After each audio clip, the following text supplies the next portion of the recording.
All right, here we go. It is 8 p.m. Time to crack the buffs and explore some dungeons for some loot. All right, first things first. This can't be my outfit.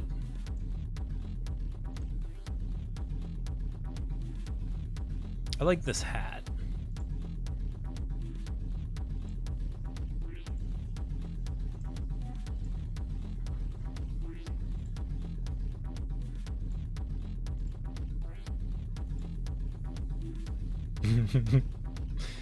Could go with this buff.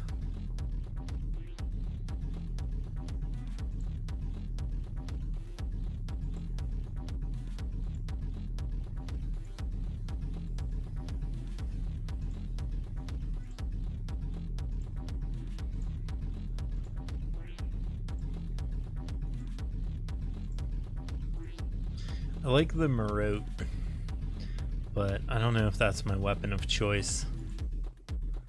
Actually, this is the weapon that we're probably going to use tonight. We're going to mess around with the build before we get into stuff and see what we can get into.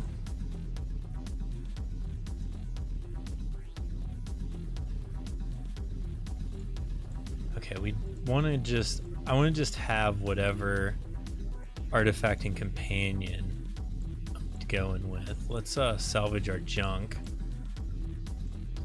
Okay, and now the build I want to do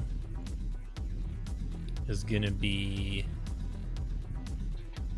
centered around my good ephemeral orb, this one.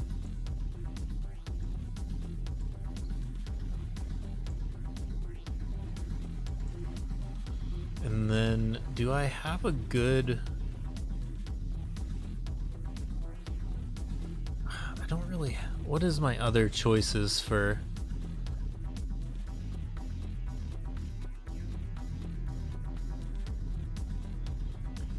We could just like go no mana and then just force ourselves to use a basic attack that targets a single enemy. Or maybe a wolf. Wolf might be the way to go. Like this, double attack chance and area damage.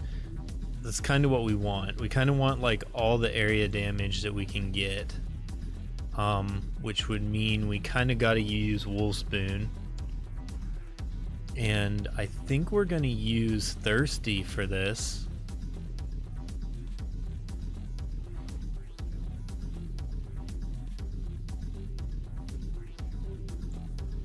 I don't know why I have two Thirsties. I think because I like bought an extra one because I lost the cosmetic.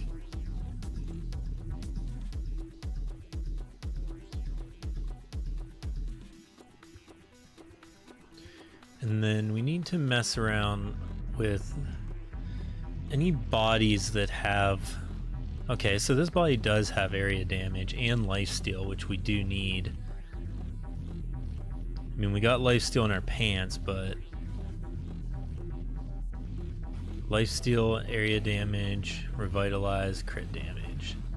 I think that's, or we could go with this massive area damage body.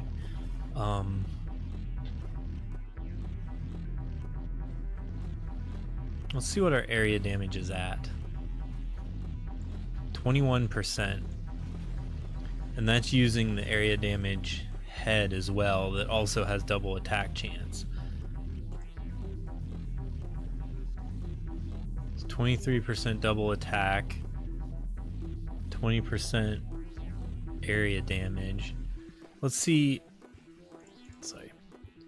21% area damage. And if we switch to this body, 25% area damage.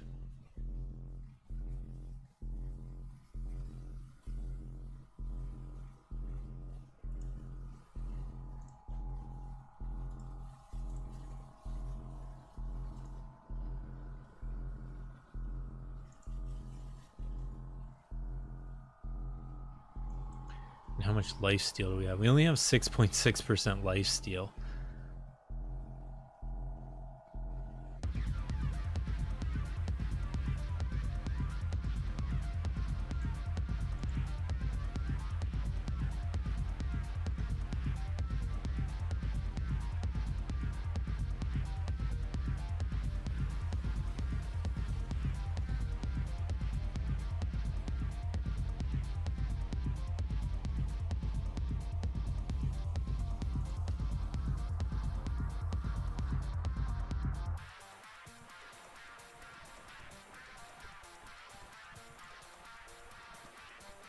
I think Orb is still broken, so we might be able to just roll with this build with low lifesteal actually.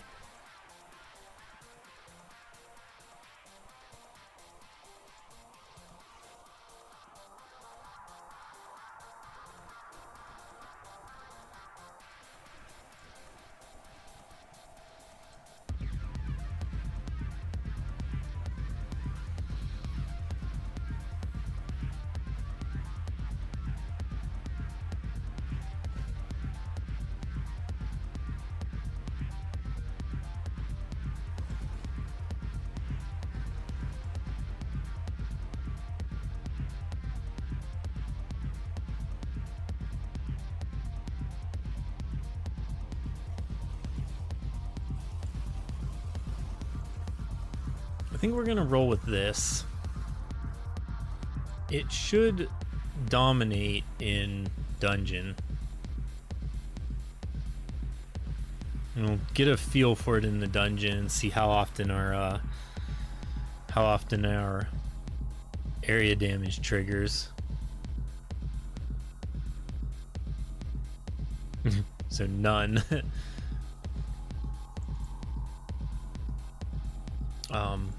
I want to get some buffs on before I forget. Some snack juice.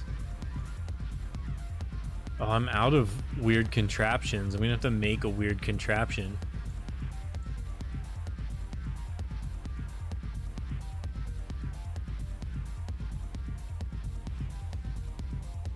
See, if our area damage would trigger, it basically kills everything.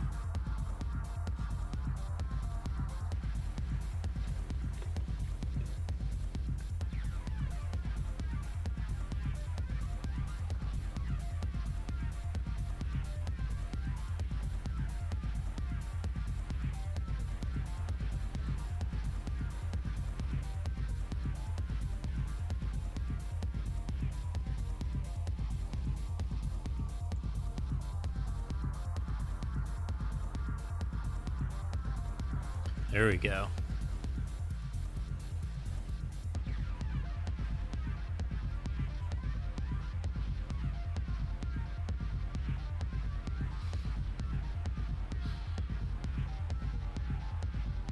Yeah, this build is so broken, but like or the ephemeral orb is 100% completely broken. I didn't even look at what our stats are. We definitely don't need this much mana, actually. So whenever we, what does our Paragon look like? Yeah, so whenever we get out, we're gonna re-roll, I guess, the orb to not be mana, put it into Dex, and then we'll see how this does in Breach and stuff.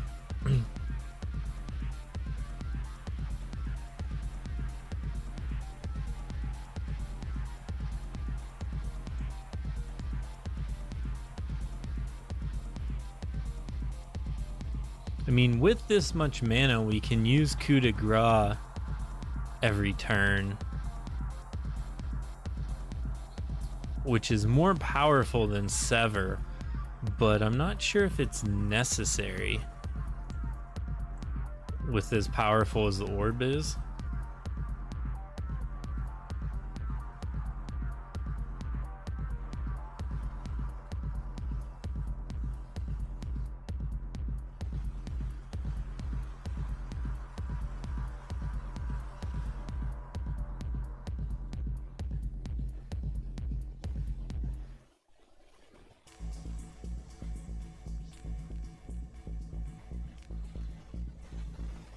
Pretty good orb.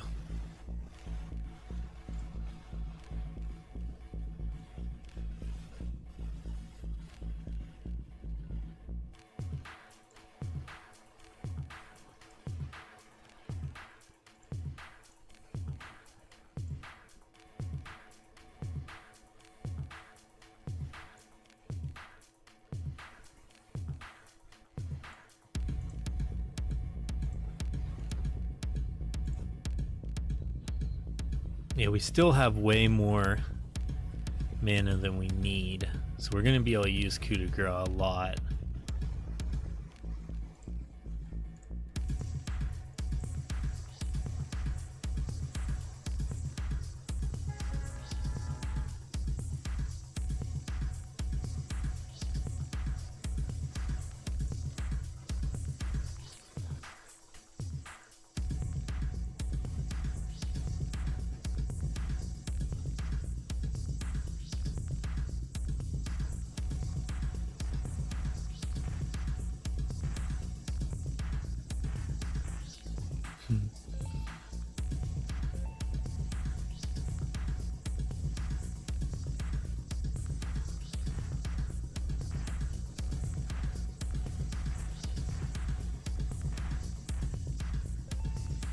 Oh, we forgot to assemble when we were in the blacksmith.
What is our gold looking like? 963. 9,600,000. 600,000.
Area damage just wrecks everybody.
We don't need to pause on legendaries anymore.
We have a pretty good area damage chance, so it's actually making it go pretty fast, seems like.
Area damage on the boss.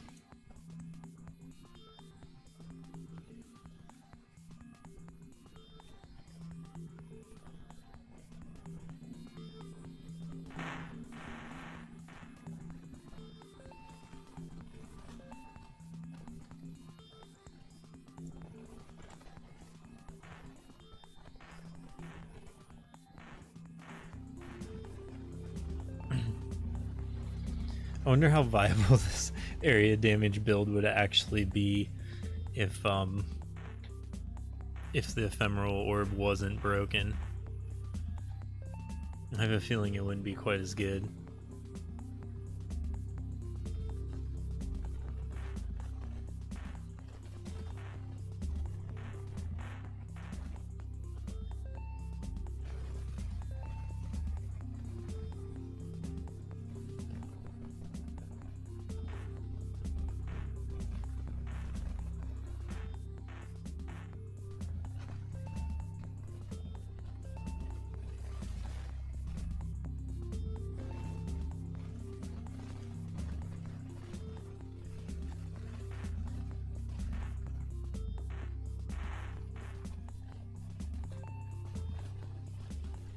Thirsty running around in the dungeon is hilarious to me.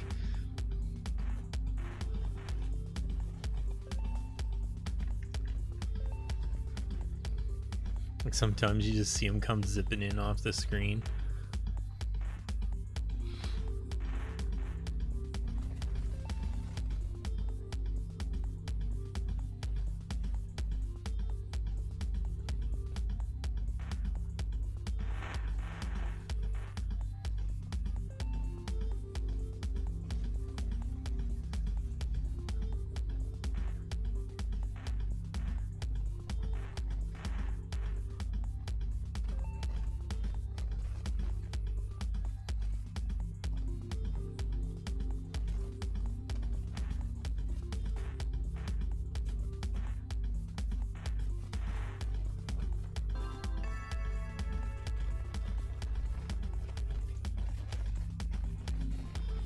Got an ebon razor.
One shot on the boss.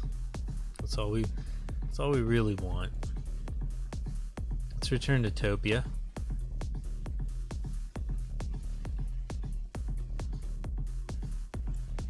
Salvage our junk.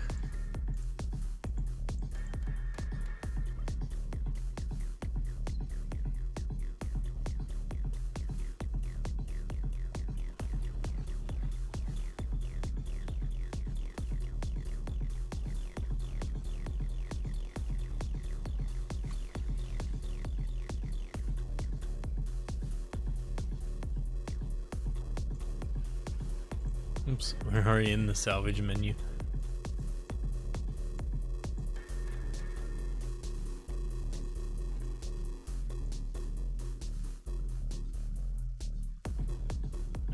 I forgot what I was doing. I am... Oh, wait.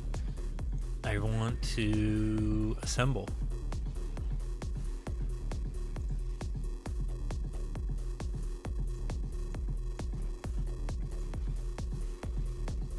There we go. It's weird you can use it from the blacksmith inventory, but that's good, I guess. Oh yeah, we picked up the daily. So let's see how this build does in Titan. I have a feeling it's still gonna go pretty good, but we're not gonna be as fast. Or we should say the mobs in Titan are faster, so we're not gonna like outspeed everybody all the time. That being said, we still look like we're doing pretty good.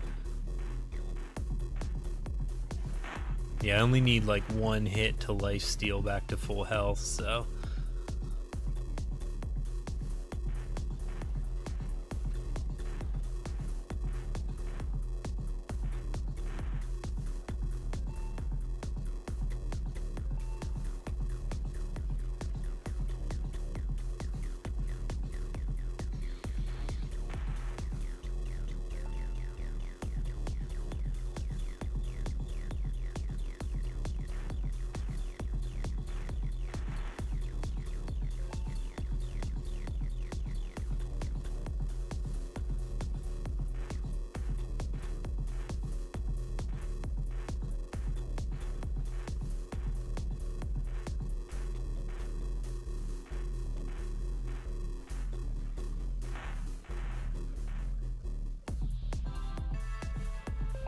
Some shoes.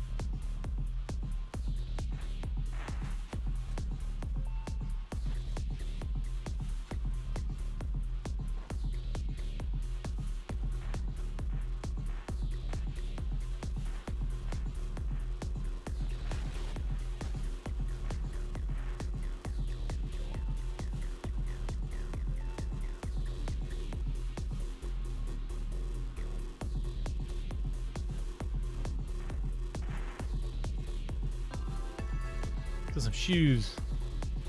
Double attack chance. Really low major trait though.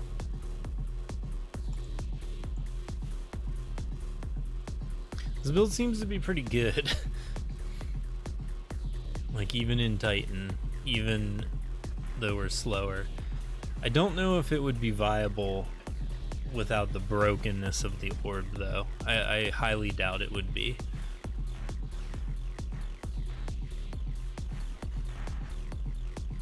Although doubling our attack power is still pretty good.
Wonder if we should switch back to like an AoE to kind of go a little faster.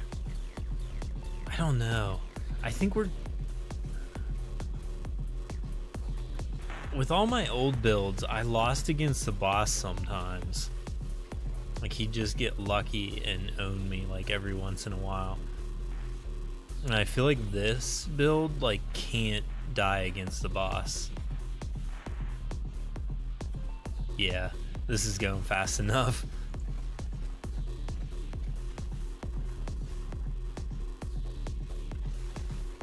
Oh, we just hit 10 million gold. So maybe we'll take a break and craft something in a bit.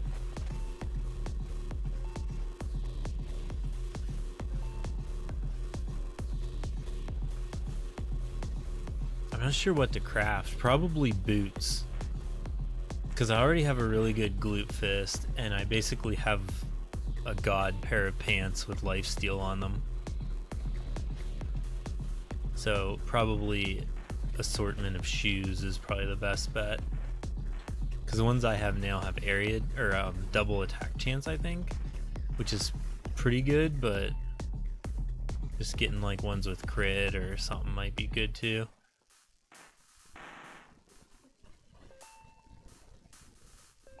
And then I can like swap them in and out on different builds and stuff. Let's see what album to listen to next. Let's listen to Sounds.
I'm gonna hit this one to run and then I'll be right back.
Alright, I'm back.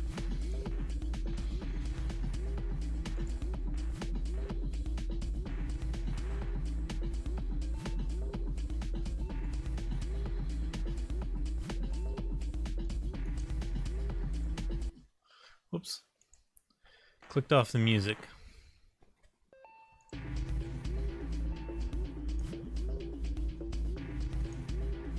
was trying to open something in a new tab and I missed music. So on the Bandcamp app, you can make a playlist and you can listen to whatever. But on the Bandcamp site, you can't do that.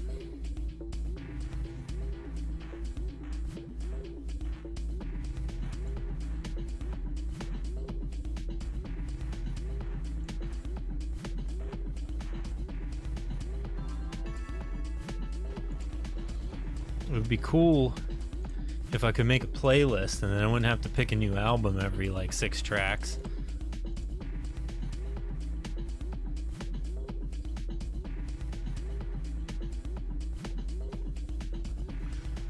Wonder if I could just do that. I could just do that on my computer.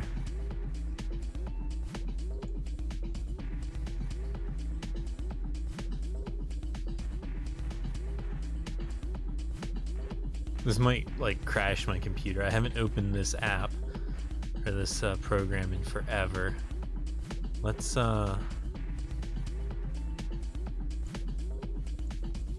see what happens if I open Music B.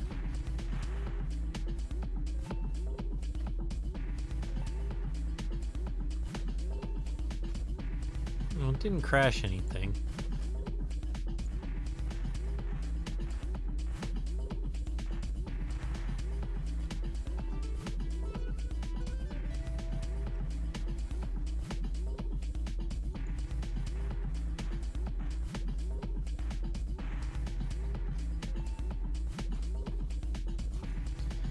So I'm trying to do, whoops, I almost, I accidentally closed the game.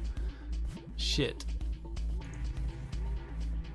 It just, I just closed the game in the middle of a breach.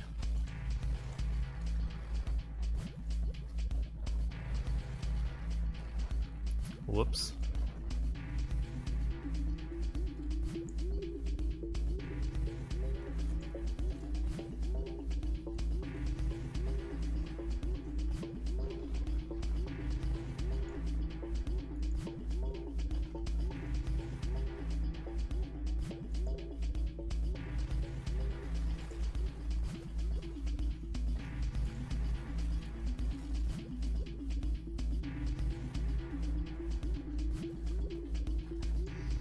Let's get back into a breach real quick.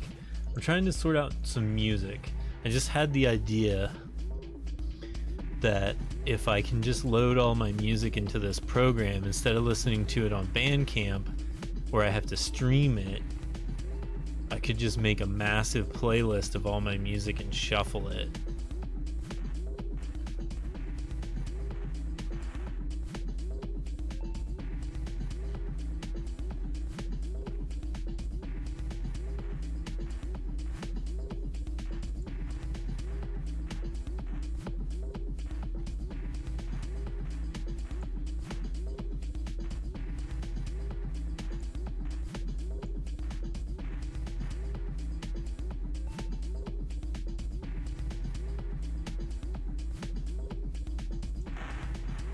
Let's see what happens. This might crash my computer.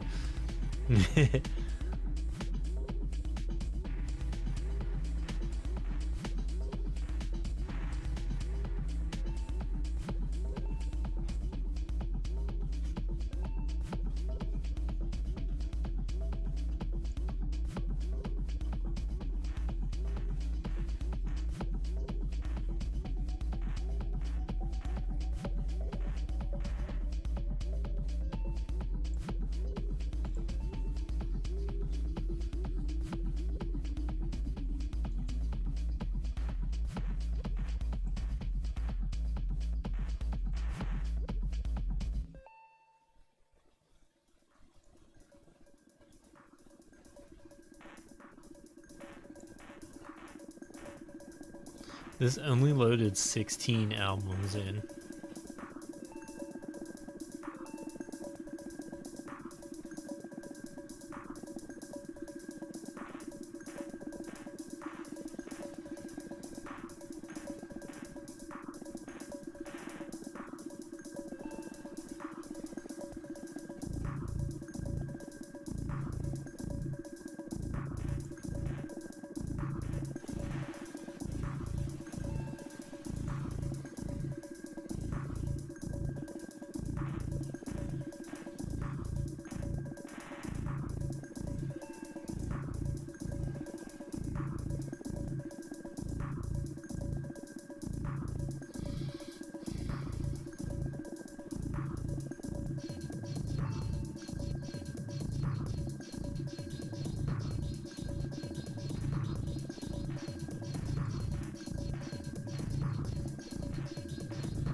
think I figured it out.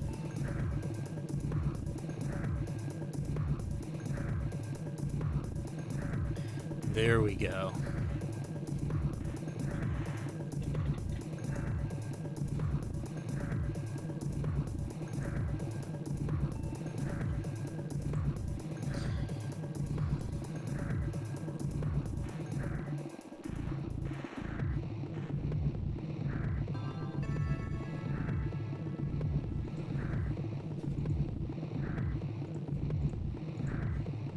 Well, I got another ephemeral orb.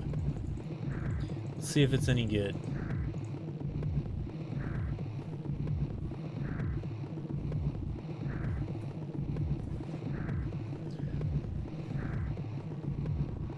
This is this is almost perfect. It's a little low on the focus damage, but it's 99.9% on the extra damage. Oh, actually, let's do our Paragon points too while we're here.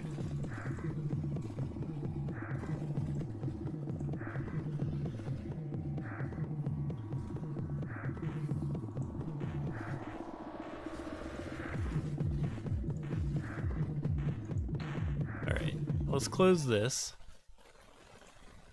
And let's just shuffle.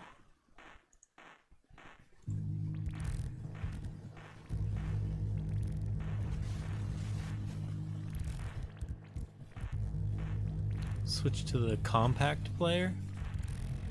I don't know why it's showing this.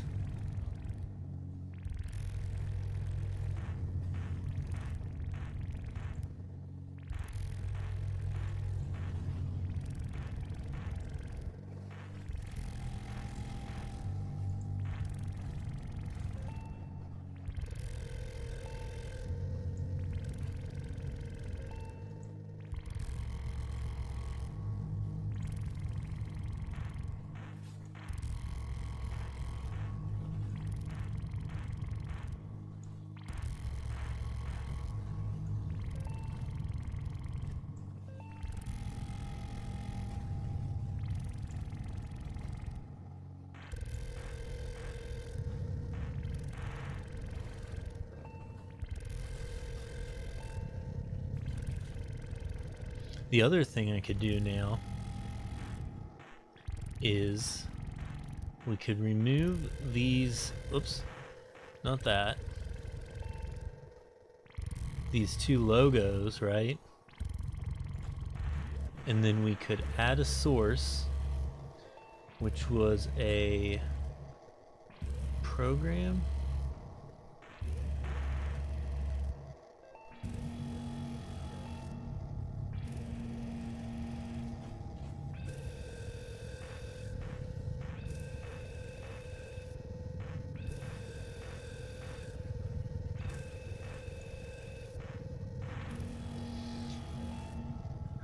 What do I want to? I want to capture a program. It's not really a game capture. Web-based content.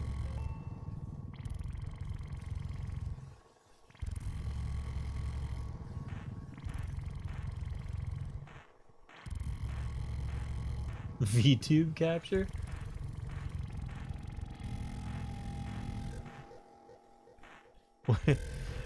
Hey Rose, how's it going? We're messing around trying to figure out how to show what music is playing on the screen. And I'm trying to capture this. I think if I just do a game capture.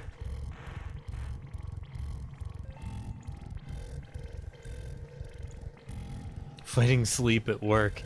Oh no. Can't sleep at work. What is this called? This is called Music Bee. Also, we're playing like noise / ambient music from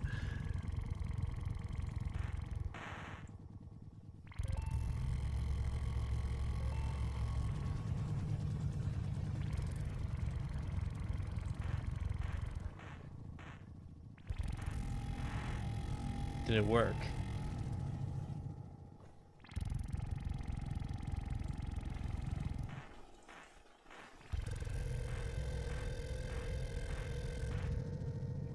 I hear it.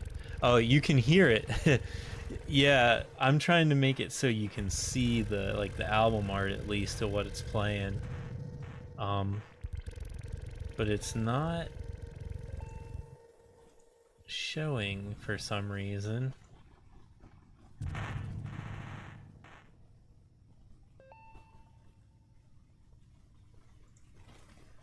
Browser source?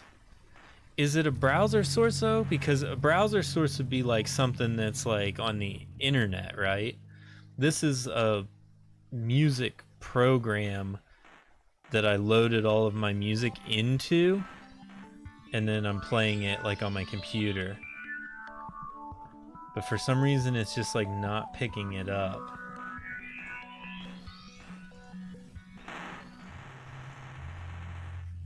Capture specific window. Capture...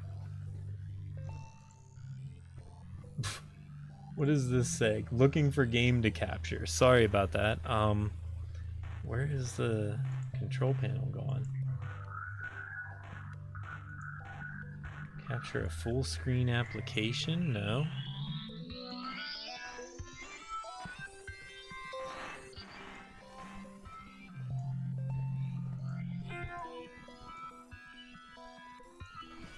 Interesting. That might need a plugin. You'd need to Google it. It should just grab it. Like, I don't know why it's not doing it.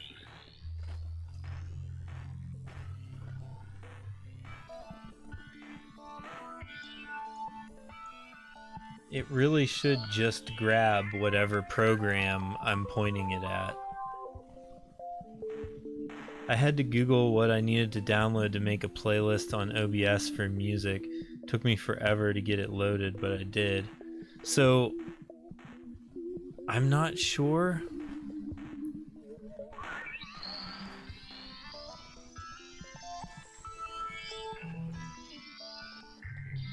It used to be that simple back in 2018. This should work though. Let me trash can that source, and let me try something different. Capture source. We could just do a screen capture, it would work. Or a browser source. Maybe I'll try a browser source and see. Follower goal? No, that's not gonna be right. Let's see, add source.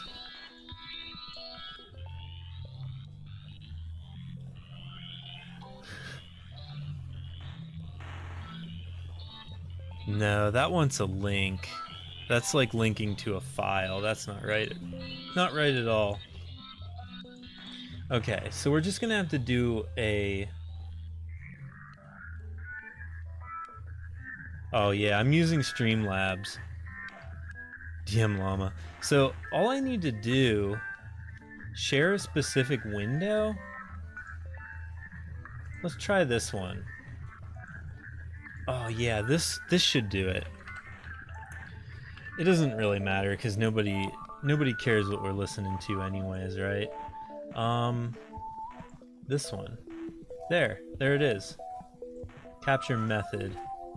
Window capture would work too. I was doing... What am I doing? I'm doing window capture. Yeah, window capture. I don't know what I was trying before. Never knew who's listening. That's true. Maybe someday a record executive will tune in and be like, oh, this is the album.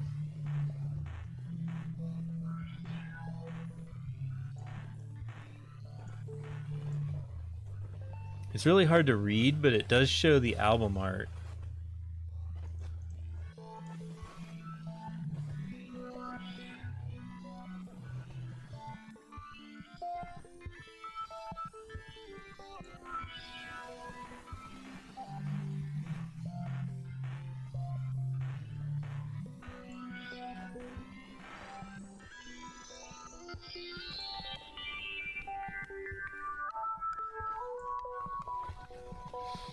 I'm not sure how shuffling all of my music is gonna work either, because some of it's not the best, or like not suited for like this kind of stream anyways.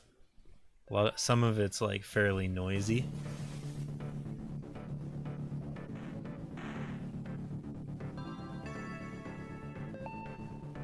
Got a Blade of End. Have you dropped an ephemeral orb yet in the game?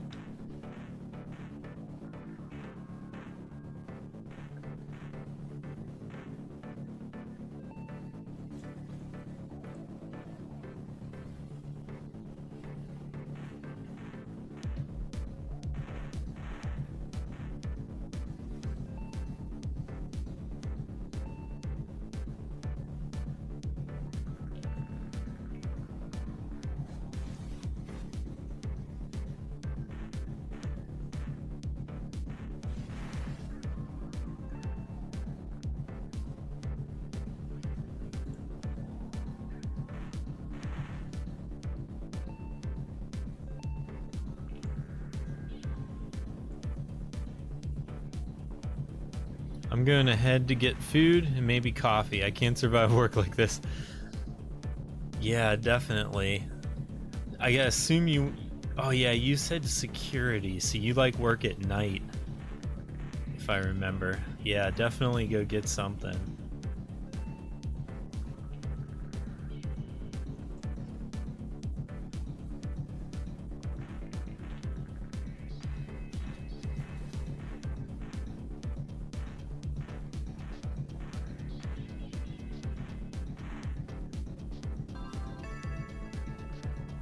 The 16s on the weekend are reminding me I'm too old for this crap.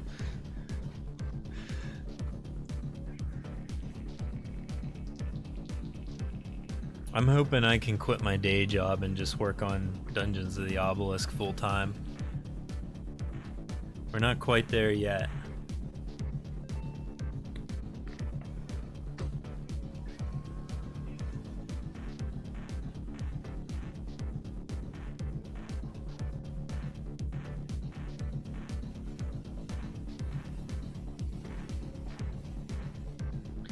That would be the dream. That is the dream. We'll see how my pitch goes to investors fairly soon. Excuse me.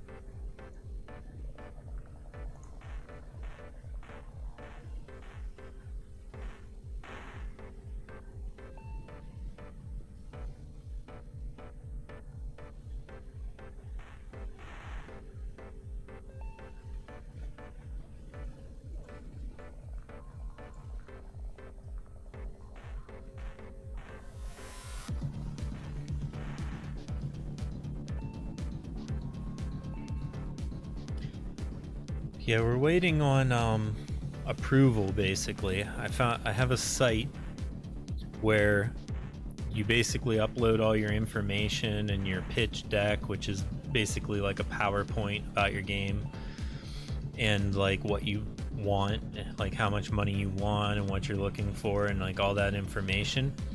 And then it has to go through approval, which says 10 to 15 business days. And it's been like it's been 10 business days now, and we're on the weekend now. So like sometime next week they should finally approve it, and then we'll see what happens and who I get to talk to. It should be fairly exciting.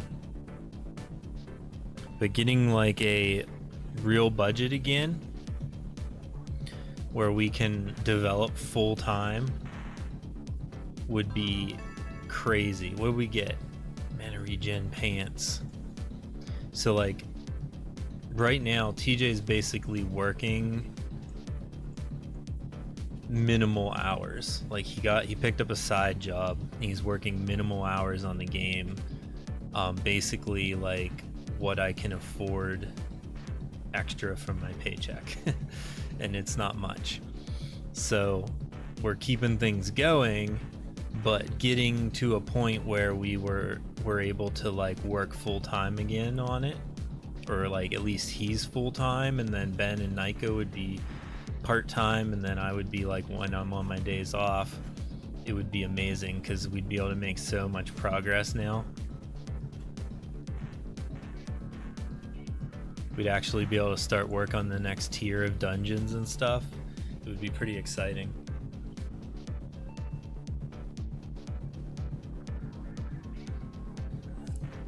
Get some ads and some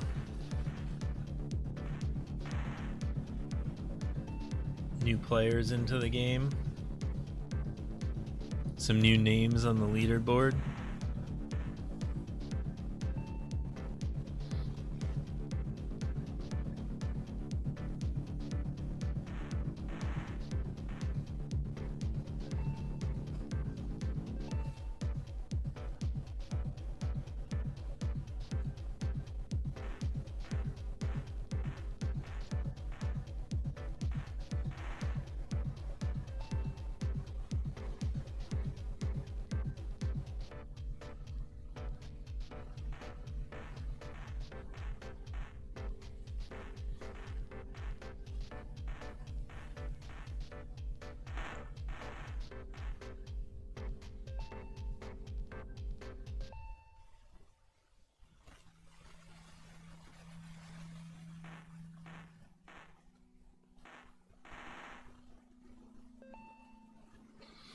Here we go. We got the slow intro jam playing.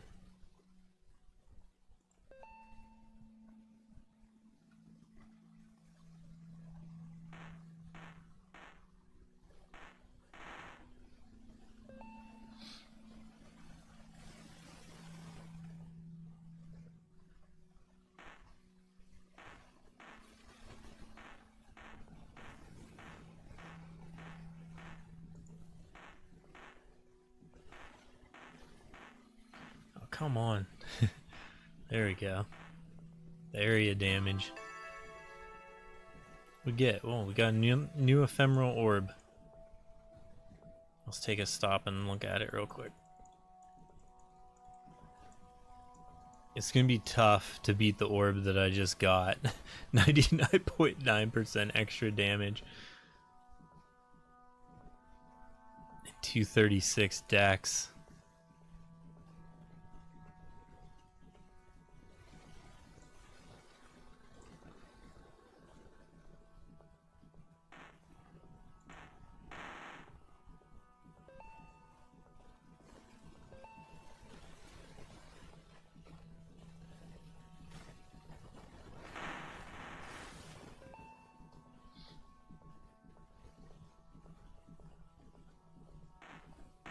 I should take a screenshot of this orb for the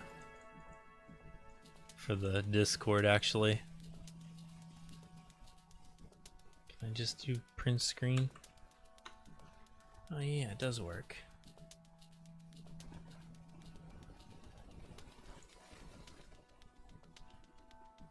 Oh, they changed how this screenshot works now. This is interesting.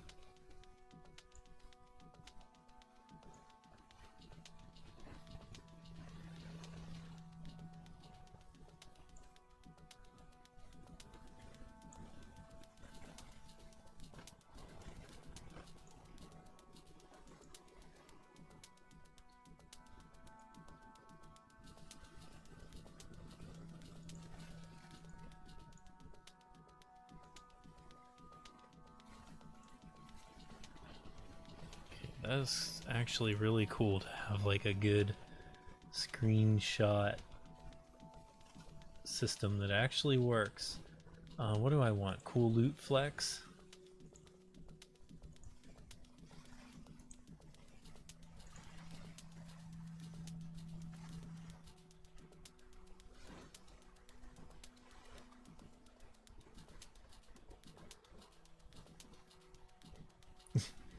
Alright, cancel. Alright, where did it save it to? Oh, right there. Perfect.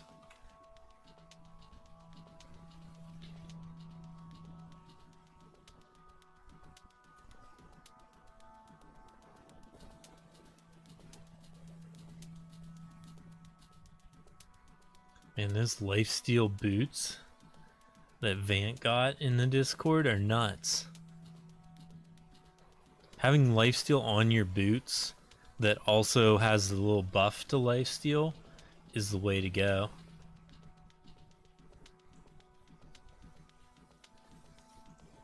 Alright, let's get back to grinding for loot.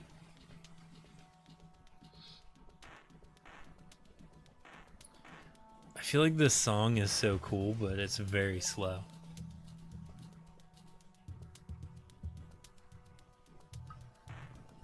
Okay, this part where the bass comes in starts to pick up a little bit.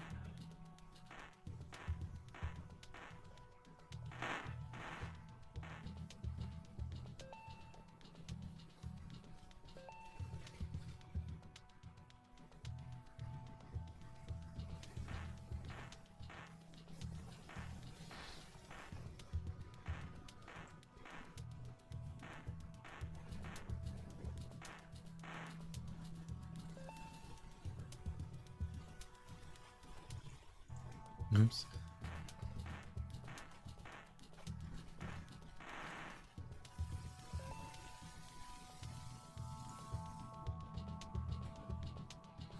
Let's turn the volume up a little bit.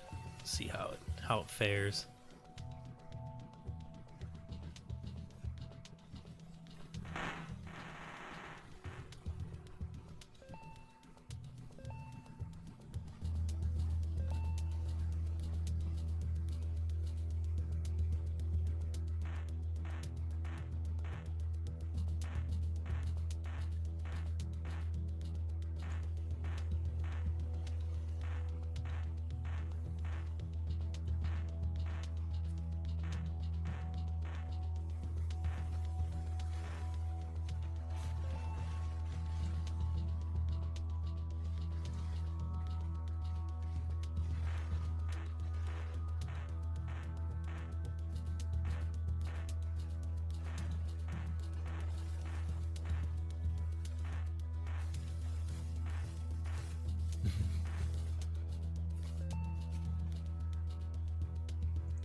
Rerun.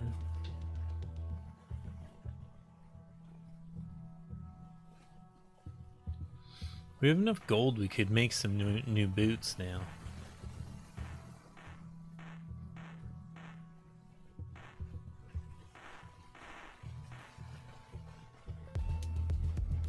Wait, are my current boots double attack chance?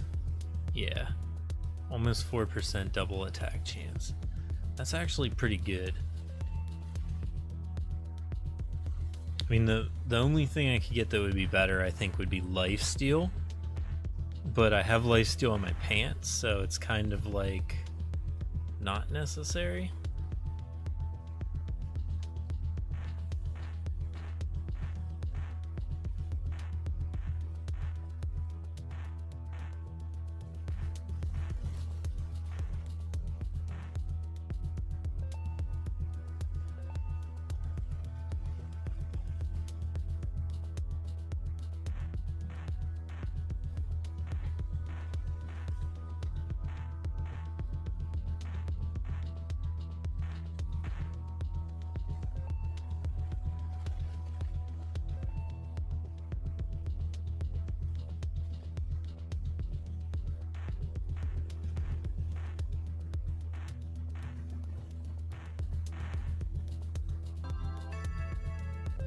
What do we get? Neb and Razor.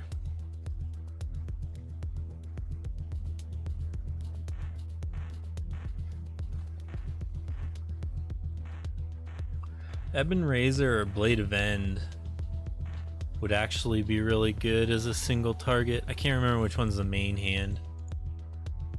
Oops. Inventory, please.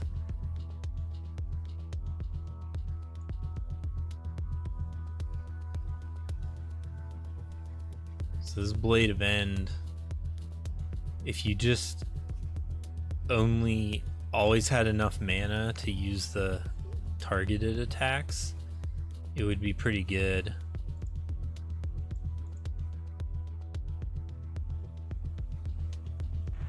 In this single target build.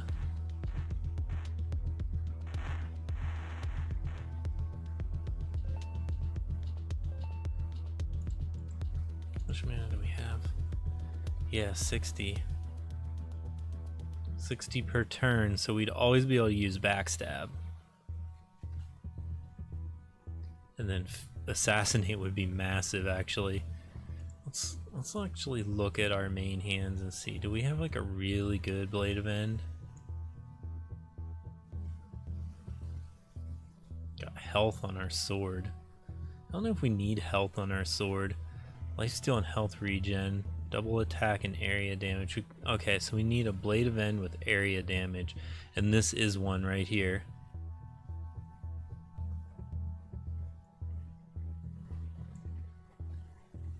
And this is area damage and double attack, same as the yeah, but really low major trait. Now let's just keep doing what we're doing. It's working.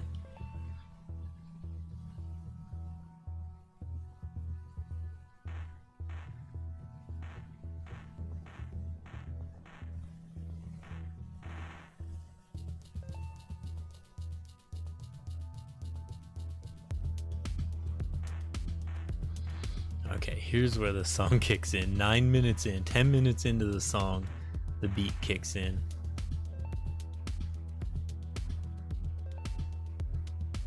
And then I feel like it's a very solid jam.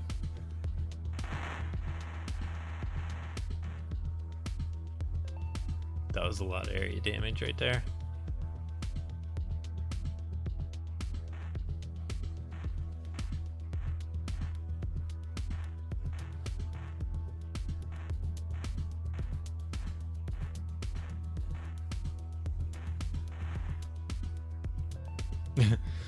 We won. We didn't even trigger the boss's death animation. Too many items. Yeah, we want to salvage and rerun. Cancel? Turn to Topia? What's going on? Don't tell me we bugged out. What do we got? 207. And it wouldn't salvage and rerun for some reason?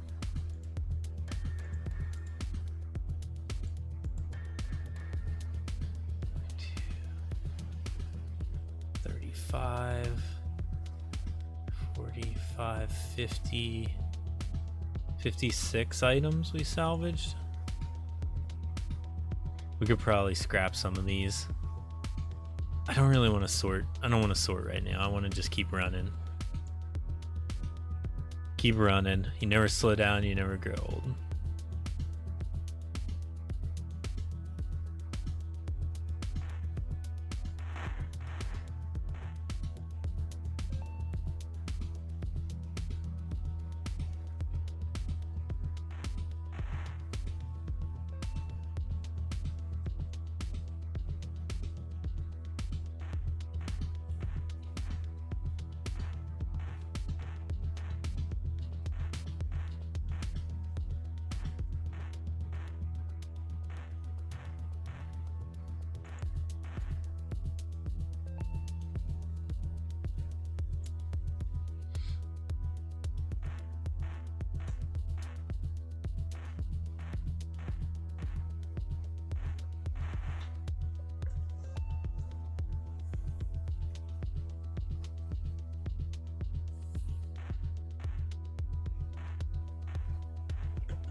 So I'm messing around here with the frame, as you can see.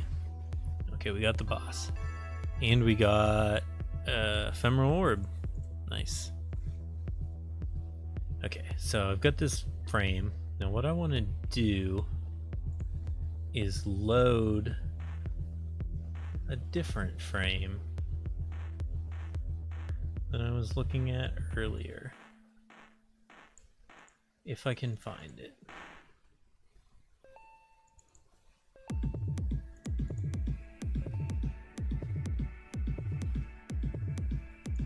And it's gonna be this one.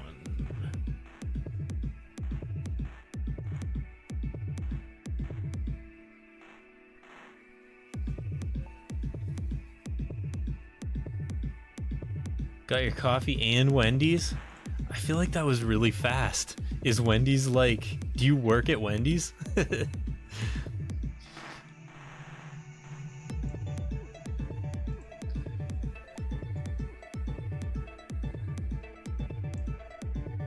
Oh, that's like pixelating way too much. Also, why is it locked? Both Speedway and Wendy's are right around the corner. Hell yeah. Okay, so that's not gonna work. Let's just delete that out. This is a spoiler alert.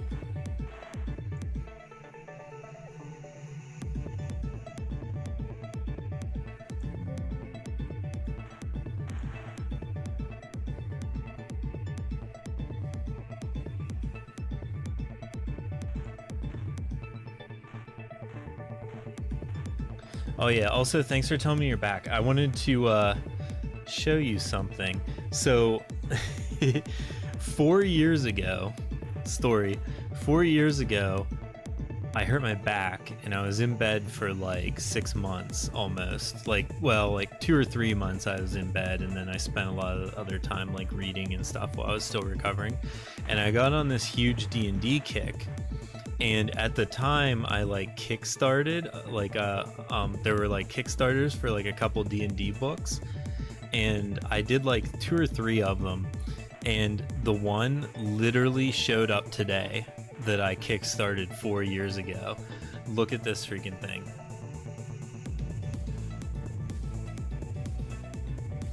It's like huge.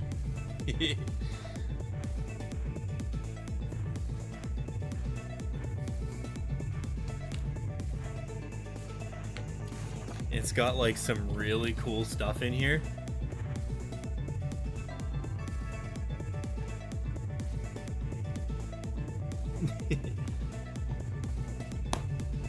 It's called Steinhardt's Guide to the Eldritch Hunt.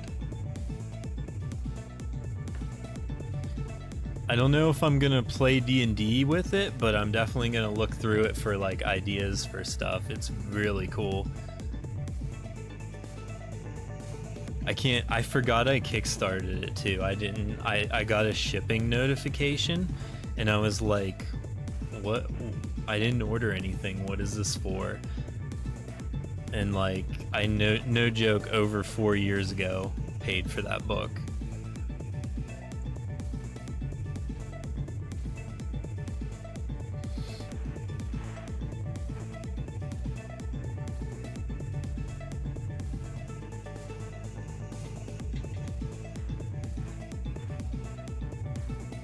Which reminds me and Justin from Dungeon Delvers are going to talk about doing a one-shot.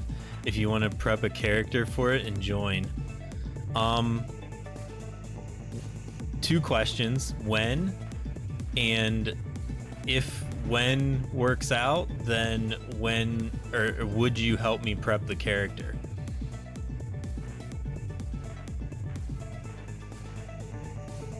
Because I haven't read any like rules or anything for D&D in like at least a couple years, so like I don't know anything about making a character specifically right now. But if you could like walk me through it, we could definitely do it. I'd definitely be interested.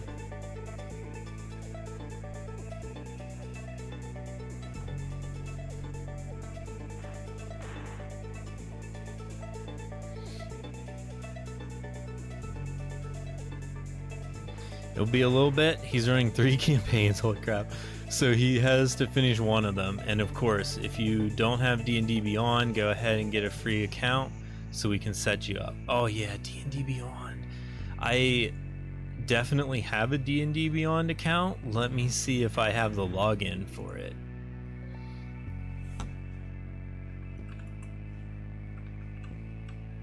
Curious.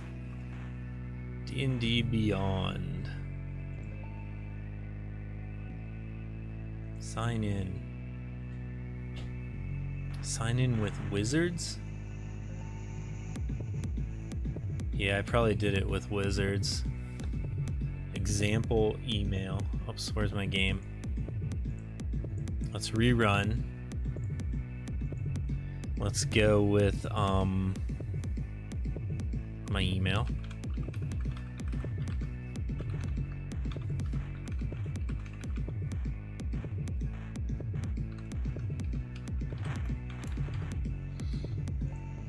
Old password? No.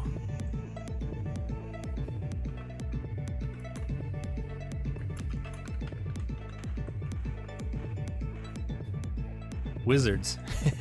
It's in my password. Login. Login with Wizards account. Admit client for Beyond service will receive access to your email address. Let's authorize that. We could not find D&D Beyond account associated with that account.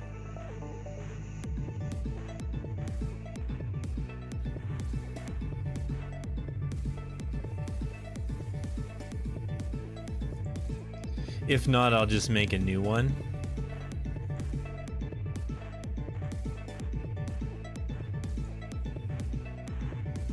onlinegaming.wizards.com.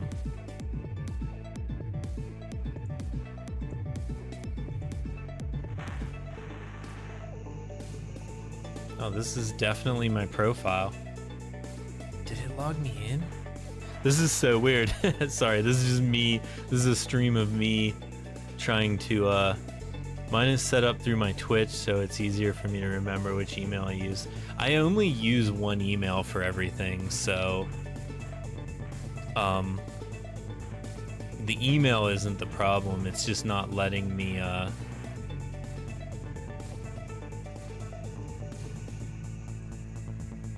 it's just not letting me get in right now. It's probably been, and that's another awesome point of your game. You can run it if you need to do something quick for a squirrel. Yeah, we can just like let it run. All right, so I have my Wizards account login. So let's go back to D&D Beyond.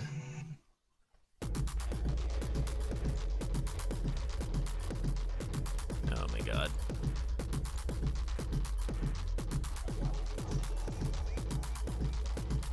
What are we listening to? Terrapin. This song is called Terrapin. I forgot about this one. It's kind of noisy.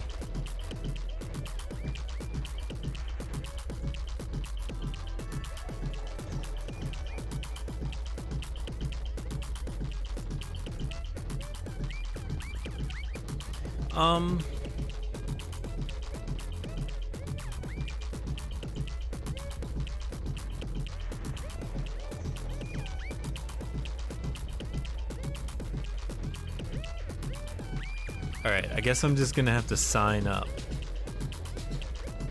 with Wizards. Authorize. Choose your name. I definitely do not want to be clone 3348342.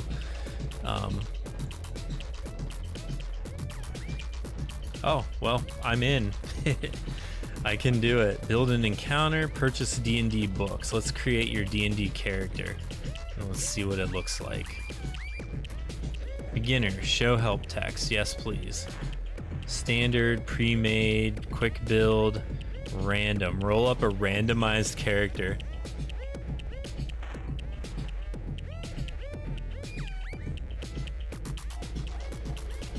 Okay, well, I'm not going to do this right now, but I am in.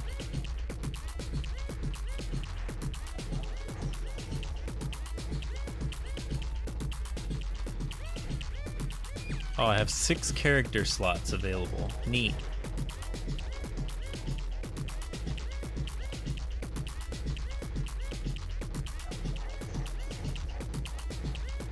How loud is the music? Because I have it turned up fairly loud on my computer, but it should be like compressed and held back like for the stream.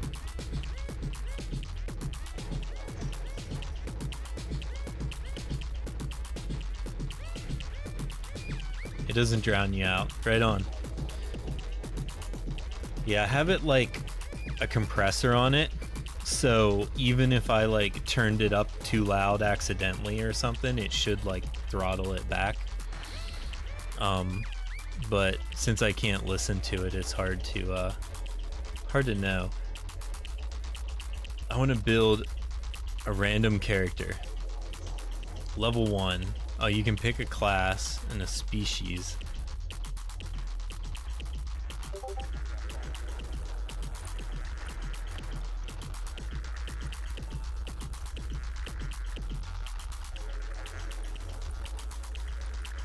Aarakocra. Oh yeah, I forgot I bought all these. Oops, where's DotO? Scrap and rerun. Confirm. Oh, I'm out of astrolabes? We ran 20 dungeons already? 20 breaches?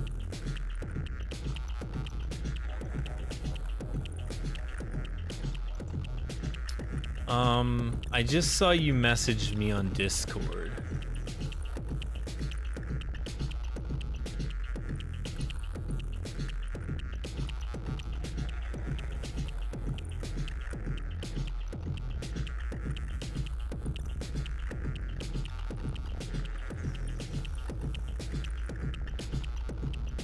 Oh, so I've been invited to join. So to join, do I have to make a character to join?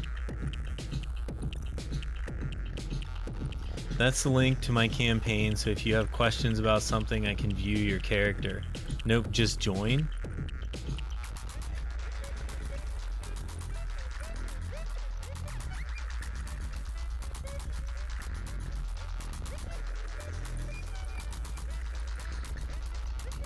Hold on a second.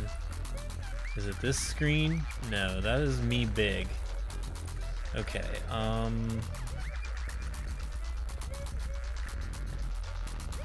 okay, so I just want to show you this real fast, but I don't know why it's not. And when you're ready to make a character, you go to the bottom of the campaign to build a character for the campaign. You're saying just join, but I want to show you there's like no join button.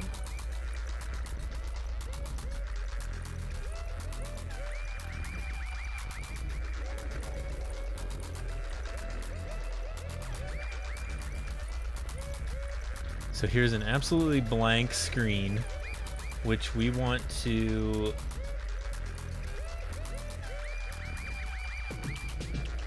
video capture. Wait, what were we do?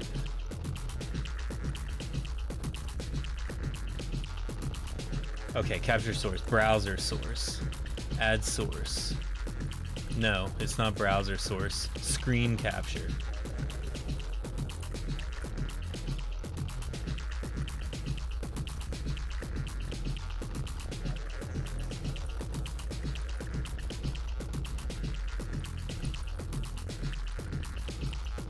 Display capture is what I want right now. So I clicked on the link and this is what I'm looking at.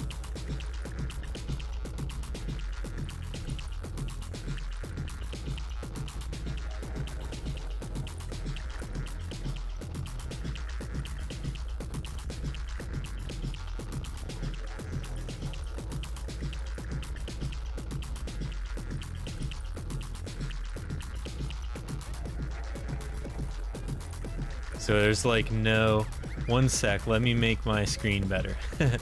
Yeah, so like it doesn't have like a join, it just has, let me click back one. Maybe I clicked something by accident. You haven't joined or created any campaigns yet, whoops. Okay, let me go back to the link you sent.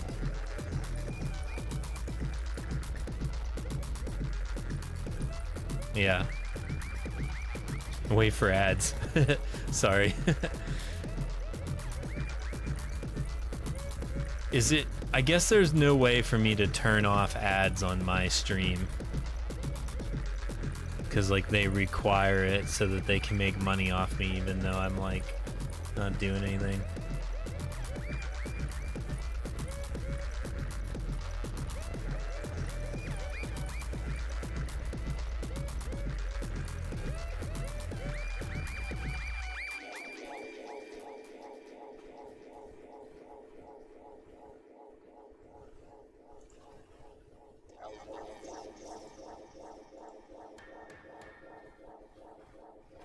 One, well, hit carry character, then just exit it. Okay.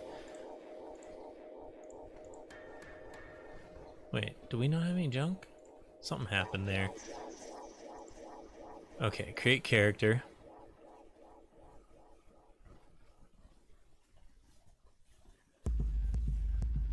Clone 334's character. Because you can just make a character without details and go back to it later. I gotcha. I gotcha. Campaign only.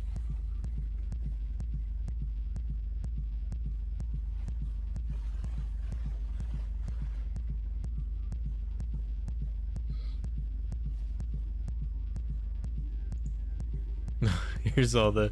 Okay, who am I gonna be? I want to be this guy, a slime. Can I be this slime? Hit the blue button until the end of it, if it'll let you.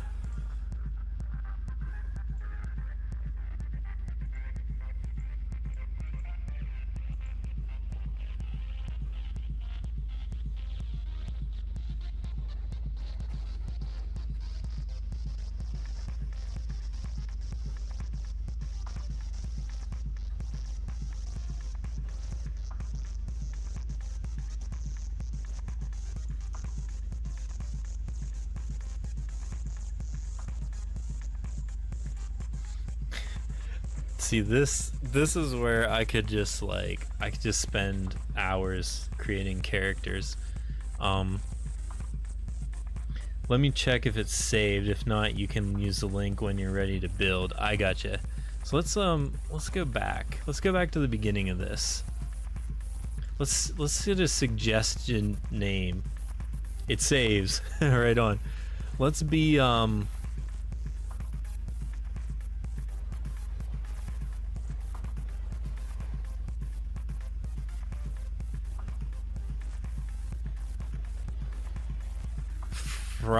Fries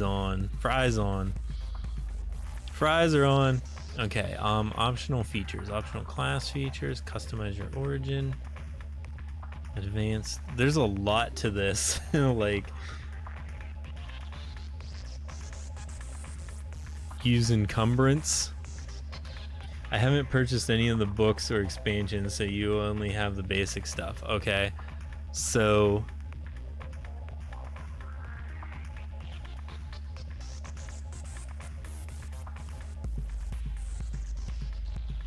no encumbrance. We don't want to spend hours sorting through our stuff.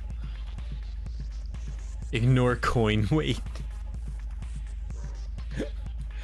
You can't see me, but I'm laughing because that'd be so funny. Like, we find like all the gold and then we can't like carry it out.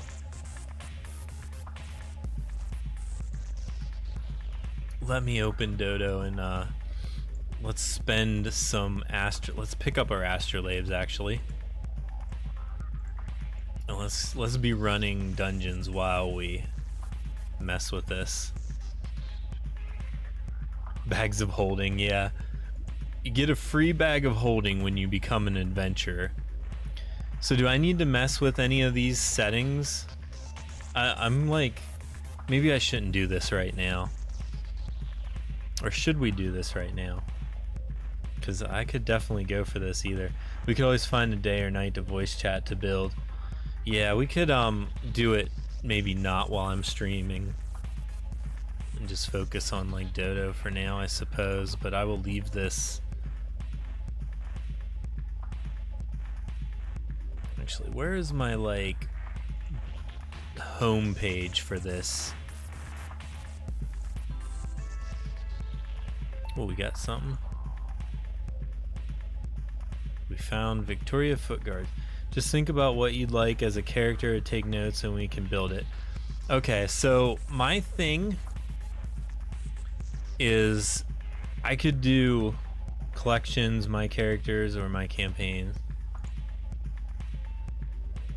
Oh yeah, here we go.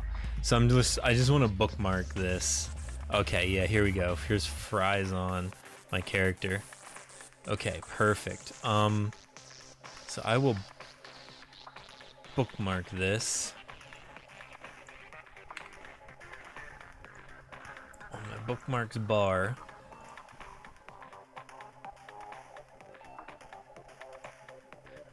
Sorry, Pokemon card creator, you're getting knocked off the list at the top. Yeah, so now I've got it. I'm in. We can mess with fries on whenever. Character not ready. Oh, I see, so it takes you back to the builder. Oh, okay, perfect. Something like this. Wait, I don't know where I'm at. Okay. I see. So we'll just, let's just close out of this for now. So, my thing is I could play any character. Like, not any character, but like, I don't mind being a character that benefits the group. So like if we know what other people are playing, because I don't want to be like the third healer, right? You know, so like, or like 18, we could just have a campaign with like 6 fighters. When I get paid, I'll be getting one of the undead books for my big campaign. Hell yeah. I love monster manuals. I need to just get like all the monster manuals, because like I just love like reading them and like, I don't know, pretending they're real, I suppose. It's possible the DM just has to work around it.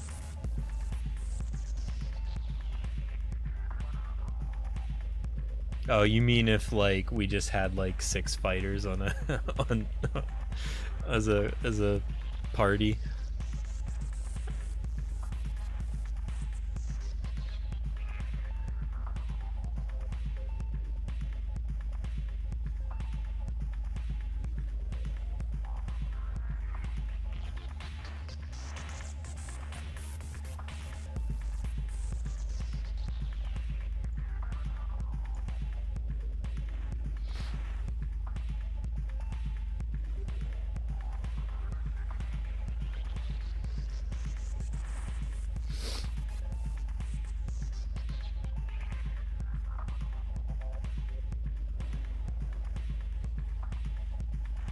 Oh, fighter, barbarian, and paladins are the 3 usually best for beginners, unlike me who jumped into spellcasters day 1. So the thing is, I'm not like, I am a beginner, but I'm also like,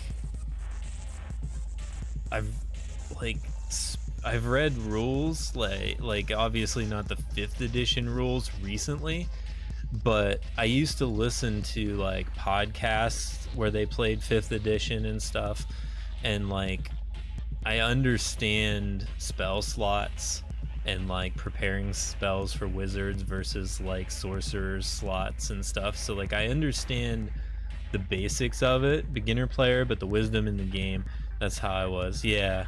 So like I understand like some of it, but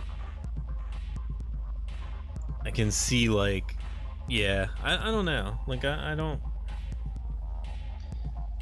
I guess I would prefer if you know the other members of the party if you could be like, yeah, it would be good to be a fighter, or it would be good to be like a healer or like a wizard or whatever, something like that, to like help direct what my character should be,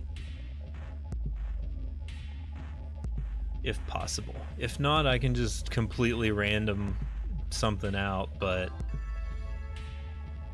I feel like it's more fun to have like a balanced party, kind of, for everyone.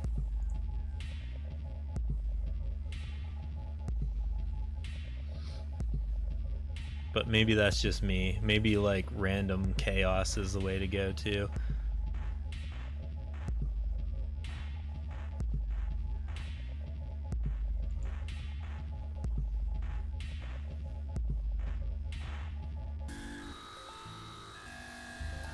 Maybe we should. Well, should we listen to Digital Trash? This is the title of the song. The Digital Trash. Yeah, you have the same mindset as Hubby. He feels obligated to play the Phil character. In my campaign, I told him, no, you'll play what you want. So he wanted Alucard from Hellsing Abridged.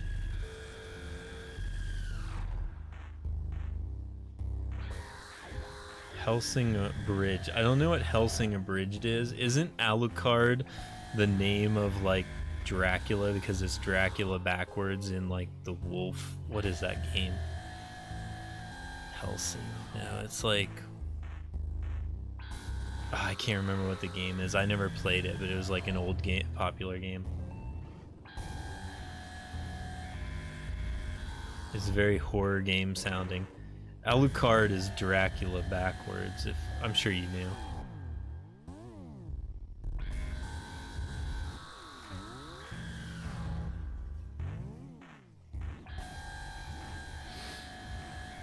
Oh, horror game sounding. I see. We're talking like, this is the problem with streams, is there's like a stream delay and I say something, and then by the time you see me say it and then respond to it, I've said like 4 new things.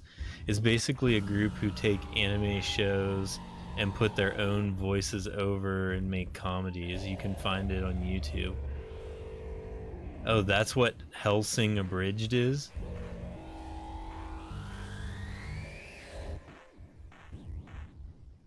Hellsing is a good anime too, but the abridged version is so funny, you should watch it in your spare time.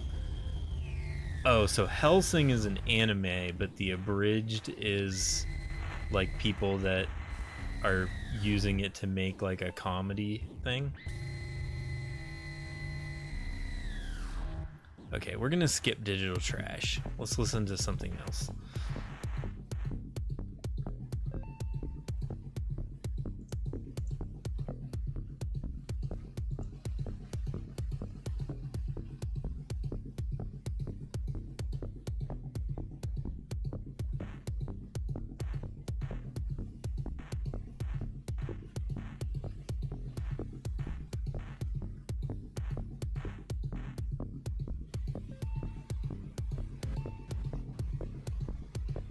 I have to Google the Alucard that I'm thinking of. Team 4 Start got their name by doing voiceover on Dragon Ball series, but their Hellsing one is their favorite.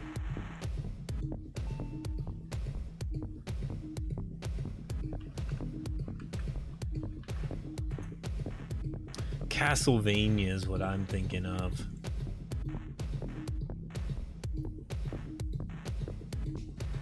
So Alucard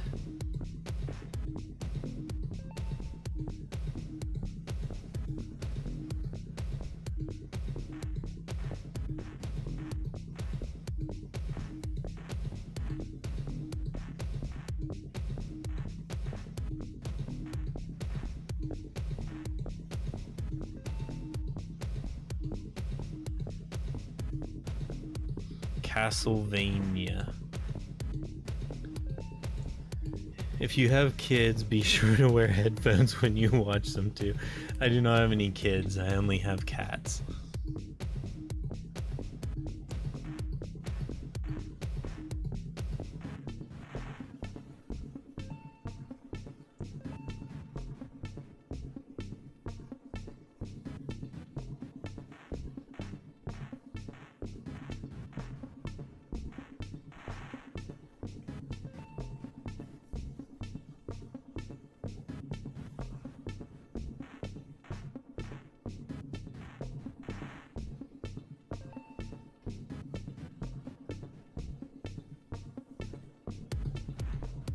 You can be pretty swear heavy in dark humor if you don't mind that. Hydrate. Those should pop up. I wonder why they don't pop up.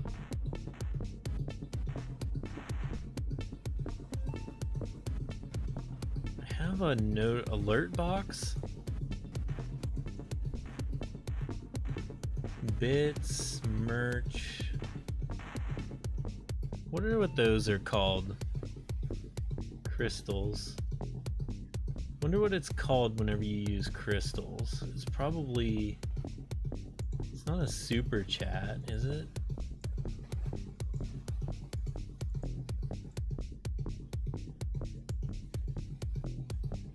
I don't know.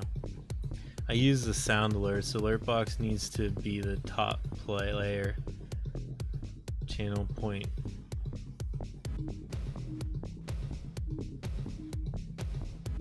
Alert box should be the top layer. I think it is.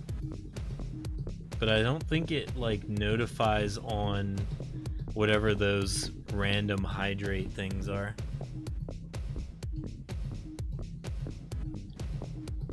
Channel point redemption. Bits, donation, merch, subscription, follows, super chat, raids, subscribers, members, and cloud bot store are my options. Oh wait, we can add an alert for... Oh, I already have all the alerts. Interesting. Simplified alert box settings. Let's see what those are.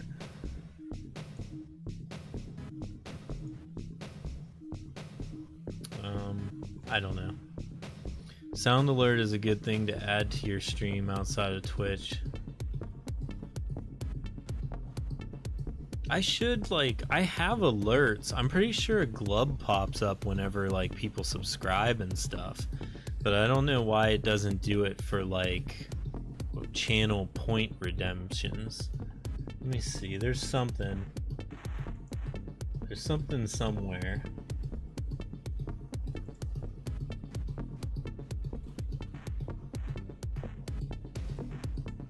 Oh well. I'm not super worried about it. I don't like... Were you here the day I was thinking about... Oh, it's not that one. This one. I was thinking about... I want to just switch my stream to this.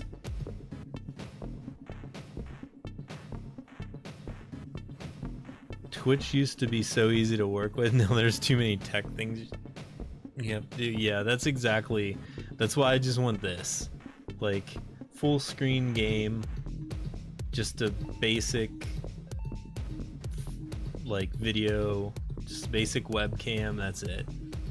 I think this still has an alert box though.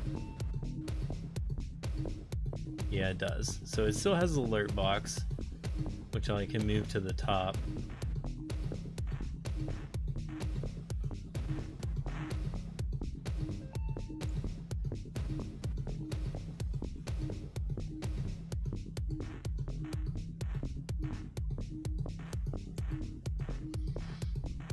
I don't know.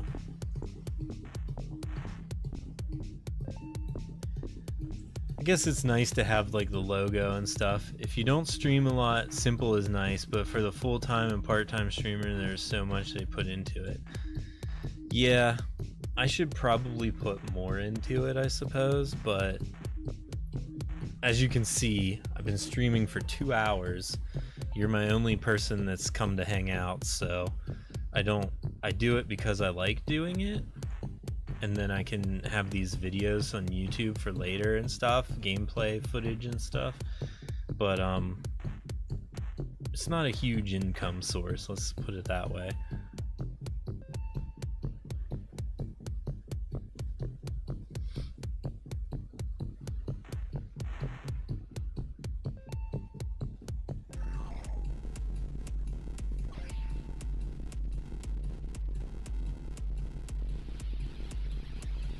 Have you checked out the new wiki?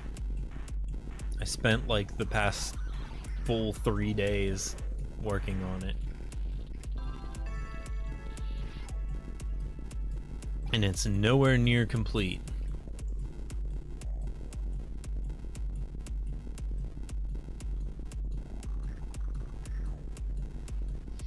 If you put more ads in, you get more ad revenue. I don't mind watching ads since I help streamers and it gives you a little extra. I have the ads as low as they will go.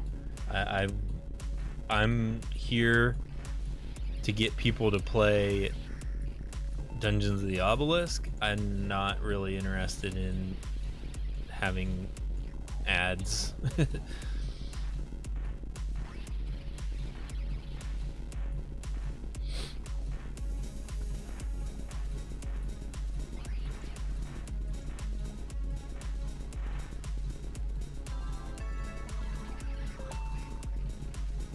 I think I got one payout from Twitch, and it's probably been,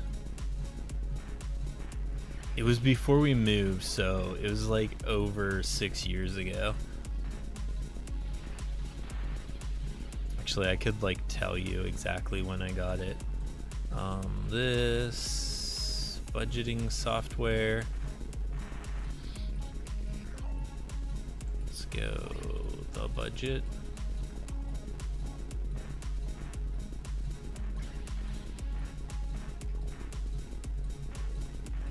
Curious now, because you have to hit $100 to get a payout, right?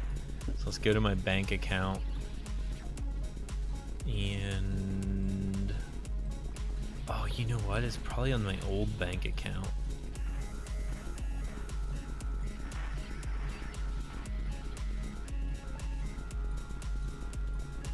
Yeah, we'll search for Twitch.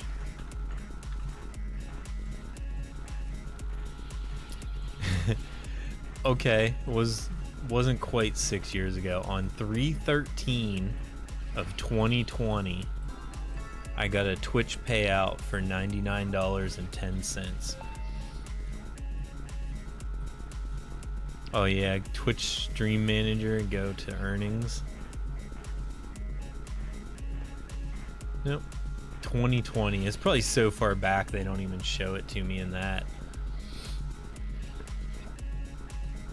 I somehow made $99.10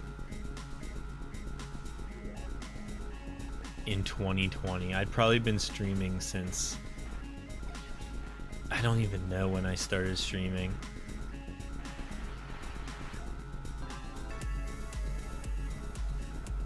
Scrap and rerun. Actually, I couldn't tell you when I started streaming. Let's Google. When did Bit Heroes release on Steam?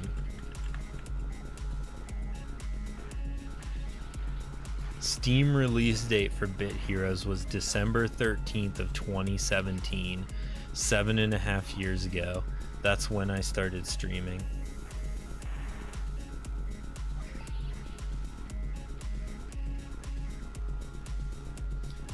Crafting while using your phone as a camera, hell yeah. I liked just like the rough, raw early days. Now I have lights and stuff.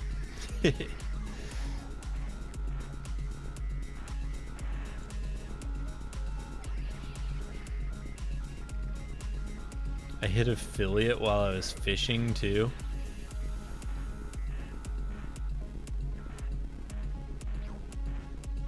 Yeah, affiliate, I feel like affiliate is super easy to hit. Cause like I hit it. Like I know it's like cool, people like when it happens, and like I think I was pretty excited when it happened too, but like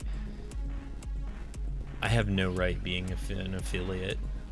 I don't even know like what it does anymore. Nowadays it is. Back then you had to get 100 followers, now you only need 50.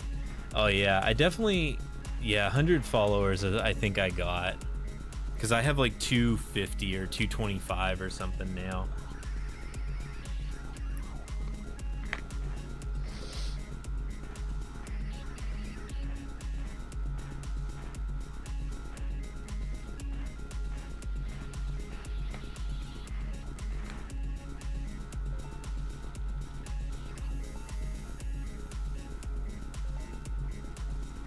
let's assign some Paragon points. How many I got? 5?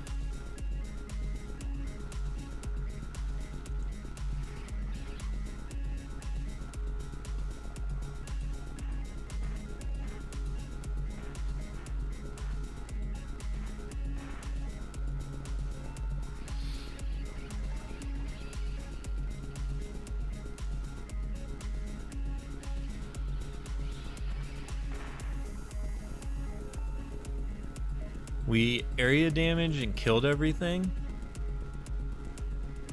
and the boss like didn't trigger his death animation, just like standing there.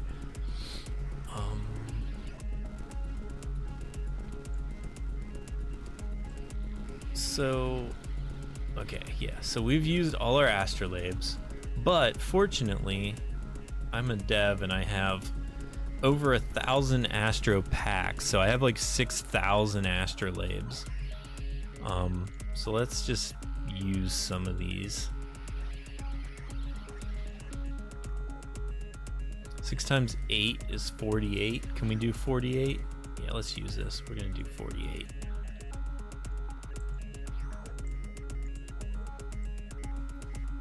I think the funniest part is on my off days, hubby comes home and he's like playing that damn game again because I'm in the middle of a challenge.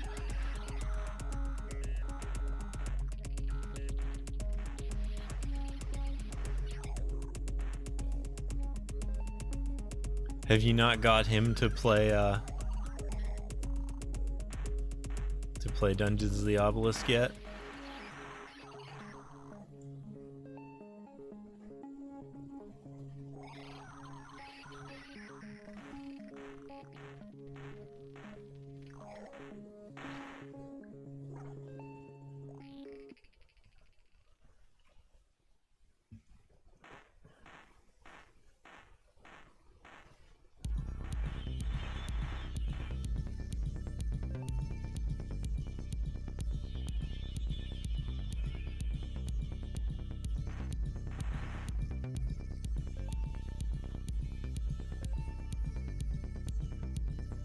He doesn't do computer games unless it's Magic during D&D break.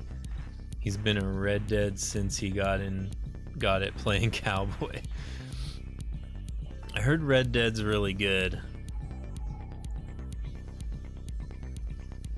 Does he play Magic Arena? Or is he like old school on what do they call that? Magic the Gathering Online?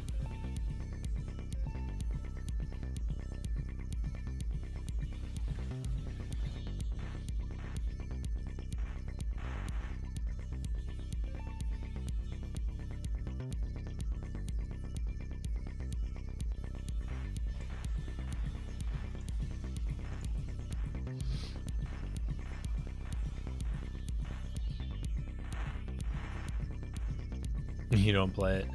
The original would be online, which is like real old school looking. Let me pull up a picture.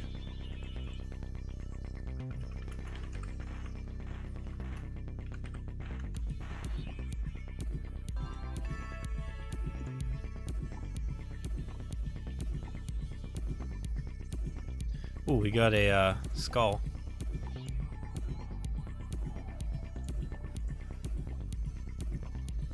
Okay, so where's my screen share? So this is like online. Oops. It looks like this.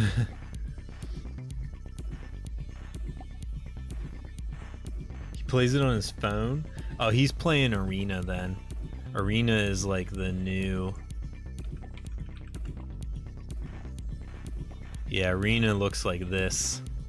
New and fancy.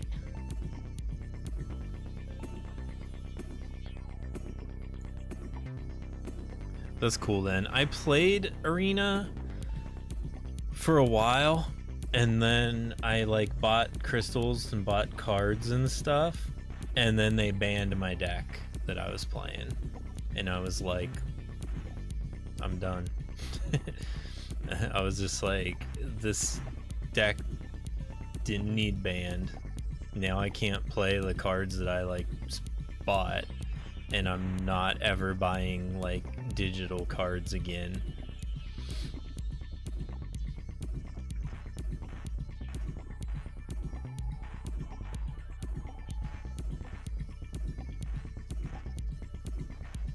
I wonder how much it costs. The card that got banned, I want to buy. Actually, I wanted to buy it in real life just to have it.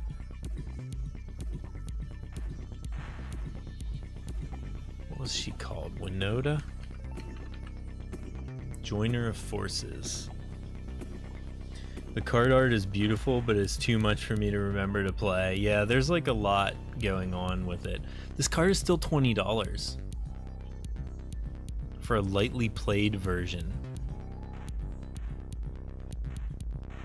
Okay, $11. Only card game I play is Cards Against Humanity and Red Flags, sometimes Uno.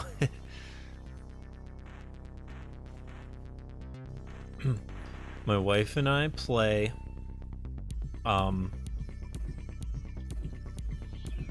version of Pokemon cards that we like made up.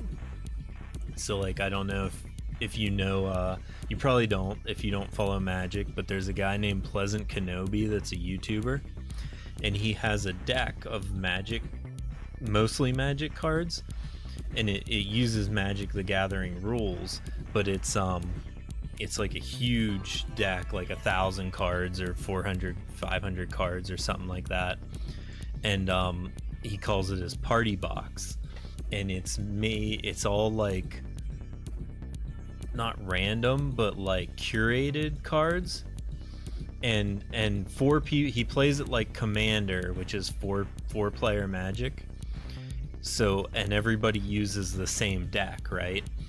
And it's all like set up where you can do like crazy broken like fun things, and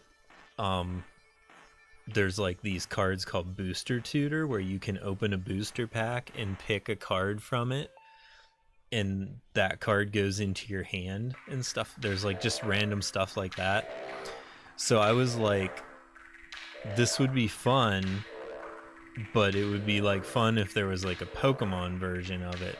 So me and my wife, I dug out all my old Pokemon cards and we made like this huge, well, I have it right here. It's like this deck box.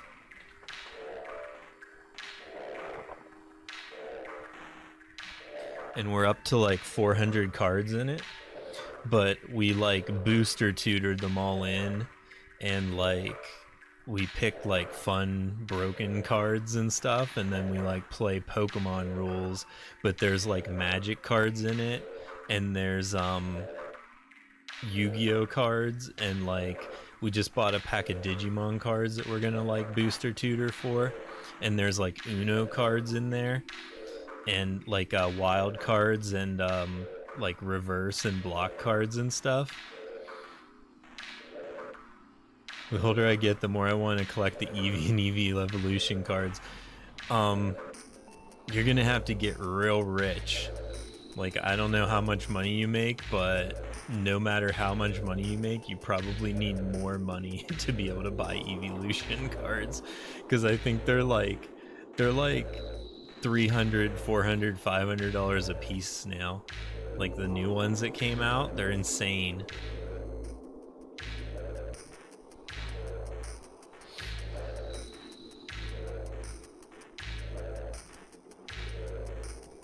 They are cool though. I don't know if you can tell my shelves behind me, but I have like everything that's like a shiny square is a Pokemon card in like in either like a PSA graded thing, or like a card protector. I got my giant stuffed Eevee, so I'll be happy. Oh yeah.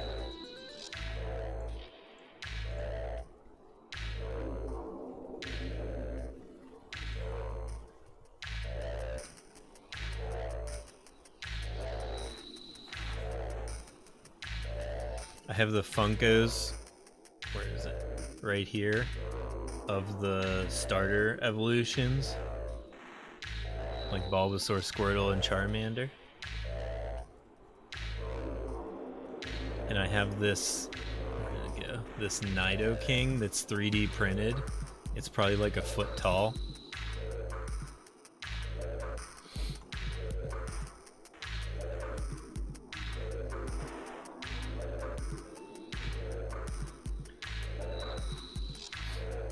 I want to get the sleeping Eevee, but I don't have room right now until I crochet another hammock for more stuffed animals. Yeah, I try not to get stuffed animals and things anymore that I don't have room for. Oh, also, can I show you this? Yeah. Okay, let's go to this frame here so it's a bit bigger for you. And this might mess up my camera. I don't know if I'll get my camera back where it's supposed to be, but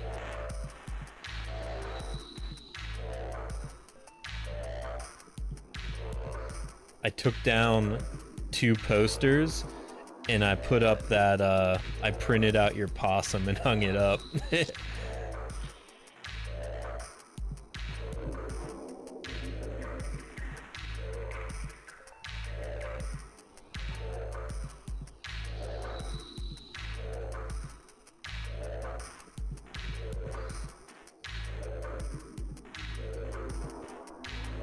Mess up my, I think I'm still in the frame. It's beautiful. Yeah, thank you so much for making that. I really like Llama Thulus as well. I had so much fun doing that. I was in voice chat with Llama as I did it. His is sideways. So like I don't know if I don't think my frames can hang sideways. I could print it like small, long ways maybe.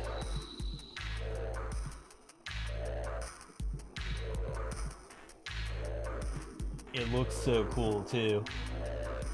Man, I love possums. I have, so let's see. I like having this screen share version now. So this is my Bandcamp page. And it's been a while. I am due. Maybe I can have you, do you want to make me an album cover? I gotta write the album. I gotta make the album first. I might commission you to make me an album cover because I have not done a possum album cover in a while. So there's this one.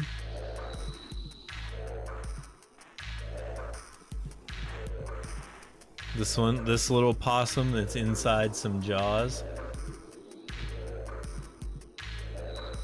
There's this possum that's made up of like a whole bunch of like little rats. And then there's this possum drinking an energy drink. So 1, 2, oh, this one. This is the dream loop where it's like a possum curled up with like mushrooms and stuff. So what do I have? 5? 1, 2. Oh, this possum in a trash can. I forgot about this one too. So I'm due for a new possum album art cover. I haven't done one in quite a few albums now.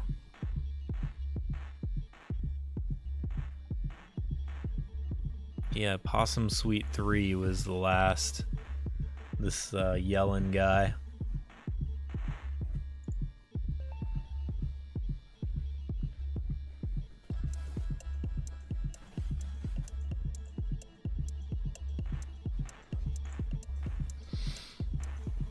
Yeah, I think it would make, I think if you just did a possum not wearing armor and stuff, it would make a really good album cover. I've always done like cartoony kind of stuff and things as well, so I really like it.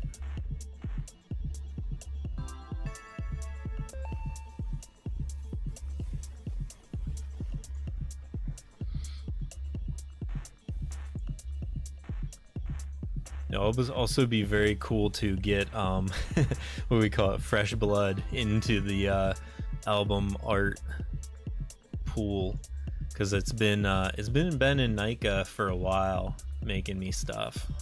I either make stuff myself or I go like Ben and Nika have been my go-tos for a while, and then I have another friend named Ryan that does like comics and stuff, and he makes really cool stuff too. Let's see. When's the last time I had Ryan make me one? Oh wait, he's made the next one. I haven't finished the album yet, but he has the next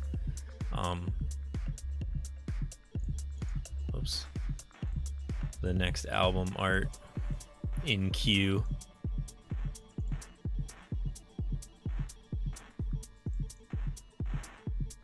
So let's get back to the screen share. This is my next album art. I'm probably 3/4 of the way done with this album, and one of the songs on it is actually in the game already. It's the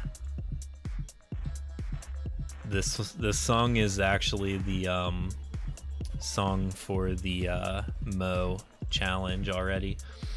If you get a Fourth Wall merch site set up too, I'll do designs for you. My payment would just be one of the mugs with the design.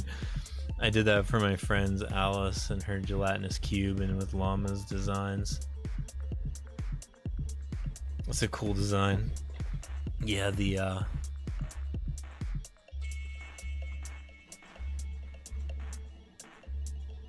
clones in the tank.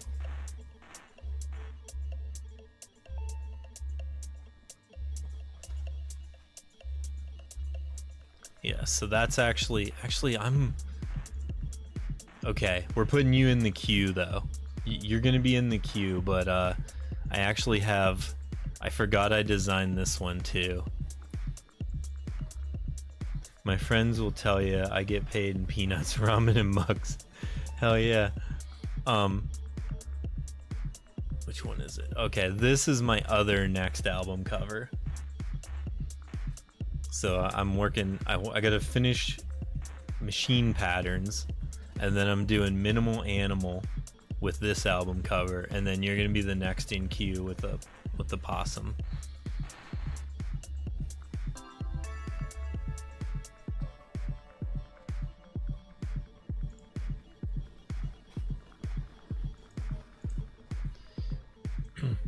Oops. Yeah, it's gonna be called Minimal Animal, but it's spelled without the eyes, I guess.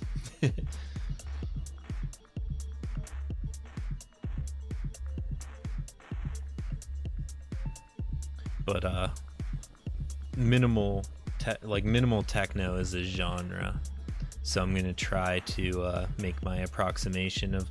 I'm pretty minimal techno anyways, most of the time, but I'm gonna see what I can strip back and make. Whoops.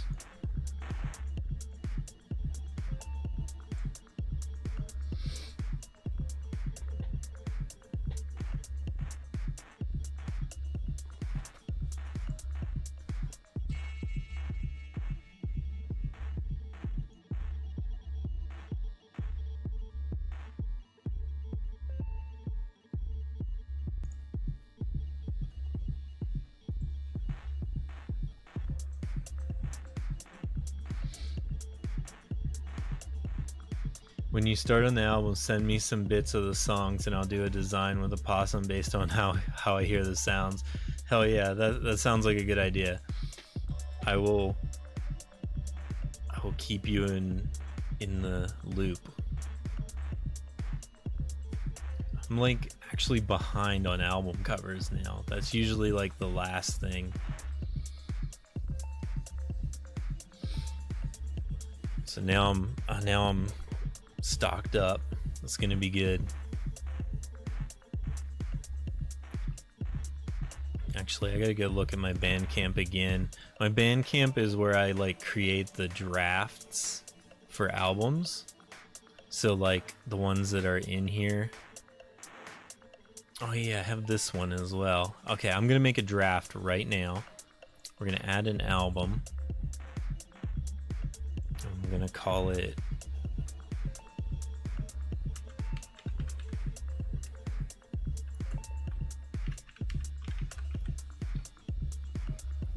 it's gonna be called Roses a Possum, and we're gonna save the album draft. And now I won't forget about it because it's gonna be in here every time I go to my Bandcamp to look around.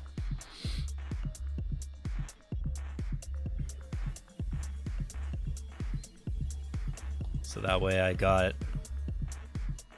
basically my sticky note here. Oh yeah, I forgot I was in the middle of making this ambient album as well. Excuse me.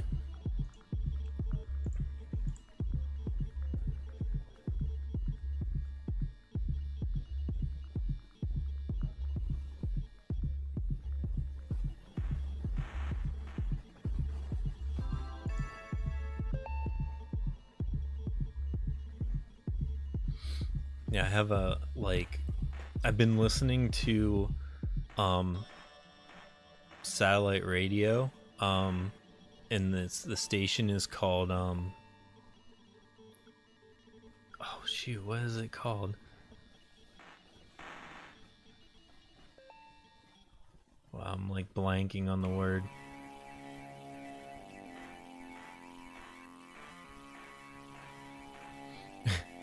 All I can think of is transparent and lucid, and neither of those are the right word.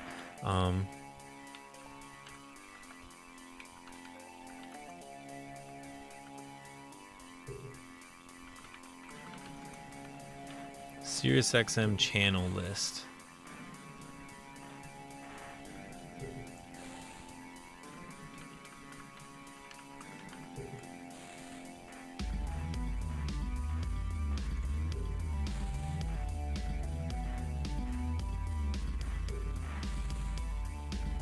Wow, this is like eating me up. I cannot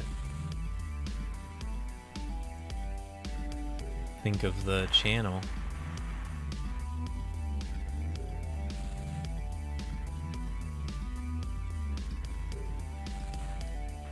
Anyways, it's like all chilled out, like laid back, like ambient music. And I'm gonna make like a album like that, like just real slow, like synth, stretched out synth stuff. This won't be for the the possum one's gonna be an upbeat one.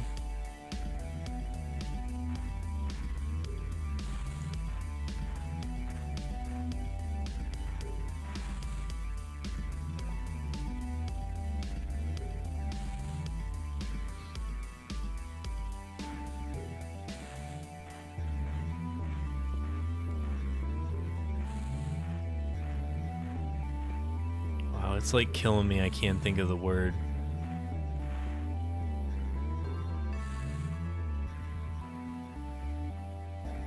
Back to DotO.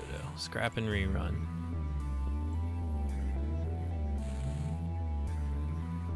I got their channel list, but there's like 300 channels and I can't find it.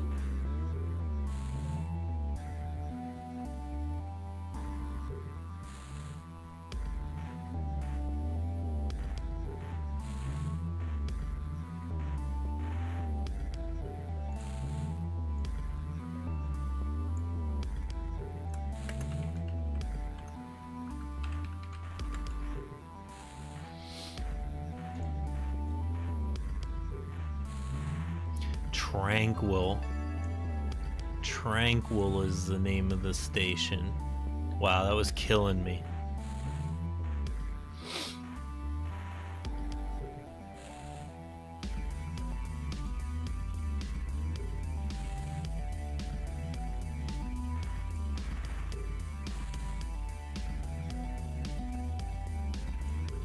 So I'm gonna make this album.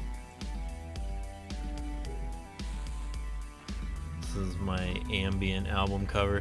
I hate when I do that, the word is there but the brain won't brain.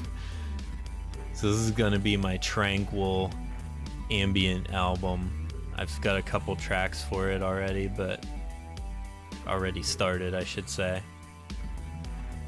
It's called The Gods Must Be Sleeping.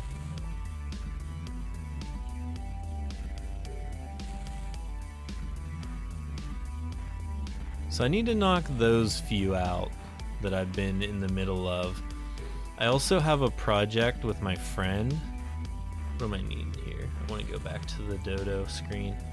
I also have a project with my friend that's kind of like a pop, like a indie pop music project, synth pop maybe, and it's called Cats.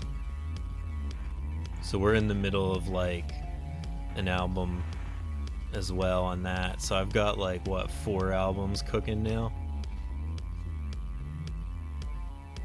And I spent 3 days working on a wiki. I need to work on some music tomorrow, I think.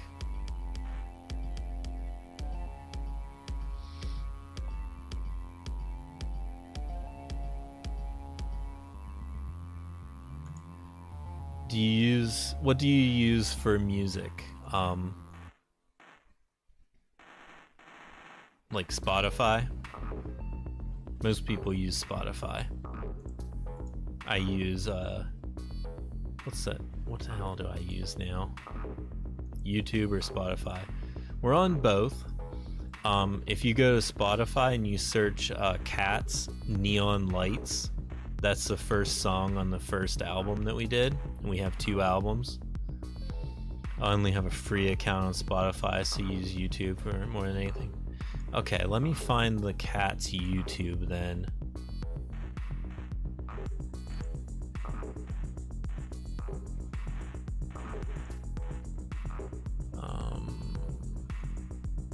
Is it on my channel?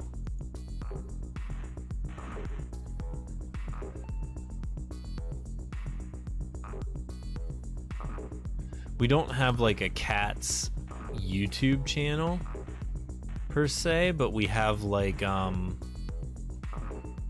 the releases get like stuck on YouTube for like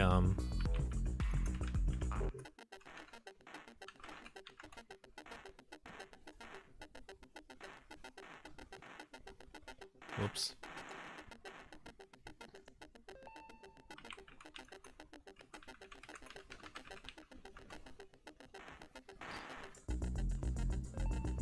Just Cats Neon Lights. That's the, but it's coming up with a whole bunch of like Cats neon lights of cats, so that's not helping right now.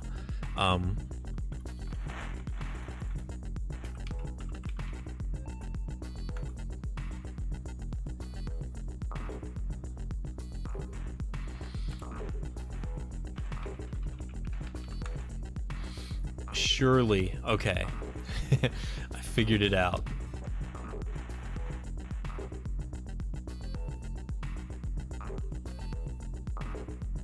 Cats topic. Oh, the other problem is that it mixed our album with like other people's. Okay, here we go. I found the album.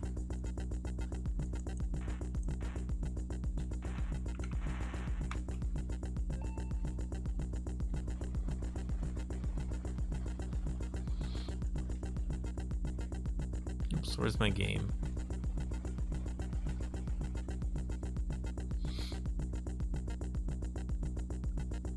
So that's the second album, actually, and for some reason I can't seem to find the first album. Oh, it's separated. That's interesting. So it has, our first album got stuck on someone else's channel, and then our second album got put here by itself.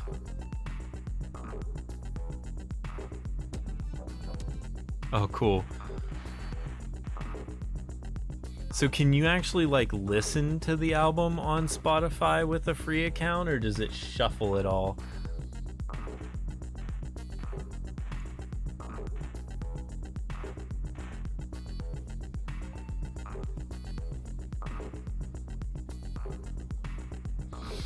Yeah, the first album is like a black cat on a black background with a green eye.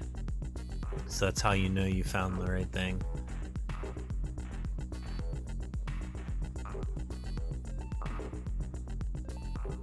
Oh, cool. Yeah, I'm really proud of this project.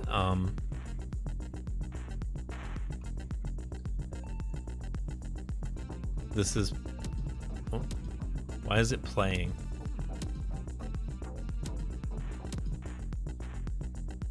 Can't listen to two things at the same time. Subbed on YouTube. See, like, that is just like, it's weird because it's like I don't have control over that. It's like created automatically through DistroKid whenever we release the music on Spotify and stuff.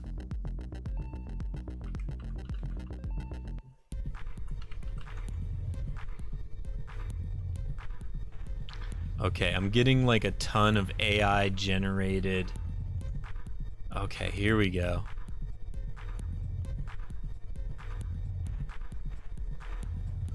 This is funny.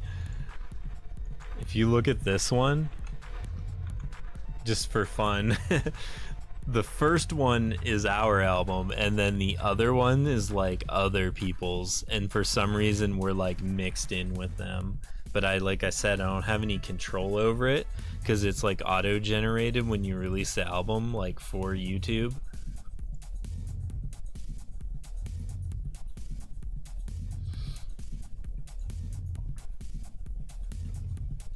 But it does let you listen to the album on here.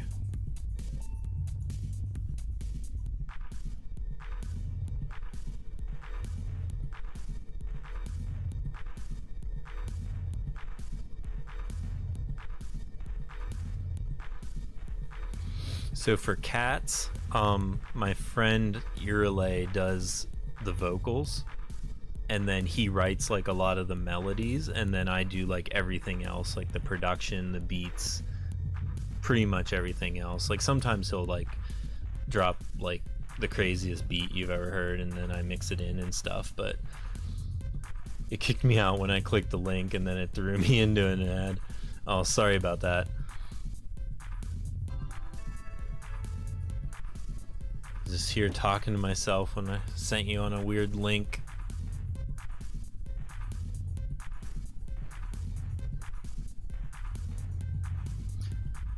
Wonder if we could see, the problem with Cats is that it has vocals and it's really hard to stream and talk when there's like vocals in the music. So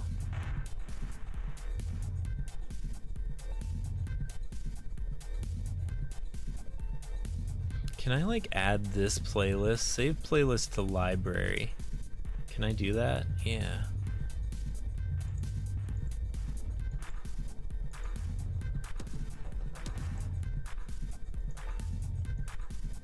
Okay, so then how do I see my library? I don't know like what that really means. Don't be sorry, just setting up new paperwork on my work computer while listening. Right on. So somehow I saved this to my library. Created playlists? No. Yes. There's like, I feel like a boomer, but there's like too much stuff to click on YouTube nowadays. It's like you saved this to your library, but there's like no like button that says library that I can find.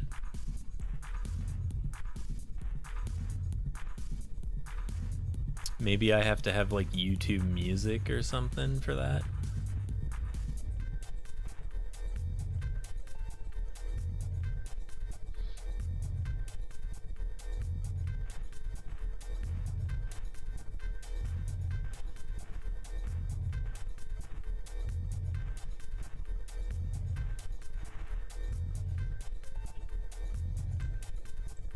But yeah, I feel like the Cats albums are like some of the best music I've ever made.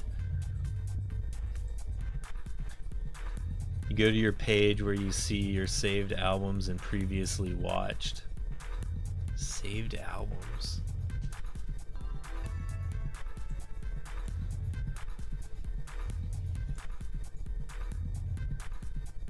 me go look again. It'll save it to a playlist.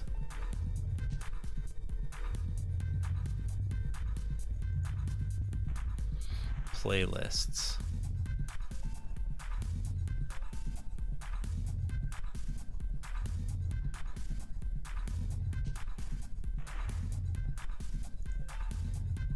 For some reason, our podcast is not updating on YouTube anymore either. It's kind of annoying. On the computer, it'll be on the left of the screen. On mobile, you click U, where your user pick is, and it'll pop up there. Playlists. Oh, there we go. It's saved. Okay. Liked videos. My podcast. Okay, so it's got like everything. Interesting. Whoa, what are we listening to now? Okay, this is like a noise, straight up noise album. We're gonna skip that one. It said last updated today on my end when I followed you. Yeah, it says that, but it's not the most recent episode. Because if you look, the last episode is Spooky Month from October last year. And we've done 3 new episodes since then.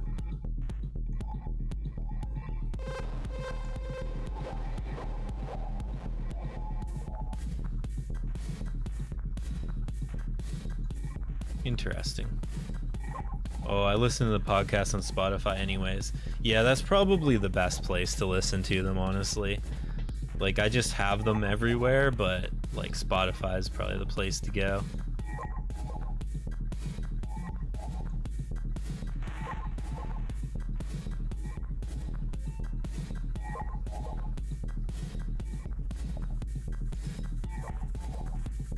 I'm gonna open my Spotify and make sure it's up to date. Okay, yeah, episode 69 is the newest episode on Spotify and is the correct newest episode.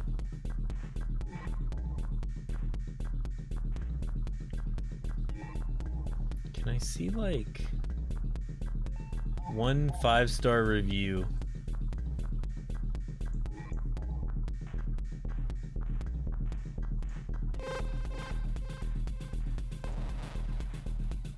It's funny.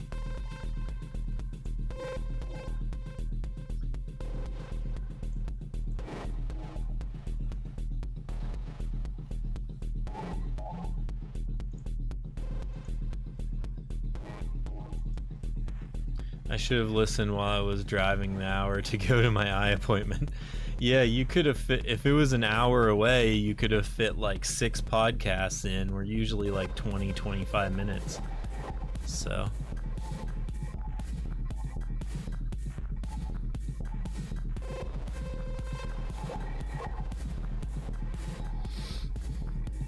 I've been listening since you said you were listening to like the starting at the beginning.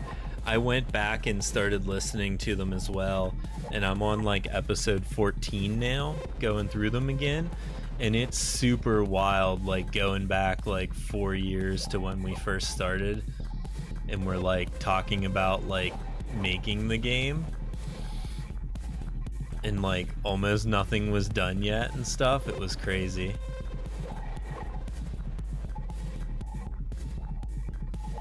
I'm on episode 11 right now.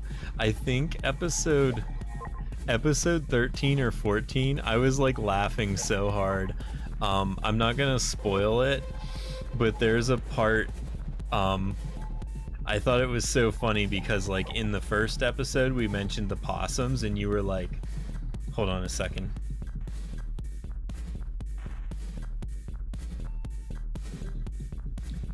Sorry, I had to tell my Alexa to do something. Oh, not you. I'm not talking to you. Stop. I'm not quite Alexa, sure stop. Okay, so anyways, I love hearing you guys talk about the process and how much goes into the making the game and animations. Yeah, that's like why we did it. Like, it's really cool having the journal basically to look back on. So my air purifier turns on automatically at 11 o'clock, or I guess 10:50, and then I had to tell her to turn it back off because it's like too noisy when I'm streaming. Anyways, so you listened to like episode 1 where I was talking about possums, and you were like, oh, I'm gonna do a fan art, right? In, I think it's episode 14, but it might be like 13, we like mentioned something about like a fan art that somebody should do, and it's real ridiculous, and you shouldn't do it, but it's so funny.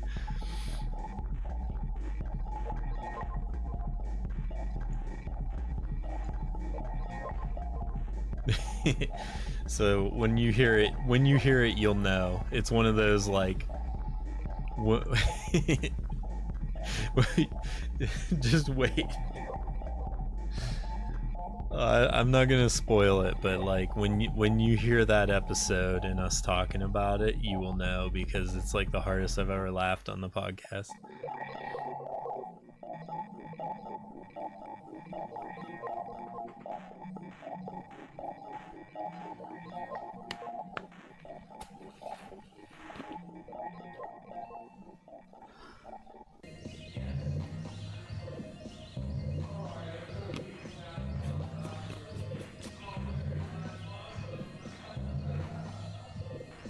Oh, this album that's playing, this track that's playing now is from my live album, recorded live at the Factory Works Gallery. I don't know if this is... Yeah, I guess it sounds pretty cool.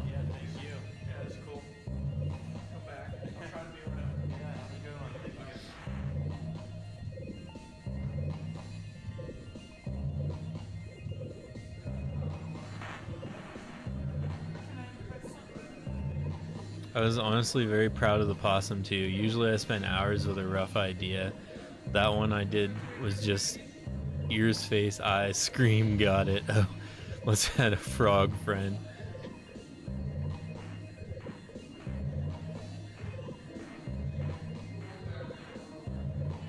It's so cool. It turned out amazing.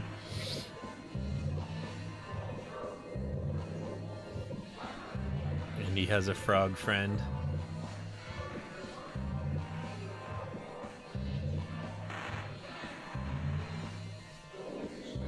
I want to add the possum companion real soon. I'm not sure how soon it'll actually get done. If I had the money, I would have Ben drawing it right now. But,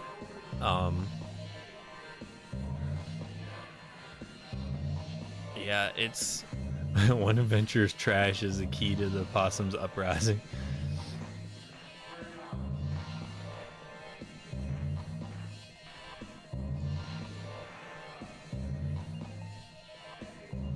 That was my inspiration. I'm gonna hit rerun. I'm gonna take a quick break, refill my water, stretch, and I'll be right back.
Good break.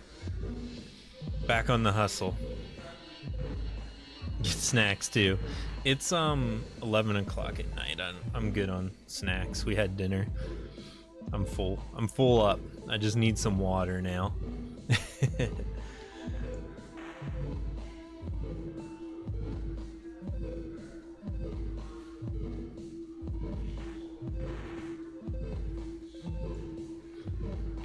Also, this album is a live album. I literally recorded it with my iPhone just sitting on the table while I was playing. And I think it sounds really good, but it also like picked up everybody everybody talking. So I don't know if you heard him like saying like, hey, I'm gonna be like cleaning up, you can keep playing if you want. And I was like, all right, thanks. What was for dinner? We had soup. It was potato and broccoli soup.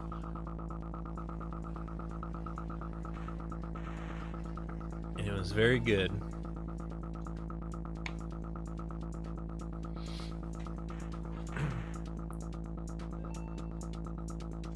Yeah, I was wondering if you had something else playing. No, it was like you can hear people like talking through that whole album. There's like a part where a guy comes up and like tells me like, oh, this is cool, like something like that.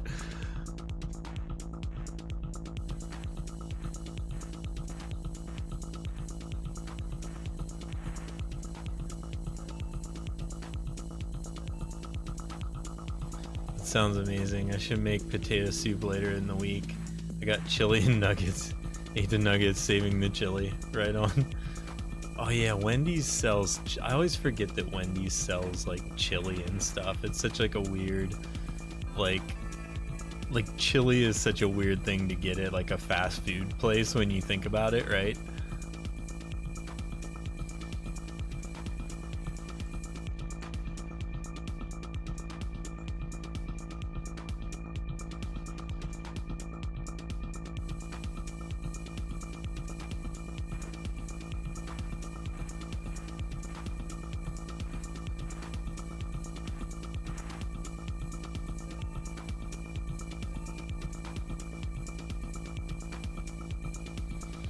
Also, I'm vegan, so there's like not much for me at Chili's. I don't think their fries are even vegan because I think they cook them in the grease with everything else there.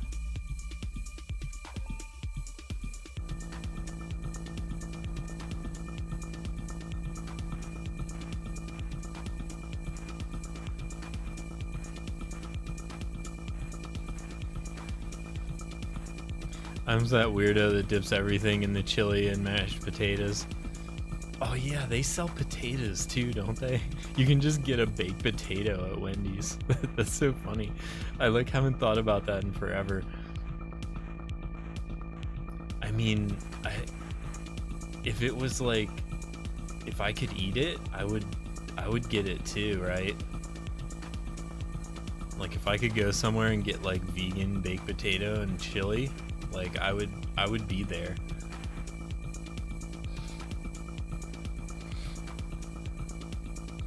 If I go to KFC and get mashed potatoes and fries and dip my fries in the mashed potatoes. Some potatoes for your potatoes, I guess. How many more forms of potatoes could you like get into that combo?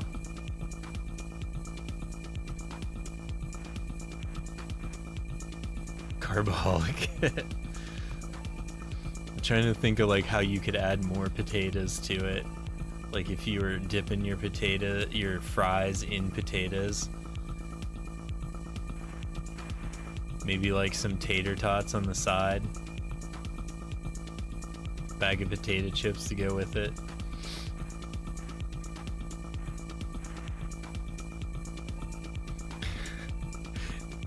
I got it. You should crumble up potato chips on the mashed potatoes and then dip and eat it with your fries.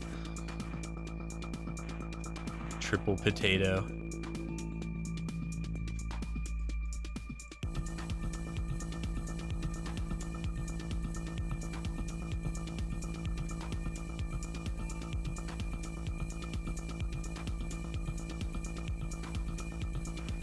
Scalloped cheesy potatoes with mashed potatoes on the side with fries with tater tots on top.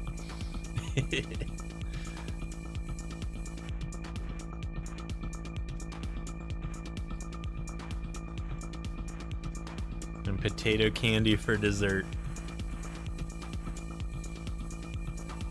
Do people know about potato candy? Or is that just something that my grandma made?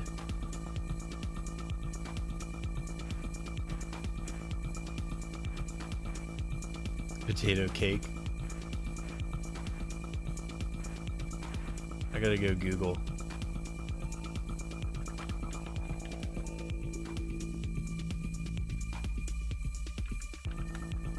Potato cake. Oh wait, potato cake. So, okay, so there's potato cake, but there's also potato cakes that are kind of like a hash brown. Those are so good.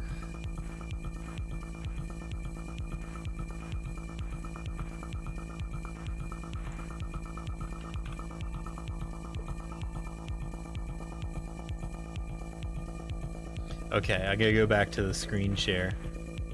Do you know about these? Potato candy?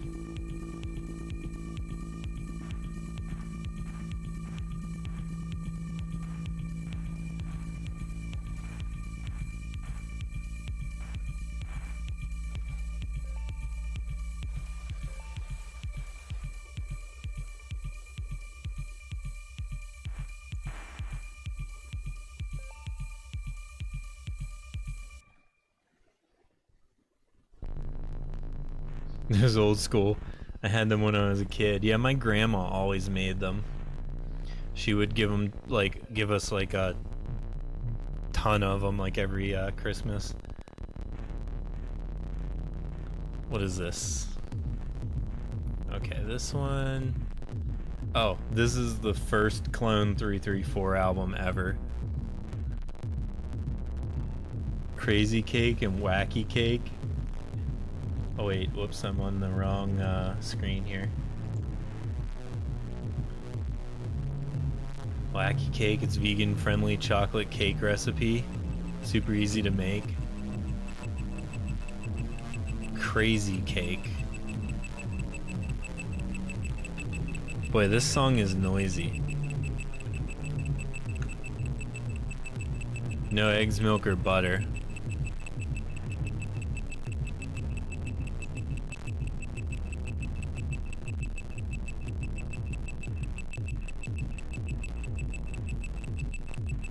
This doesn't look too different from like maybe like the brownies and stuff that my wife makes.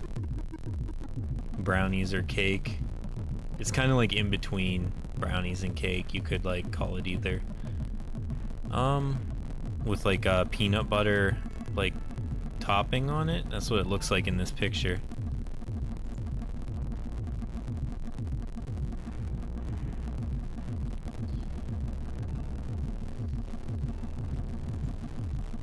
Boy, this song is noisy.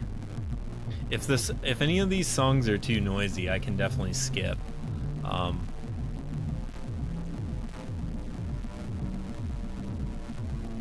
Does this one mellow out? I don't think so. It's a recipe my great-grandmother had from the Great Depression that was passed down. Then people got a hold of it from their grandparents and put it on the internet. That makes sense. We might be eating Great Depression food here pretty soon. Would they have Spam and like Crazy Cake, I guess.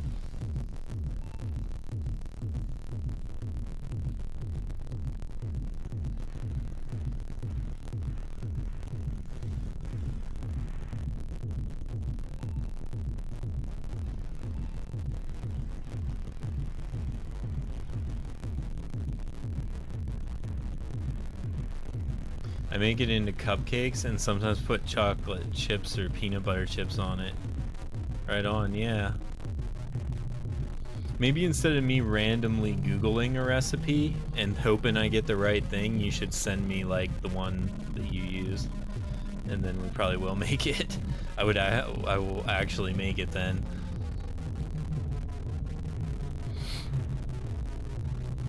can do that. Right on, yeah.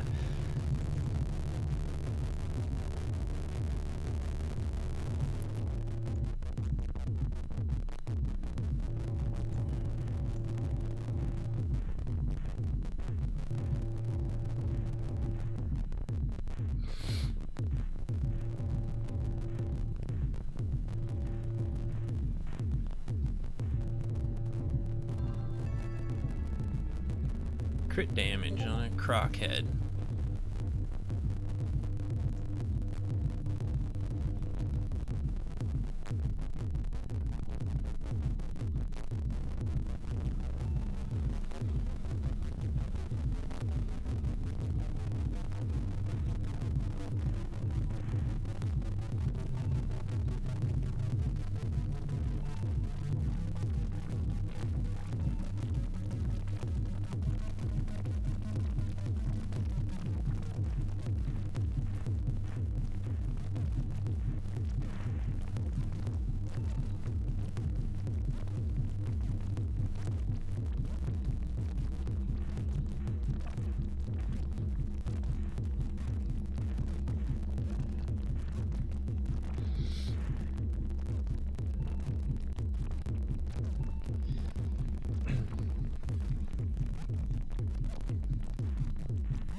I don't remember who it was, but this album, this album cover is literally a picture of my face, right? And I remember somebody being like, "Oh, I love all of your album art.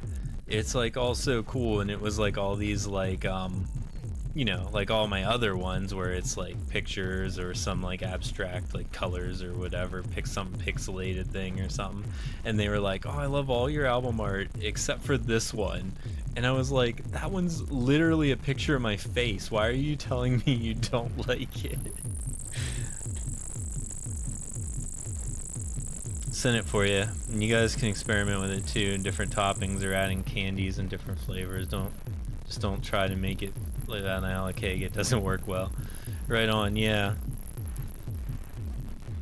We'll check it out and see how different it is from the recipe that my wife makes sometimes. Maybe she might already make that and just I didn't know it was called crazy cake. But we'll see. We'll definitely I'll probably just I saw it pop through in Discord. I'll probably just like forward it to her tomorrow.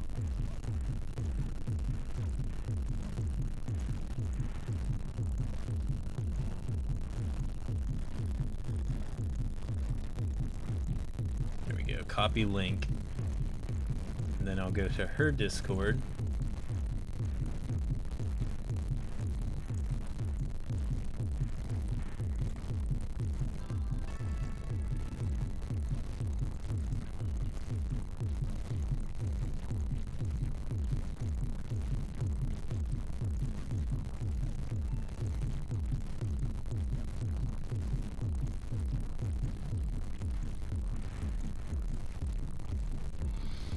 I might have to go through the playlist of songs and like take off some of the like noisier ones, because like I like this song.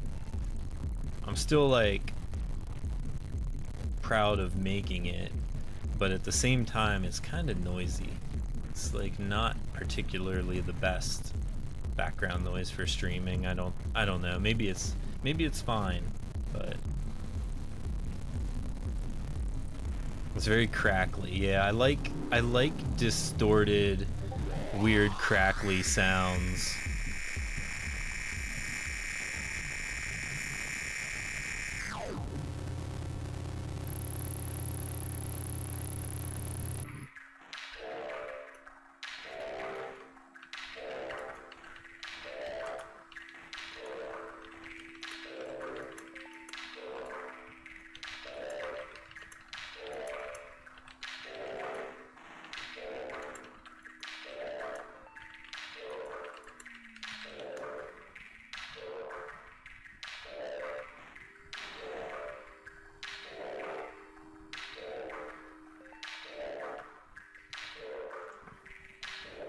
So I sent that link to the cake to my wife, and she sent me the GIF from Napoleon Dynamite where they put that ship in the bottle on the table, and the lady says, "I want that." I want that.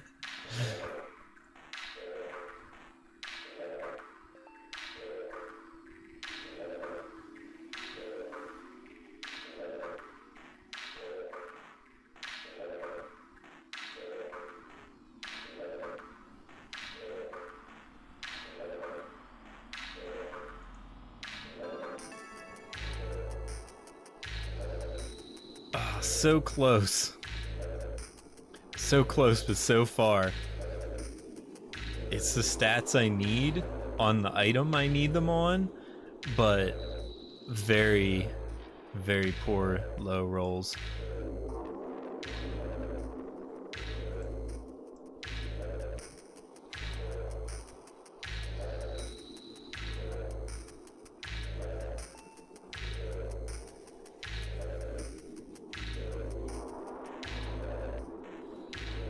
I don't cook or bake that much, but I've never made anything that was 5 bowls in separate parts. That sounds awful.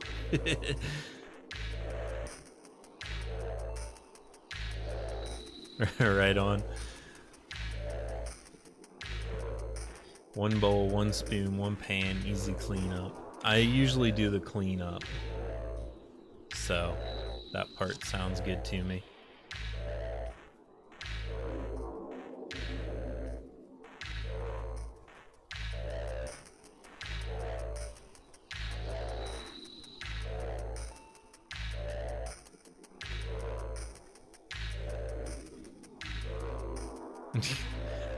I never feel guilty licking the spoon.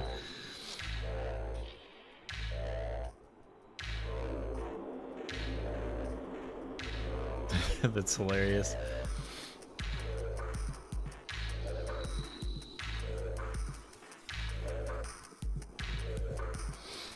Oh yeah, this one's an album cover that Nika made for me.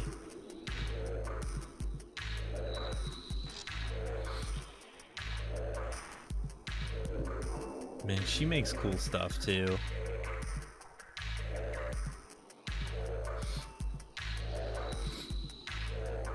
I do when I make peanut butter cookies. I'd eat the whole batter before I get to them baked if I had no self-control. Well, we just made chocolate chip cookies last night, and we basically like put half the dough into like a container and save it to eat, and then only make like 10 cookies.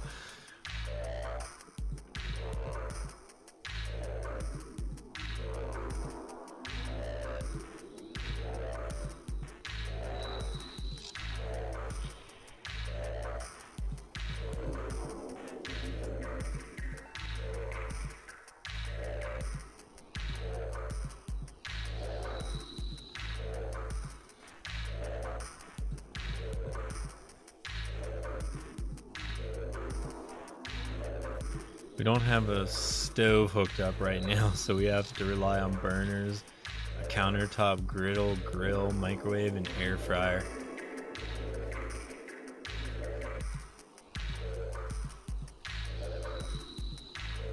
.1% lifesteal on this. I wish the lifesteal would have rolled better, but that's pretty good.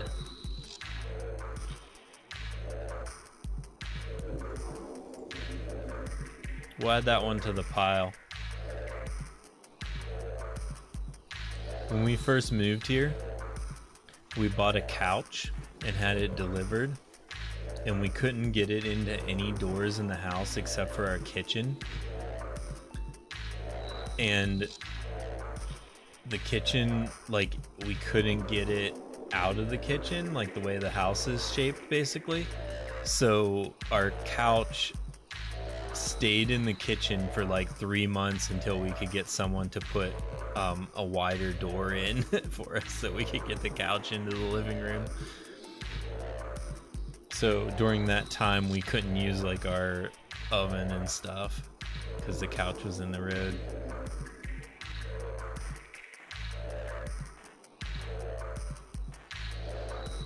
sounds right.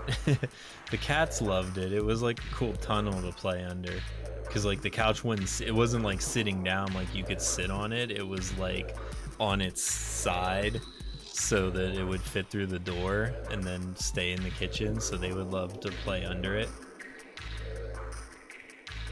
I only need the offhand item for the croc to get the whole set. It's tough to get an offhand, a good offhand, because like they have so many stats on them that it's hard to get like them all to roll something good. But at the same time, like it can be the best item because it can roll so many stats.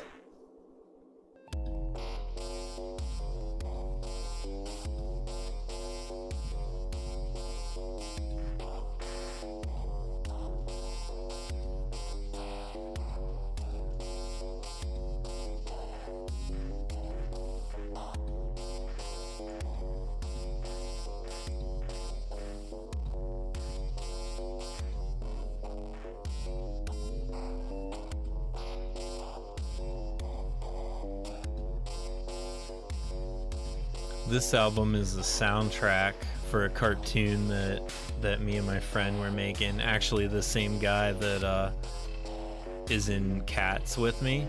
Me and him did voices, and then another guy was animating this and like writing it.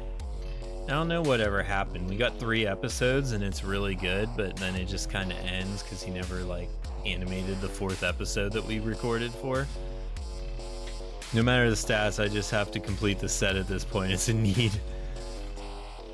Yeah, it's the set is kind of a point of contention with some of the players because like it's not very good right now, but I think it's a really powerful set. I think it'll be a powerful set eventually that people will farm for to try and get like good pieces of.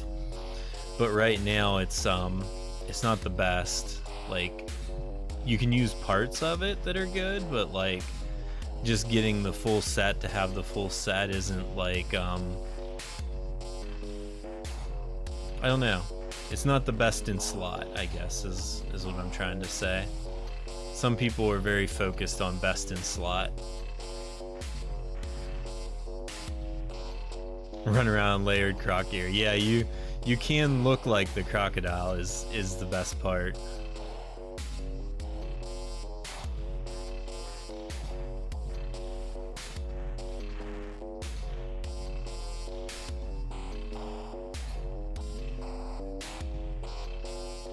Man, when Ben first drew that crocodile, it kind of blew my mind.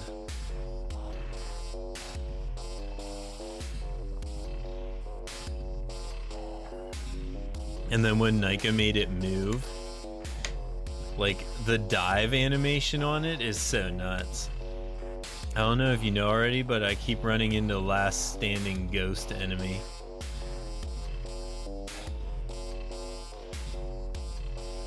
The last standing ghost enemy. Is that the one that locks you on the battlefield and you can't beat the dungeon or the breach?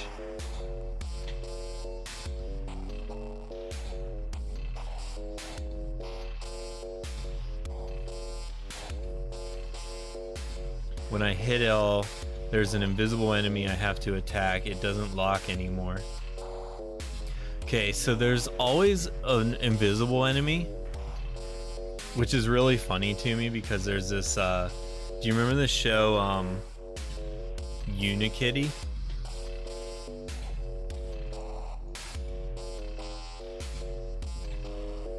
So there's a show called Unikitty, and there's a character named Hawkadile that's part hawk, part crocodile. And he's like a bodyguard character. And he's kind of like, reminds me of like, is it Brock Sampson from Venture Brothers? So if you've seen Venture Brothers, he's like that bodyguard character, except like the kids friendly version. So anyways, he has to go to like Never watched that either. Oh damn it. Well, anyways, you don't need to have seen them. He's like a bodyguard, and he has to go to his like school to like renew his bodyguard license or whatever it is. And when he's there, he's like in the training, and he's like wrecking everything and like all this stuff. And the guys like giving the test are like, he knew about the invisible enemy, and they're like, he's like, there's always an invisible enemy. But anyways, like in our game, there's always an invisible enemy, because sometimes like things bug out and you have to be able to hit something or it breaks the game. So there's this invisible enemy that's always there. It's something that we need to like fix. It's kind of like a temporary fix, and we're gonna have to get it fixed for real. But there's always that invisible enemy that you hit, and it's when you're using like certain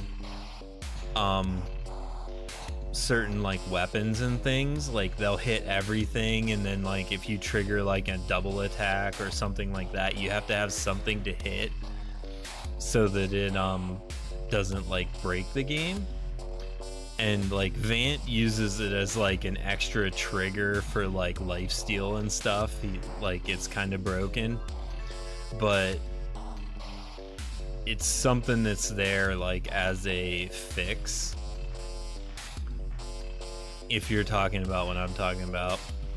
And then sometimes you'll get like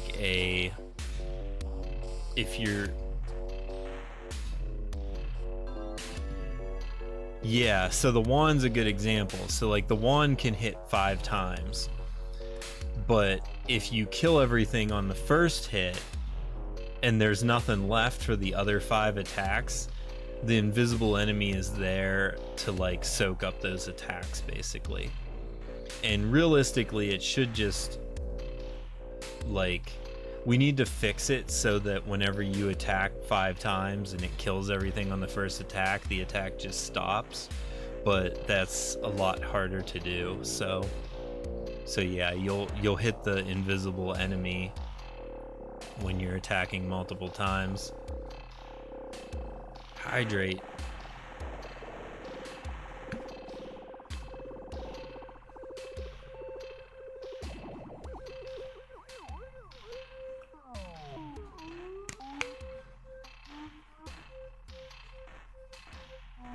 Good old-fashioned water.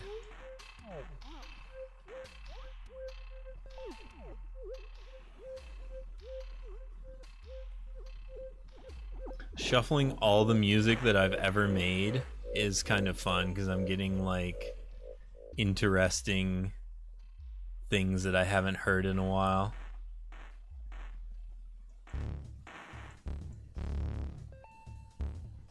Why is the album art sideways? I've got the Liquid Death sparkling water that is a cola flavor. So I would go for like a sparkling water that's cola flavored, but like just a water in a can and it's expensive isn't for me. Actually, I don't know how much Liquid Death costs. I always assumed it's expensive for a bottled water, but maybe it's a fine, fair price. Oh, the album art straightened itself out. So this is a picture of a bird I took, and then I used it as an album cover.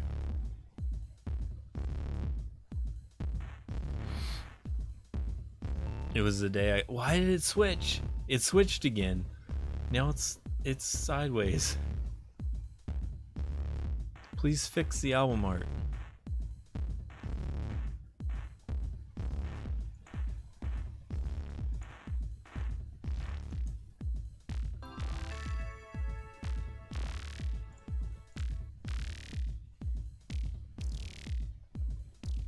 Liquid Death water is really good too. It ranges depending on where you go. Hubby is addicted to the teas.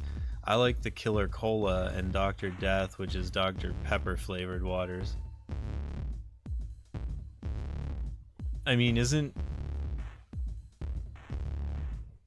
Dr. Pepper itself is basically Dr. Pepper flavored water, right? When you think about it, with sugar. It's just flavored with tons of sugar and whatever chemicals. I'm assuming it's like a lighter flavor.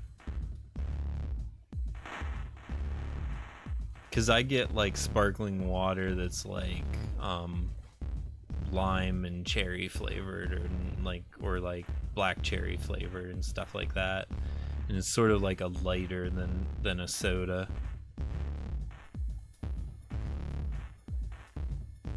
This isn't carbonated, it's sparkling water that tastes like you got Dr. Pepper with a lot of ice and let the ice melt. Isn't sparkling water carbonated? Or am I missing something? Like sparkling water is carbonated. That's what makes it sparkling, right?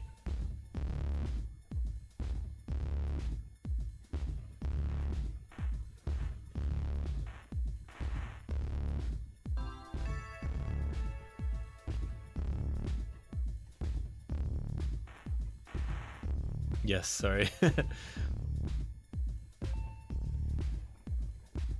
I'm just confused. Maybe I should have gotten a large copy. Oh, so it's not sparkling water then. It's regular water that's flavored like Dr. Pepper.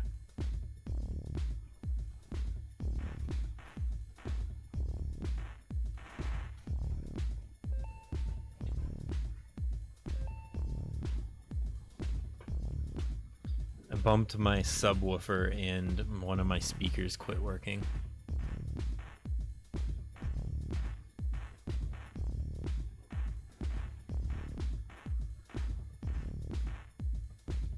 Okay, I'm not sure if this will break the player when I switch this to the main player. Okay, it doesn't cover the screen, but it does show weird on the stream.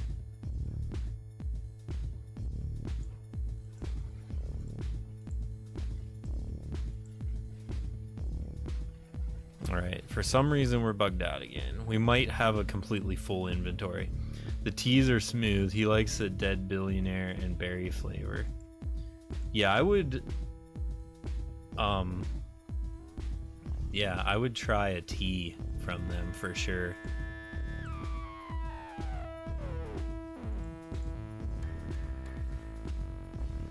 Oh crap. We have too many legendaries. We have 201 legendaries, so we can't scrap and rerun. We're gonna have to sort some junk. Let me go back into here. I was trying to figure out. So what I did was I opened this music player that's called Music Bee, and I linked it to my backup files for all of my music. So it loaded all of my albums in. I have 62 albums and 350 tracks. I wish it would tell me how many how long it is. So let's switch back to the mini player.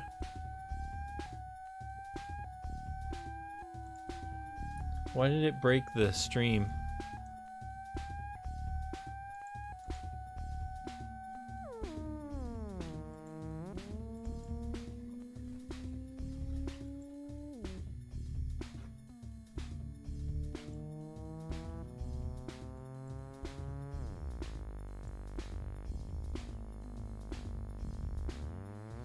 I'll fix it.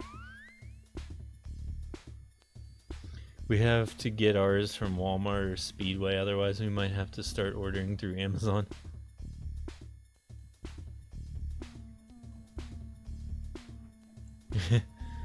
For some reason we lost our music player whenever I switched to the other window. So when I switch to the main player it works. Oh, I wonder if it bumped it off screen.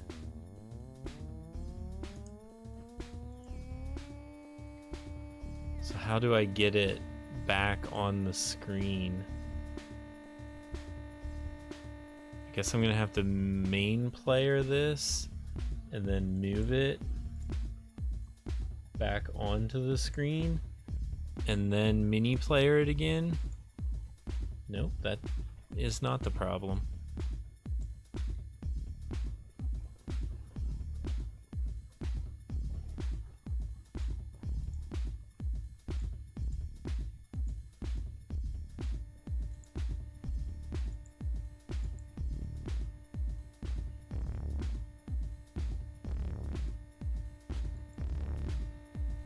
It's like not updating anymore either, because it's like saying the name of the song from something that we listened to like a while ago.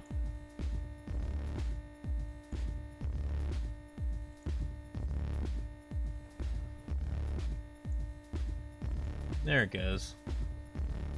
It's back now. I like that the fish is flopping to the beat.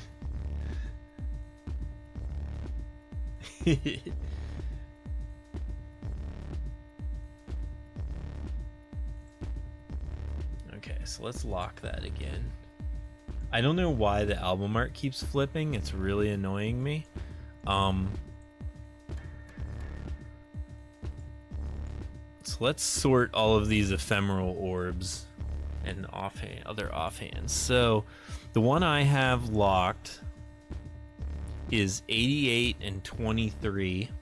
The one I have equipped is 99.9 and 20.3. So we're gonna like salvage anything that is not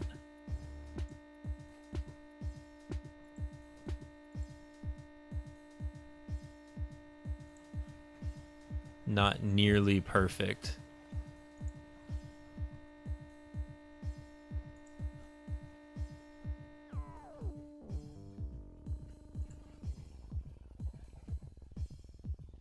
Wow, that one rolled really low. It's 53.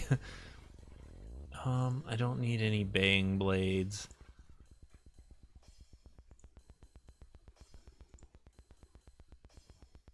I already have a perfect shiver.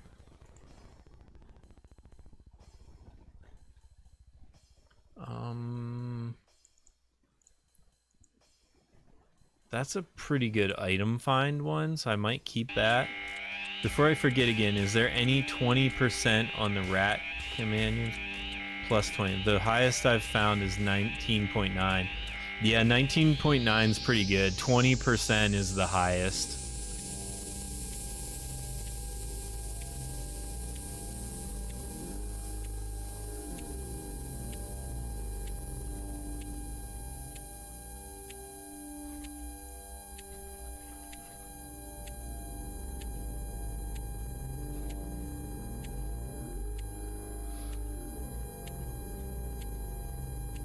Just need to keep looking.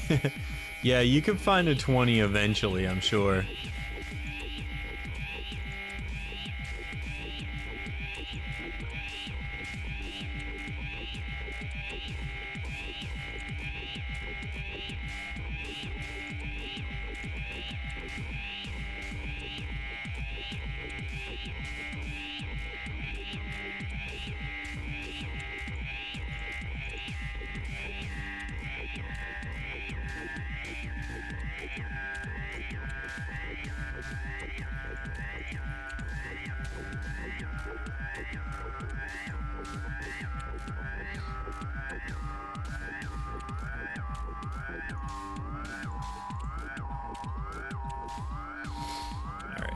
This stuff is harder to sort. Can get rid of that. Oh, it's not very good. This is a body that's pretty good.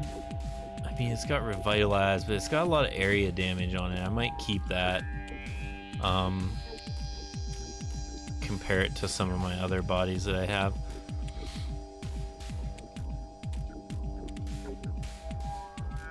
There's a lot of crit on this and pretty good dex. Oh yeah, this is that lifesteal one we were keeping. This one's like so close, but not quite.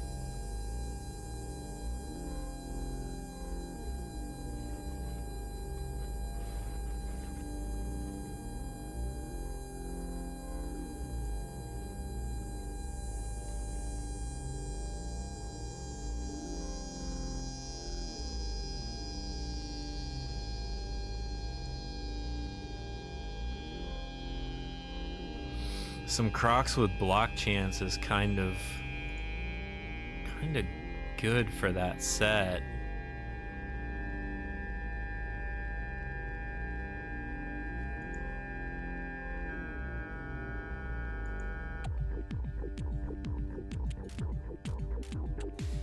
A hammer with area damage chance and block chance.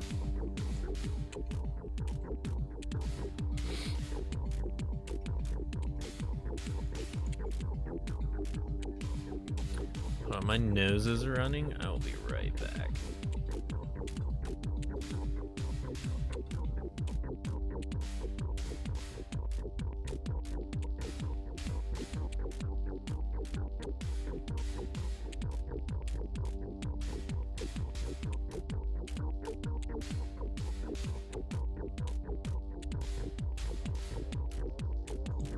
Oh, the other thing about you asking about getting a 20% pipsqueak is that, like, for a while before we buffed some of the older, like, Maskataku Ra and stuff, or no, sorry, not Mask, that's an artifact. Excuse me, we buffed all the companions.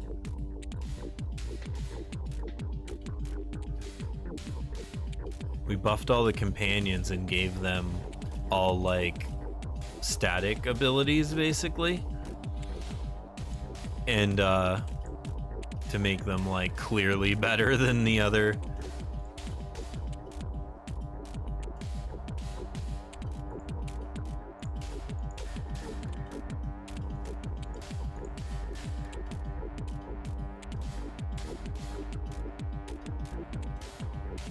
Double attack on this Blade of End.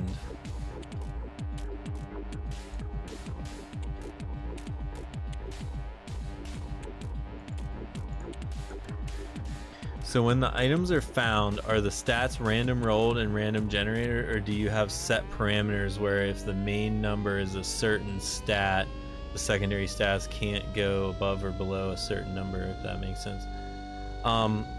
They're all rolled randomly, individual of each other. So for example, like this hammer, it's got 123 on the karma main stat. That just rolls. It's between 100 and 250 basically. And then the damage to elites rolled really low. I think it's between 10 and 40. The dex boost is 2.6. I think that's between like 1 and 10. It might be higher. And then same mana regenerate has its own stat range. Area damage chance has its own stat range. And they all roll like independent of each other.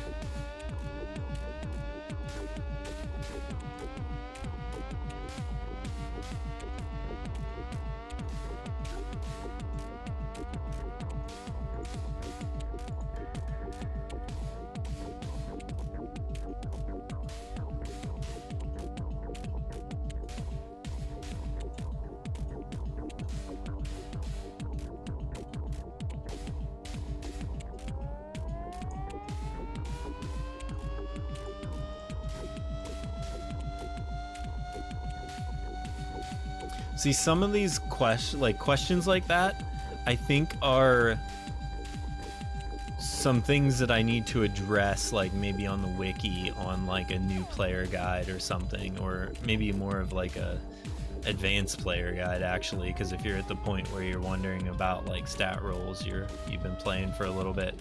Okay, so both can roll high or low no matter what each of them are. Got it. I wondered because I find some where the main number was high, but the secondary were low and vice versa. Yeah, they're all just like if you think about it, like creating a D&D character, like the numbers, well, maybe actually they do in D&D, I don't know. But like you basically go down the list and you roll the dice for each one. And like the big one's like a D20, the littler ones are like a D6. And stuff like that. Like it's kind of the way to think about it, and it's just like a straight roll. It's not weighted any way, which way.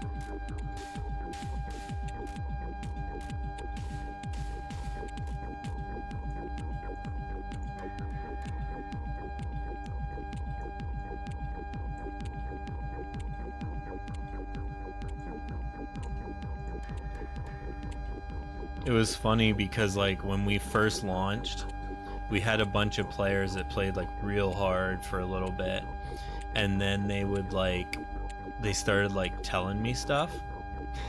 Which is fine, like I like it when people tell me stuff, but they were like, you need to make changes to this game, and I was like, okay, what are the changes? And they were like, all the stats need to be possible to roll on each item. And I was like, they are. And they're like, well, I've only gotten lifesteal on pants or something like that. And I was like, well, that's just luck. That's just RNG that you rolled like 3 pairs of pants and they all had lifesteal. That's like really lucky or whatever. And they're like, what? And I was like, yeah, like any stat, any minor trait can roll in the minor trait modifier on an item. And they're like, what? And I was like, yeah, it's exactly like stat building a character sheet. Roll separate dice and place the rolls in stats where you think they will fit.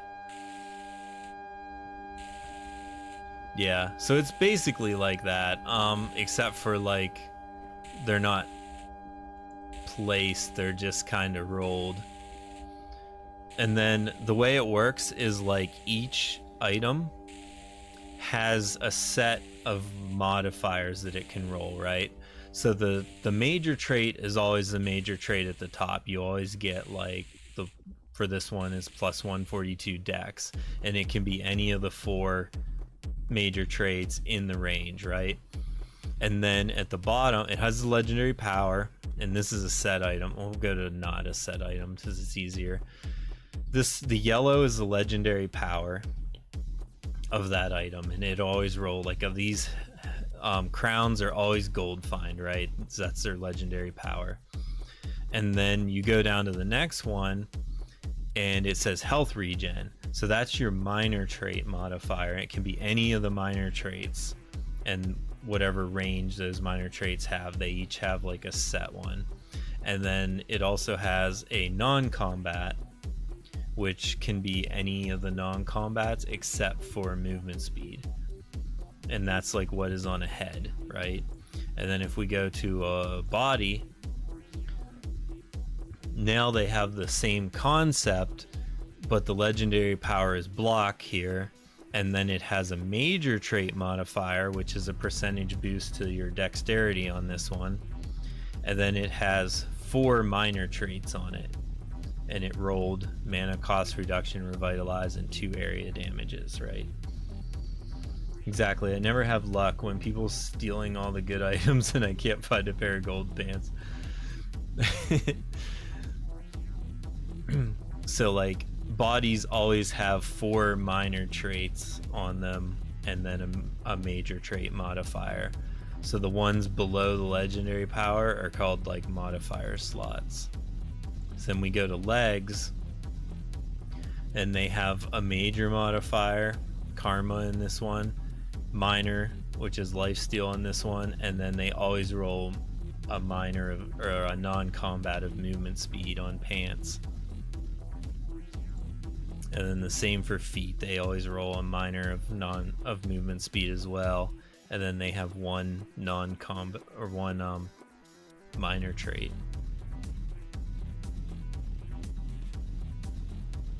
So basically each item has a set of modifiers that it can roll on it, and then it always rolls those modifiers.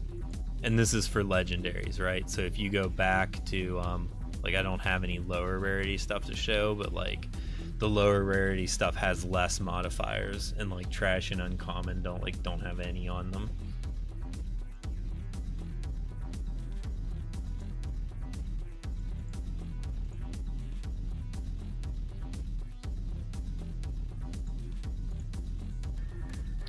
So I gotta get rid of some of this stuff. Let's keep that one. Body, legs. Crit chance on these legs. I don't know like why I would keep these, but I kind of want to keep them because crit chance on a decent pair of Crocs pants is probably pretty good.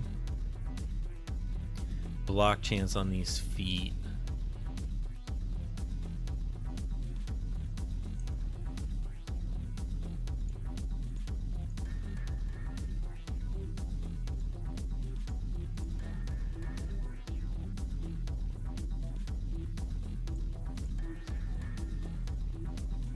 just gotta make space in my inventory so I can keep farming.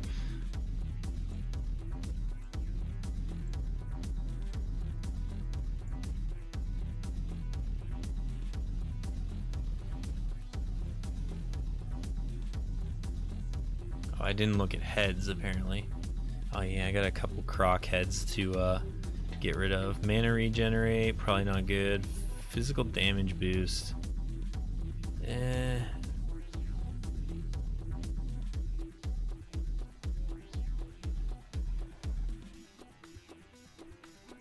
This is kind of a good one on stat. Will there eventually be a way to send little gifts to friends, like daily gifts you can send that have like random item like health potion or small amount of gold or something like that? It's not something I had planned. So like trading breaks the economy, right? So like if I could just send you this crown, for example, then it would create an outside of the game economy where people would be like running bot accounts to try and farm these and then trade them to people for real money, right? So there can't be trading because it just breaks everything. But being able to send your friend a gift is an interesting concept, because it could be like random, or it could be something like smaller that isn't like necessarily going to break. Yeah, not trading, but gifting something small but could be helpful, like 100, 300 gold, 1 to 3 potions, something like that. See, I think something like that would actually benefit like guilds, right? So you join your guild and like maybe like help each other.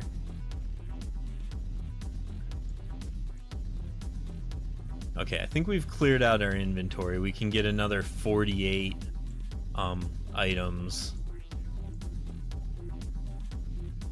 So let's keep farming for a bit.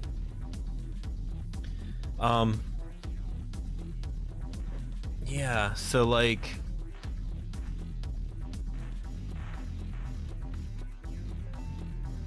it would have to be locked behind something, right? You were on your own for item finding, but here's 100 gold in a gift box. Yeah, the problem is like 100 gold is like nothing right now to like most players. Like once you get to a certain point, like 100 gold is like nothing. So it would have to be like significant enough to be like worthwhile to send, but small enough to not like break things.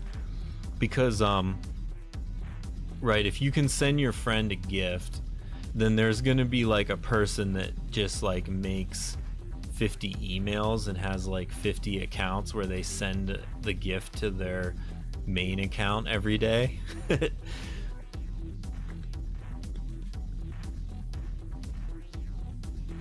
Which there's nothing wrong with that necessarily if they want to spend their time doing that, but it's kind of a weird gameplay loop.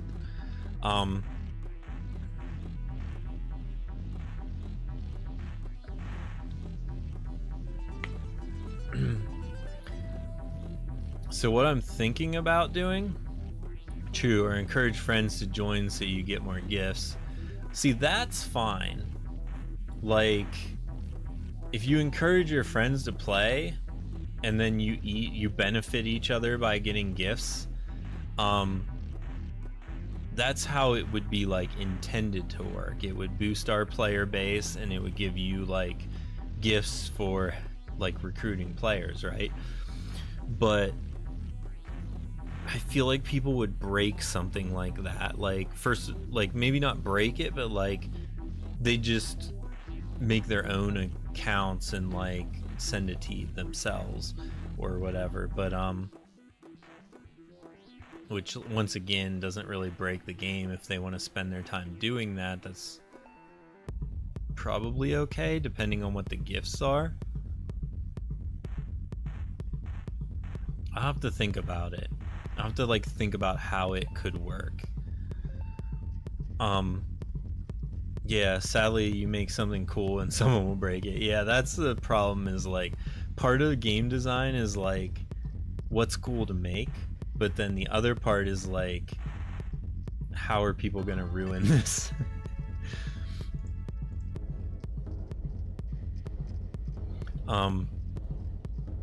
So one thing that I do want to do eventually, and this is like years from now probably, because it doesn't make sense to add guilds yet, because there's not enough like game content to justify having a guild.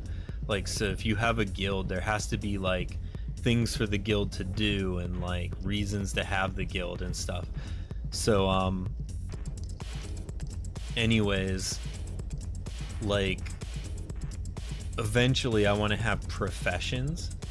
So you sign up and you can be like a gardener or an alchemist or like a tailor or a, what's a shoe fixing person called, a cobbler, you know. So you pick a profession, right, from the list, and you rank up, cobbler, thank you.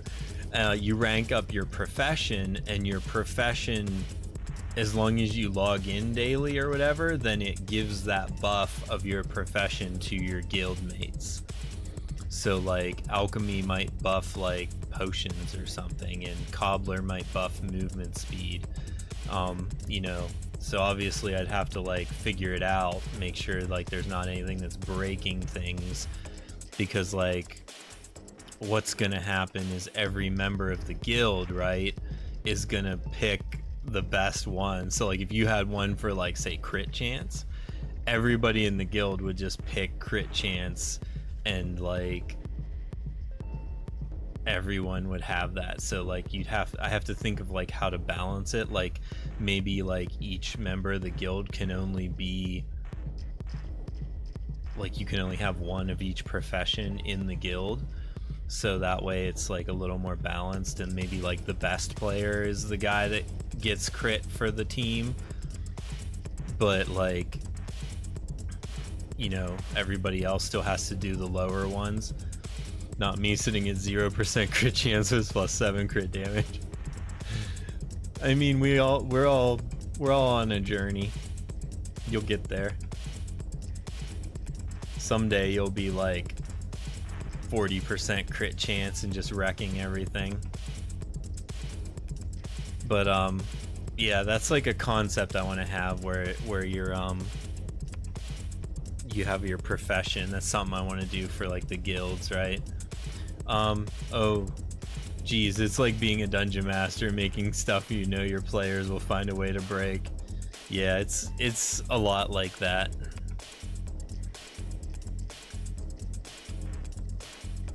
But it's more like the person that writes the book, right? Because being the DM is one thing, but it would be like if you were the DM, but the people that at Wizards that made the book didn't do it right, and then your players are breaking your campaign because of something in the game that Wizards didn't balance, you know?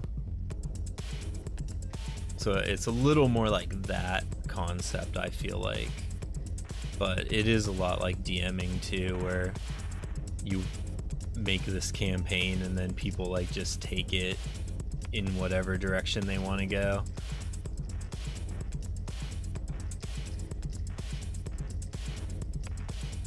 Like 2 or 3 streams ago, I had to get a suggestion from the chat for traps and such for the temple, and one person said sticky walls, and it made 100% sense because the hubby's character can just walk on walls. So yeah, wall walk, and then you just have to put sticky walls in to like stop them.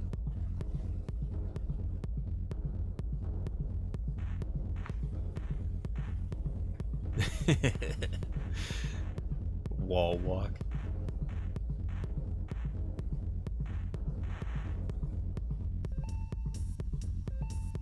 Oh man, I'm going on 4 hours on the stream.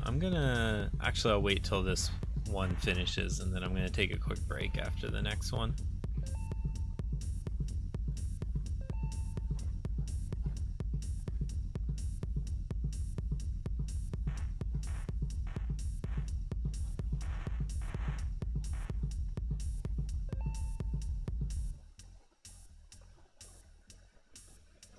Between him and the druid NPC who can transform into a spider to avoid setting off the traps. So basically you had to make like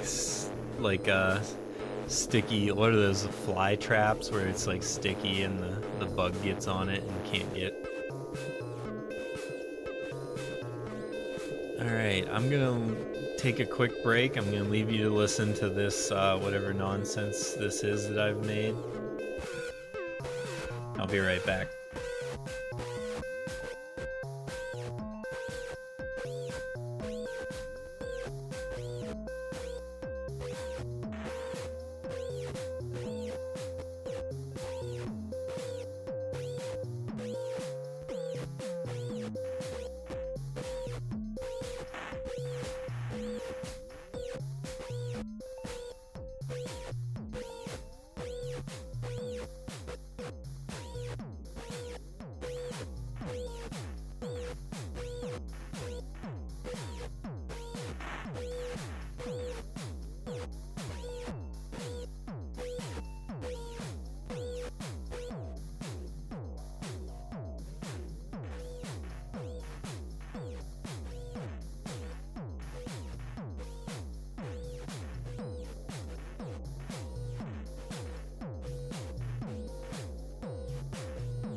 In my dungeon crawl, one of the players floated the whole party across an acid pit. 20 minutes of prep on the room ruined in 2 minutes. I mean, yeah, that's definitely how it goes.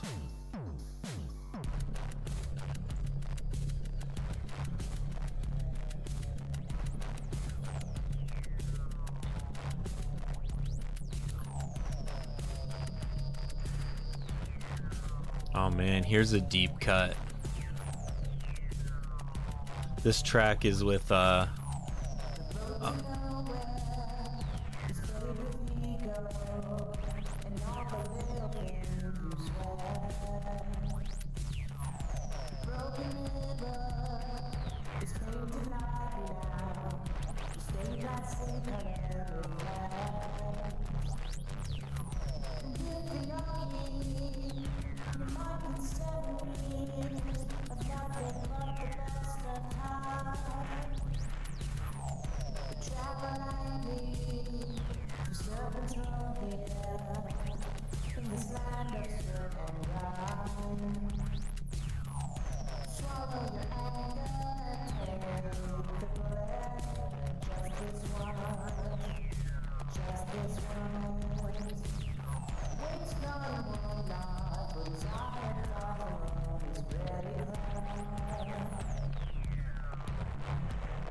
Travels on the wind, from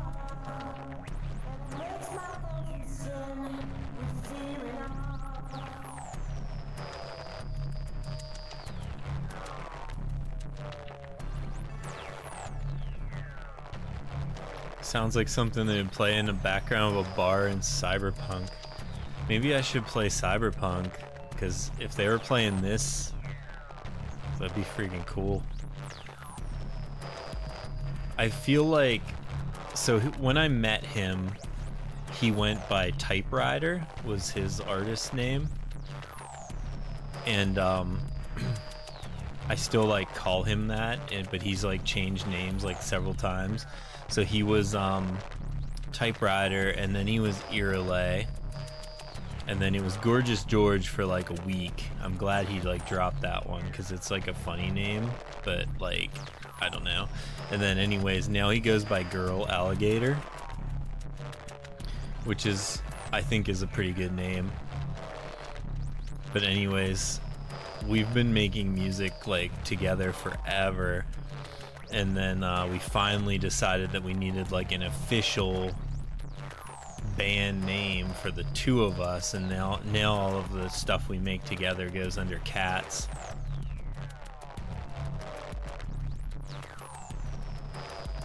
But before that, it would just be like he'd just be like a guest on like an Electric Type song, or now a Clone 334 song like this one.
Yeah, that's a deep cut.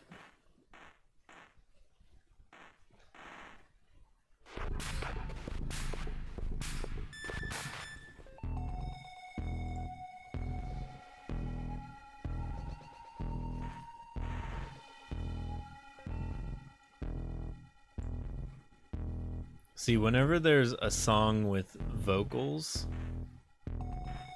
when I'm streaming, I feel like it's really hard to talk over the vocals.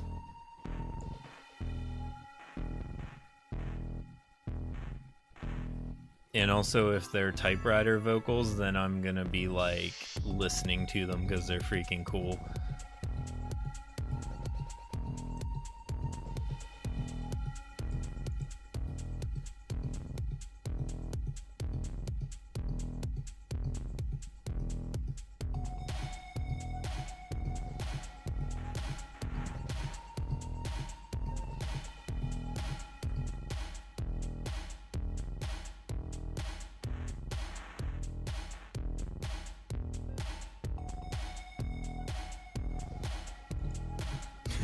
Times you start jamming out to your own song on stream and forget to talk. Yeah, I mean, it happens to the best of us, but I made all my songs on Suno and it's helped me stream stay steady.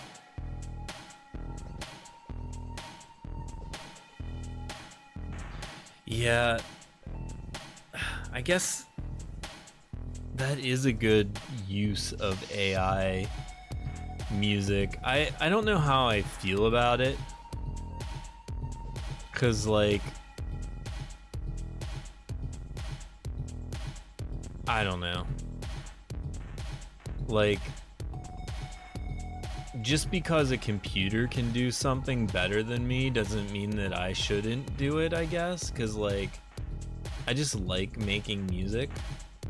And I also think that like you're not gonna type something in on Suno and get something as unique as what I make. You know, if you're a person who just makes real generic music, we'll just leave it at that. Like, yeah, like the computer is going to be able to like copy you and maybe sound better than you. But like my music is like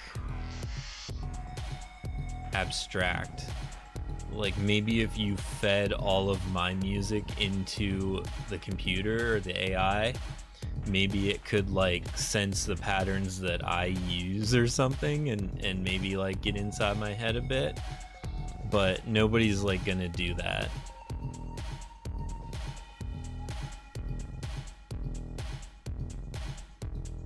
For personal use, I'm okay with it. I'm not selling it or using it to do anything big.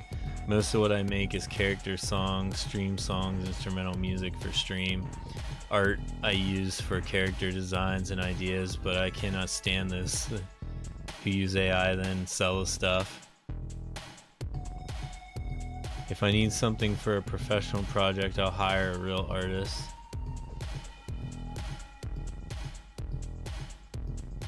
Held message for Reason Smart Detection Beta. If I need something for a professional project, I will hire a real artist. I don't know. I don't understand why it...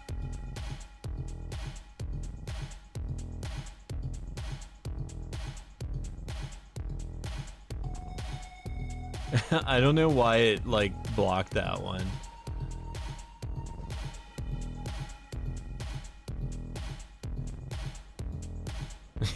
That's so weird. But yeah, I agree with you.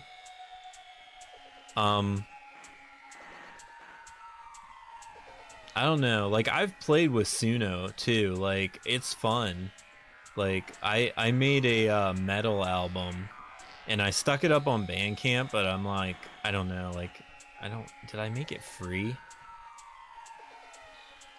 It's on Bandcamp, so technically you can buy it, but I just put it up there so that I could listen to it.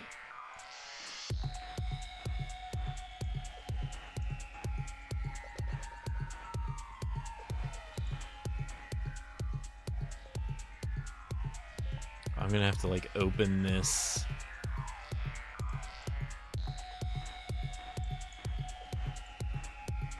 I made an album for different genre songs about crocheting. Yeah, I saw you posted about that in the thing. I didn't listen to it because I was at work.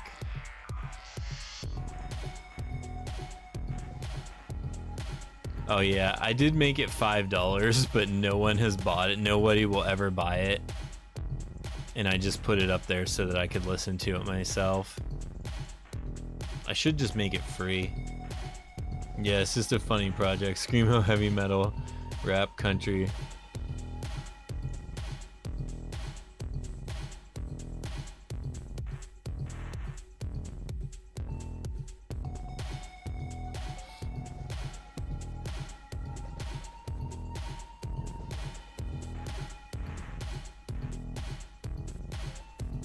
Wind out, make it 99 cents. Yeah, I should have made it. I should make it $1 on there actually, but I don't know. I just like threw it up. No one. I'm not marketing it in any way. So, if anybody finds it and loves it enough to give me $5, then I guess I don't know.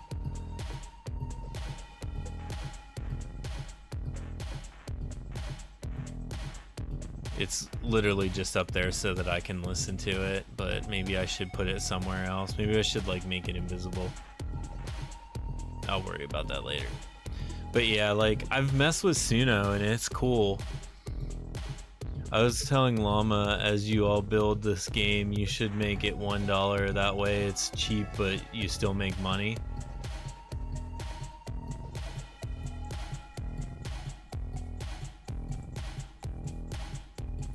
See, if it was $1, no one would ever try it. Like it's a cool concept, but like the truth is, if it's not free, no one will ever try it, because if they're gonna spend money on a game, they're gonna go to like Nintendo or Blizzard or whatever. You know, they're not gonna like $1 and then have microtransactions. So honestly, with the player base that we have, as small as it is, we make, like, if we just had 100 times the players, right? So like instead of 7 daily players, we had like 700. I'd be making enough money to like just keep everything going. It would be perfect, based on what we make right now off of like 7 average daily players.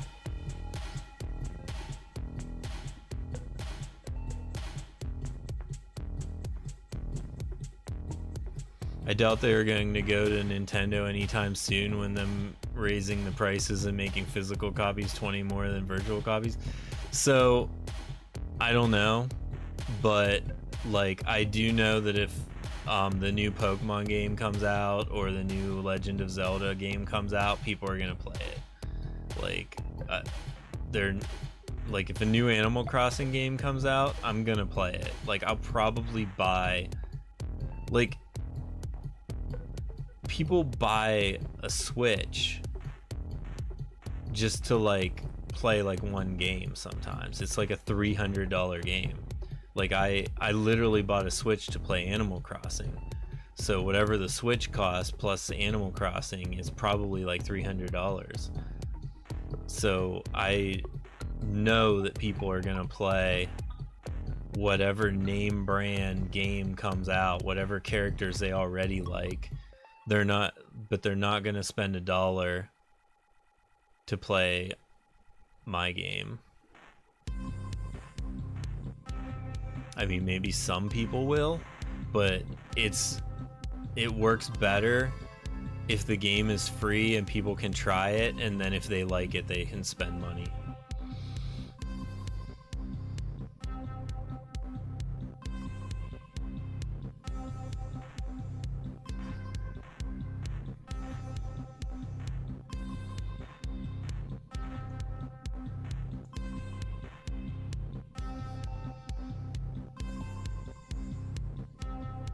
I got mine for Monster Hunter, Animal Crossing, and Call of the Lamb, but with Xbox coming out with their new PC console, I'll just get that.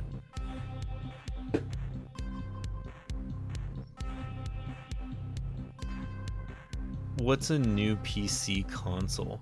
Is Xbox like literally, like, is it a PC? What's it called? I'm gonna look it up.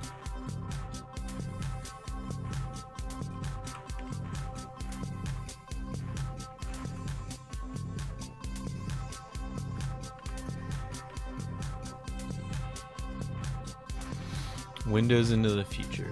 Xbox is going to make a PC console, so a console, but it has access to Steam. So literally it'll run anything that's on PC. Like our game, for example. Basically anything you can get on Steam, you can get. That's pretty cool.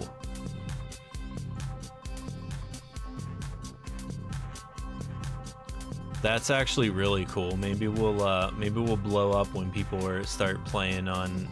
Maybe we'll target to Xbox players.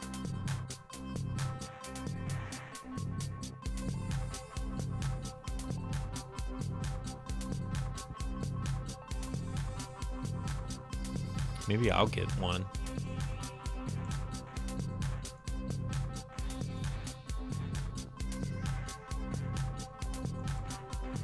I started playing Call of the Lamb. I bought it and started playing it and really liked it and never played it again.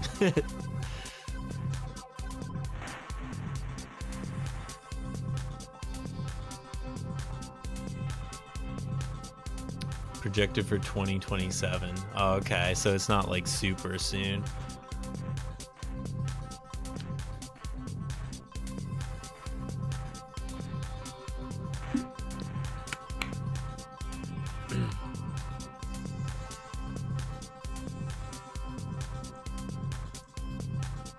Let's assign some Paragon points. We got 5. What Paragon am I? 289? That's pretty high. I'm getting up there.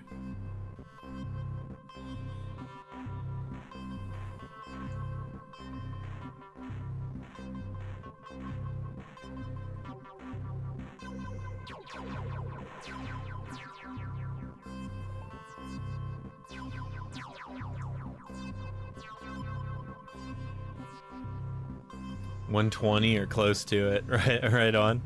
It took Vant a year to get to 500. He literally hit level 500 on the 1-year anniversary of the game releasing.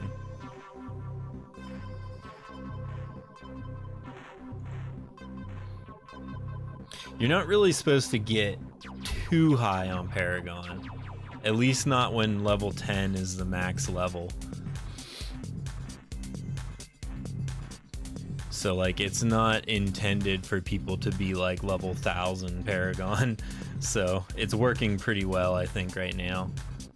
Like the one guy that plays the most is level 500 plus. But everybody else is pretty much where they need to be.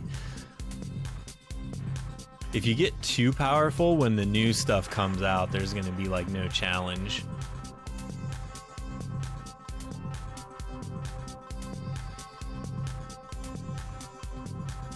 I use up all my energy and orbs to grind my daily stuff after I get home. Right on. Yeah, you're doing it as intended then. Like that's how it's supposed to go. Like you just kind of get on every day, do your thing, play a bit, enjoy it, and then like continue on when you run out of stuff.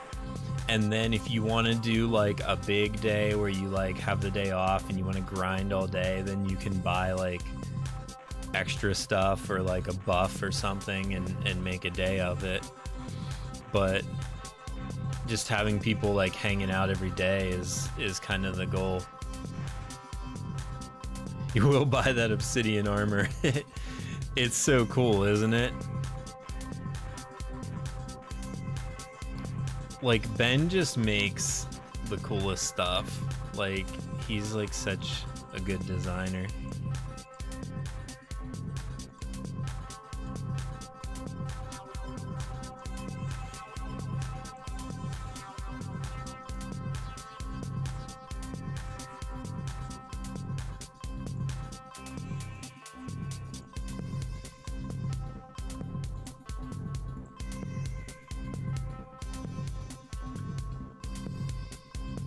I want to see the gloop armor and want it too.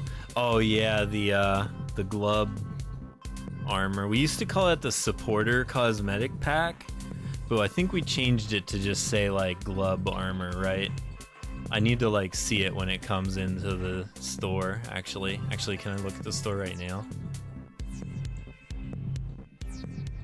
Oh, it's the Obsidian Knight right now.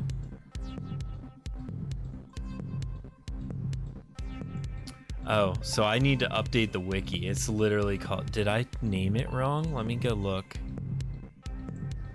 Here we go, look at the new wiki.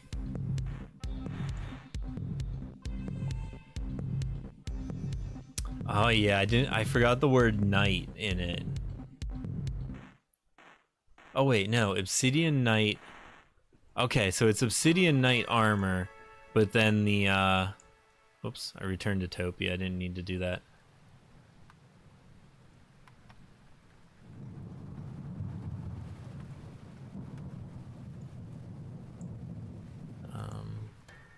Salvage, trash.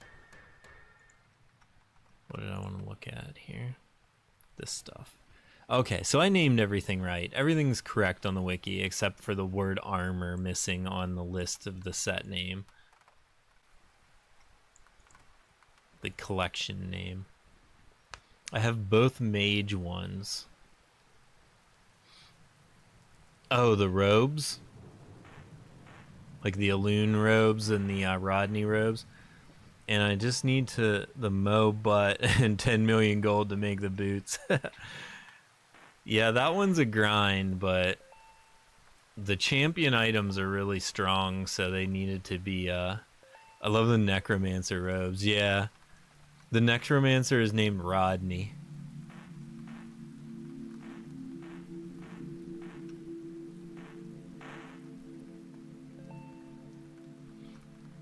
I feel like he has the funniest dialogue. Have you ever, like, talked to him in town?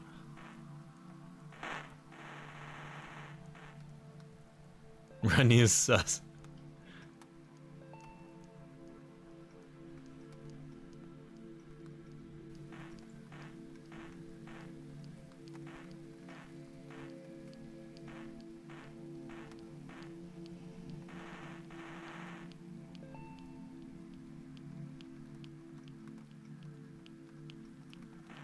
Alright, I gotta skip this album.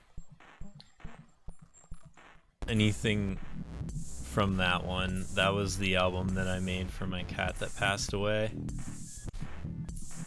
Too sad to listen to right now. I think Rodney is reviving all the monsters. No matter how many times I clear the dungeon, it just pops up.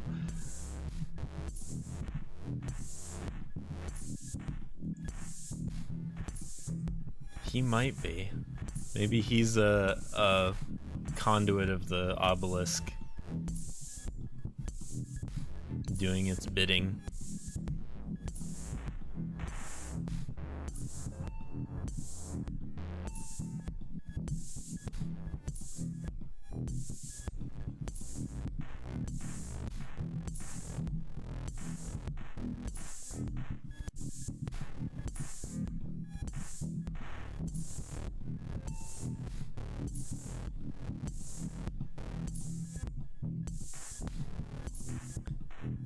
Then the white mage yelling at me when the breach opened, like, "Ah, you told me I had to clear it."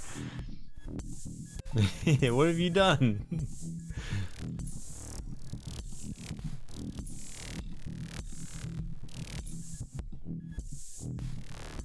She says it's brimming with power, and you can check it out.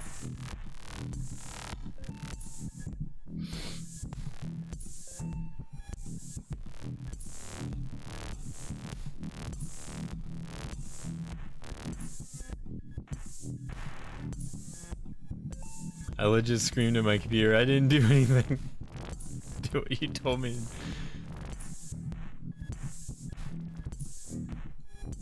That's hilarious.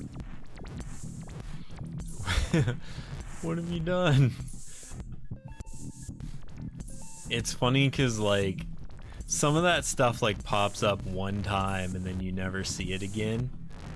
I don't know if, like, people read it half the time or not anyways.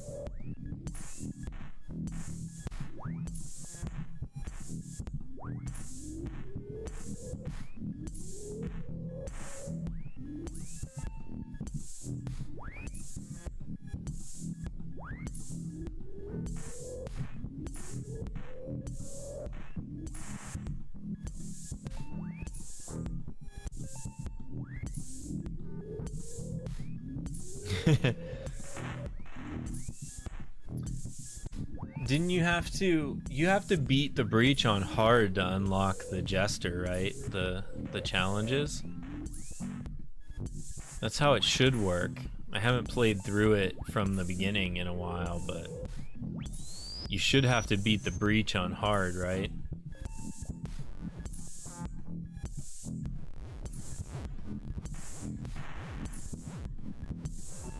Because she should pop up later. Once you beat the breach on hard, Alloon should pop up and tell you, like, about the jester showing up in town, right?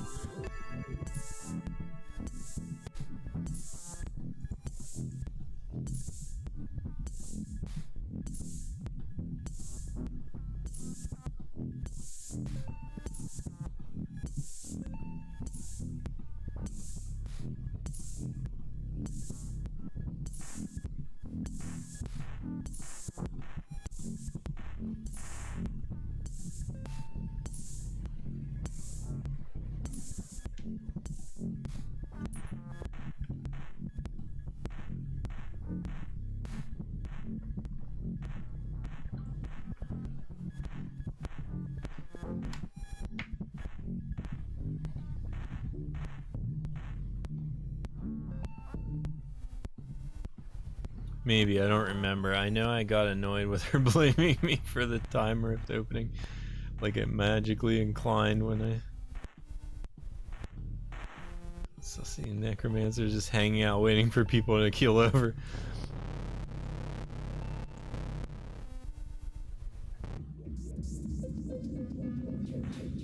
He's just helping you out for free. If it wasn't for Rodney, you'd just be like dead in a dungeon somewhere, right?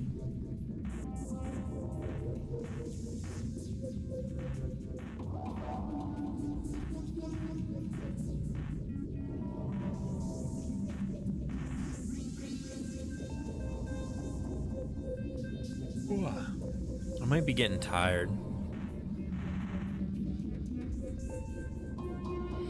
Oh, I got a notification on my phone. I have to confirm my email for D&D Beyond.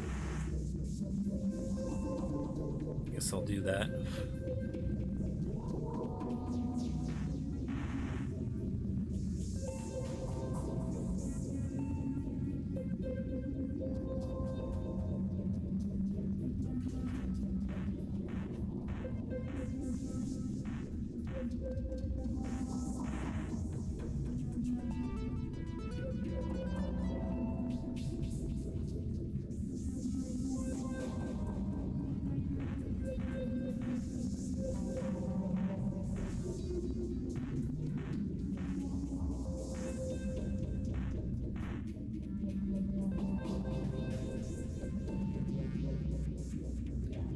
Wait, this, no one does things like that for free unless they're doing something sketchy. He's just practicing. Right? Like, he wants to become a better necromancer, so, like, just, you know, finds an adventurer that didn't quite make it through the dungeon that time and gives them a help. And 2024 core rulebook for D&D.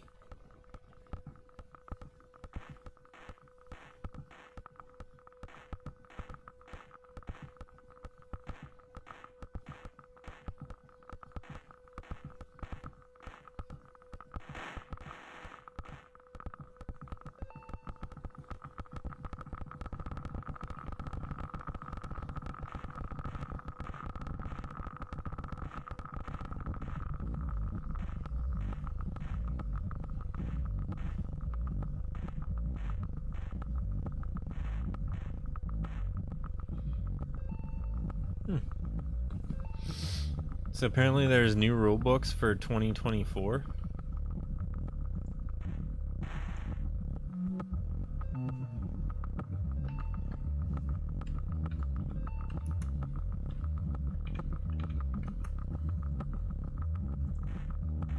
gonna go look at it. I might buy this monster manual.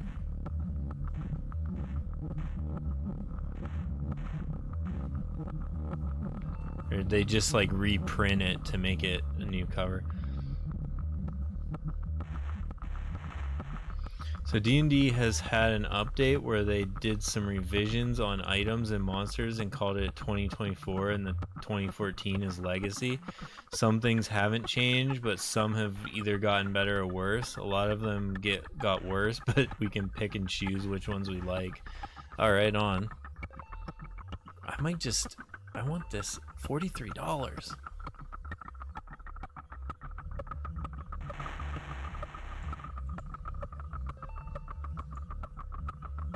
I kind of want this. I want all the monster manuals. I'm gonna throw that in the cart.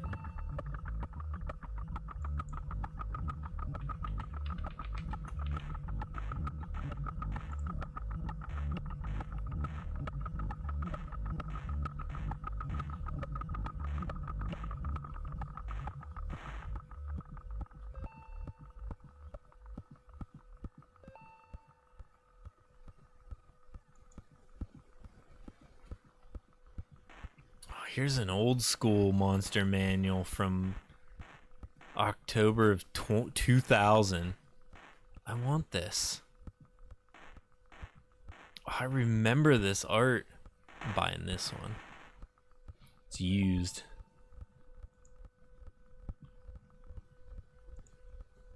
Scrap and rerun.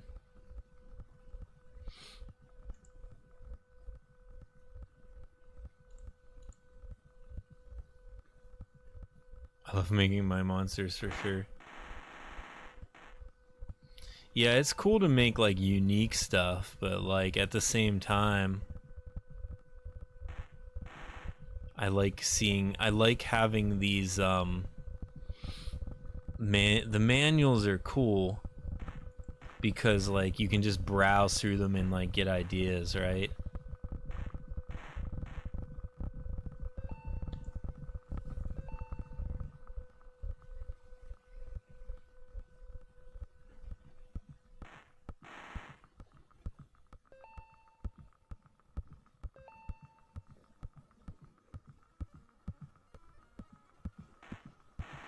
I found the caustic charger that's from an individual printed company, and it's so gross it could TP total party kill a party if they all roll bad.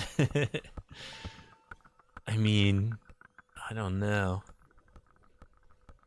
What is this thing? This is a two-headed monkey with tentacle arms?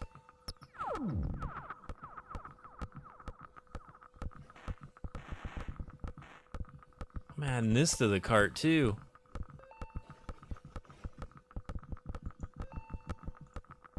I'm just on Amazon. I'm not gonna buy them on Amazon. I'm gonna like put them to my cart and then like look around.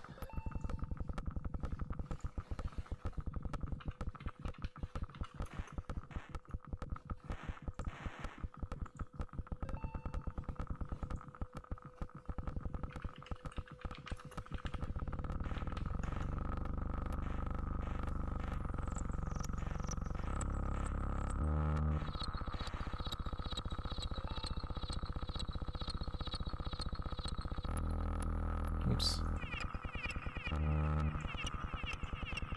Sorry, this if you Google the picture of the caustic charger, it gets.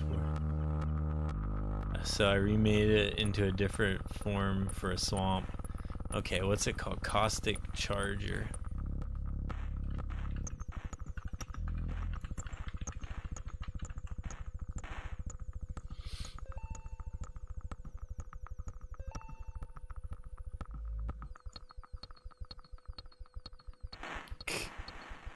Okay, I ended up somewhere. Let's just go to images.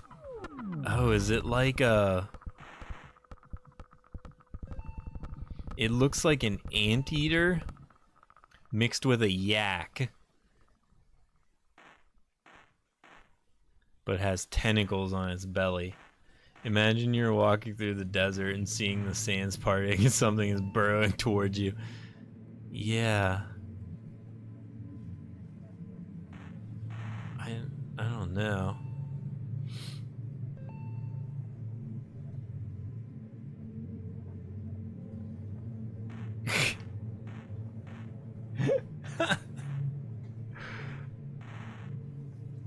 So it blocked your comment because you said rams you.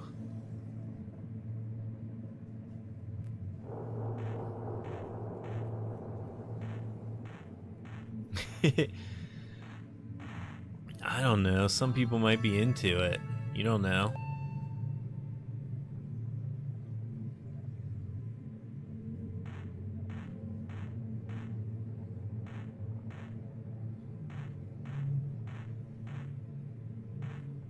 I'm looking at all the monster manuals that are available on thrift books.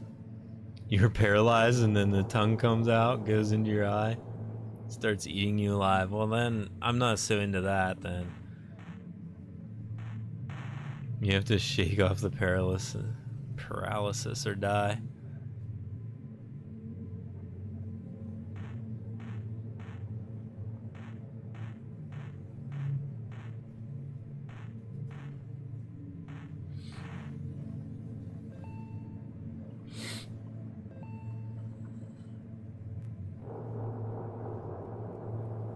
Yeah, this old monster manual from like 2nd edition or whatever is only 17 bucks.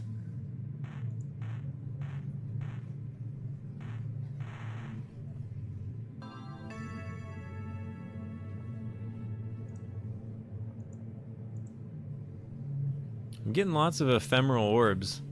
The more I read, the more I fell in love with the idea. I'm not sure.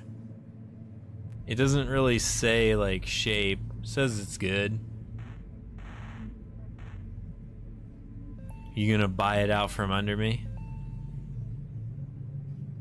If you want it, you can buy it.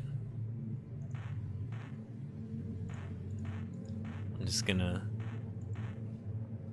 If I want it, I'll get it. I'm not gonna buy it right now. My wife has a Thrift Books account and she gets like points or whatever. So I'm gonna tell her to get it for me.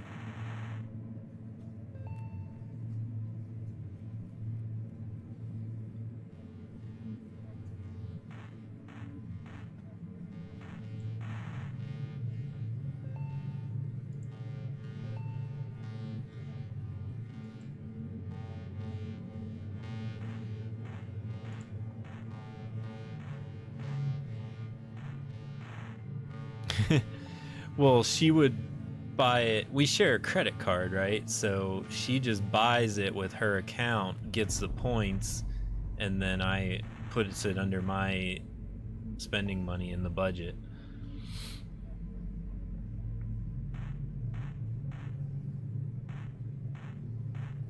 So it works out for both of us then. Oh, and here's a 4th edition one.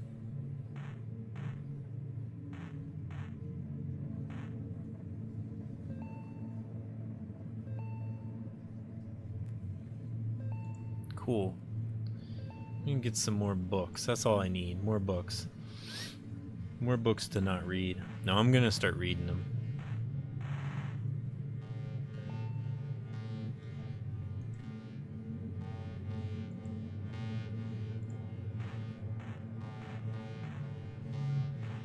People either use 3.5 or 5e. Don't hear the other editions being used very often. Yeah, I mean, I don't really care about the numbers, right? I just like want like ideas. I just want to like flip through and be like, look at all these cool monsters. I want to see the art and I want to read the descriptions. And then like whatever the game mechanics are, like I don't know. We need more opportunities to add mobs to the game. We need more dungeons and stuff.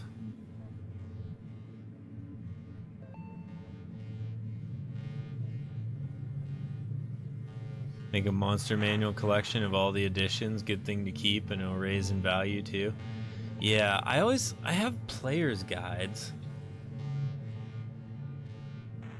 But I like the monster manuals more, but I'm always like, I could get the player's guide first, and then I get the player's guide, and then I never play, and then I never get the monster manual. But that's all I really want.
Make a black cat monster where instead of black tentacles like the displacer, have their whiskers as the tendrils. Like one of those moles. What are those moles called that have those like feelers on their front of their face?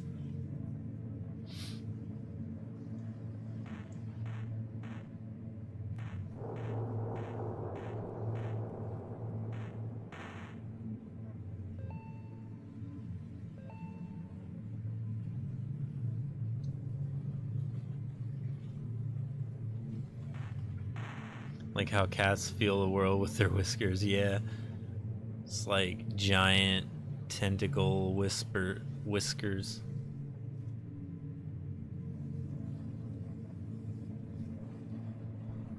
Oh, we're listening to this drone song. That's why I'm feeling...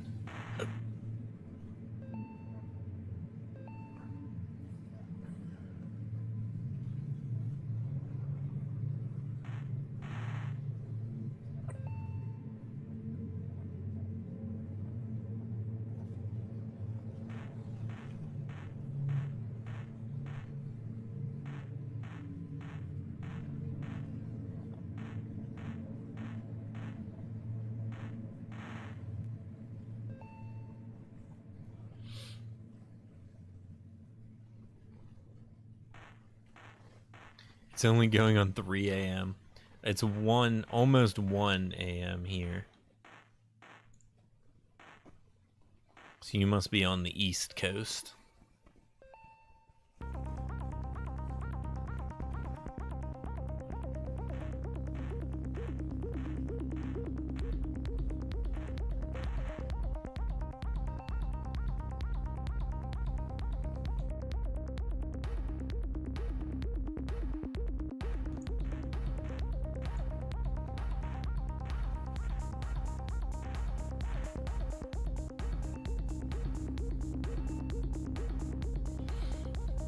Ohio in the mountains. My wife's from Ohio. I'm from Pennsylvania. I grew up around like about an hour from Pittsburgh. I hung out in Pittsburgh a lot. North or South Ohio? Try like East Ohio. Like right on the border. When I met her, her dad lived in PA and her mom lived in Ohio.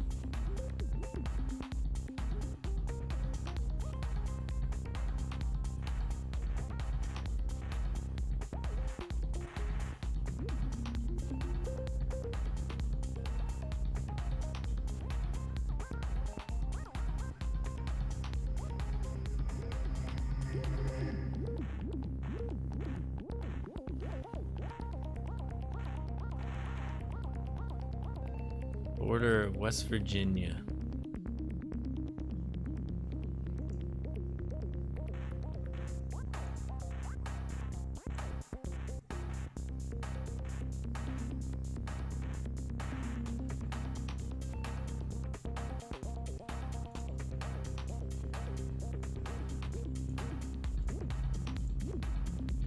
I am out of astrolabes. We ran 60 breaches tonight. I'm going on 5 hours of streaming. I might be done. Could check out these orbs though. Look at all these. This thing looks so cool. Actually, we need to check no useless baubles yet.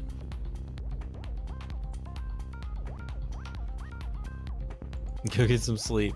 Yeah, and I'm well in a bit. I gotta remember to add the useless bauble to the wiki.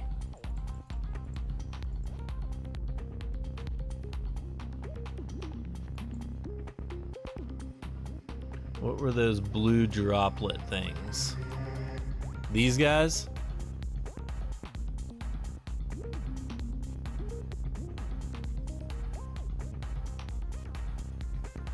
That's what you get when you salvage champion stuff right now.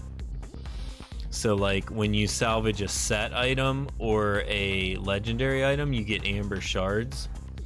If you salvage a godly item or a champion item, you get angel's grief.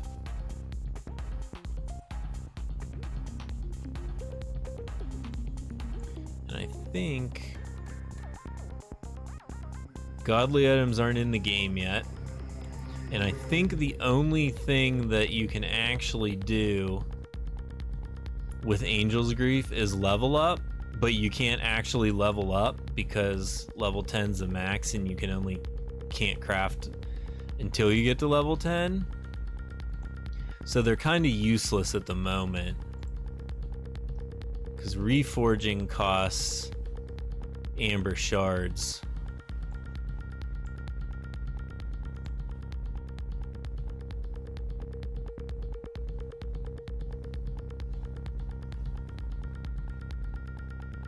Yeah, you can stock up. They'll be useful at some point. Oh, when you sort your main inventory, it actually sorts your materials and your consumables as well.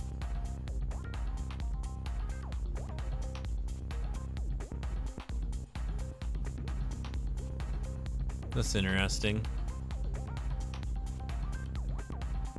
I have 6,000 Zap energy drinks. Yeah.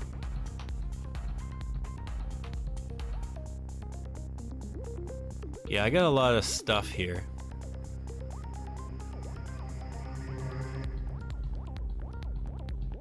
What's the pee bottle? I don't know if we have an item called a pee bottle. What is it? This one? Snack juice?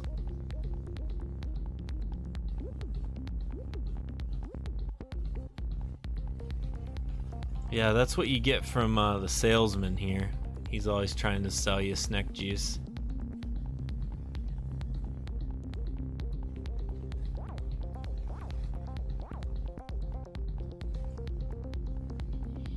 Yeah, when he pops up, if you're thinking about buying snack juice for $3, you can wait till he pops up at one of the when you log in one time and see if he usually offers you $3, but sometimes he offers you $1.99, so you can get your snack juice $1 off occasionally.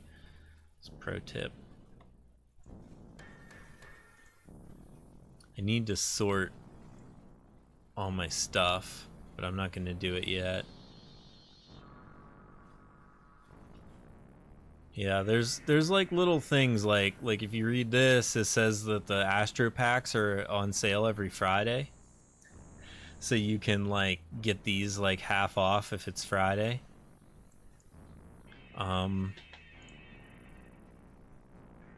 Just little things like that. And then there's always a uncommon buff on sale for 25% off, and then one at regular price.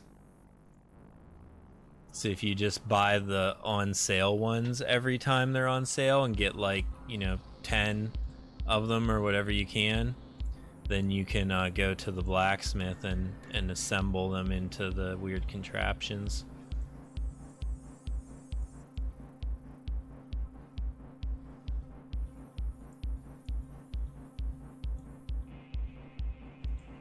It's weird, it moves everything around in my inventory when I craft one of these. Neat.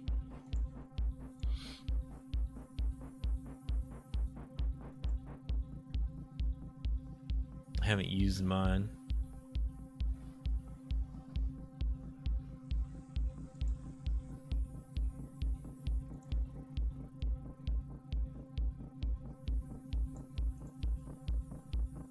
Do I have the bubblegum armor? Oh, I bought it or got it at one time, but it's not unlocked.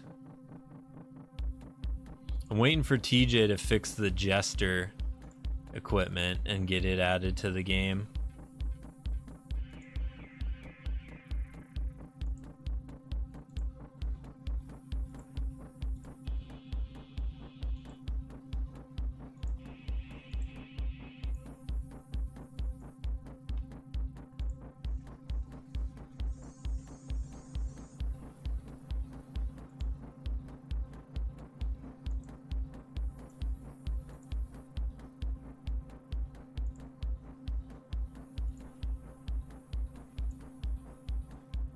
It's like a little buggy right now. It doesn't have the danglers. And this collar is messed up on the neck. But other than that, I can look like...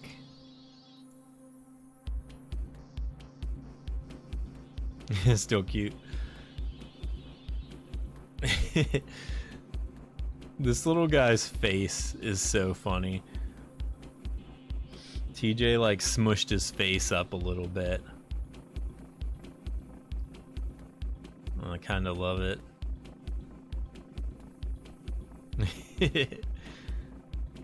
Derp. Yeah. Sometimes I just like wander around and like look at stuff.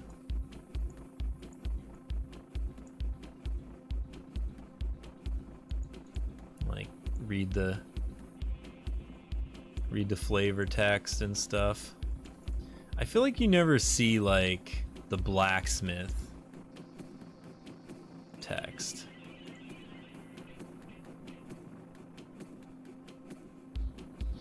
She says she's the best blacksmith in town.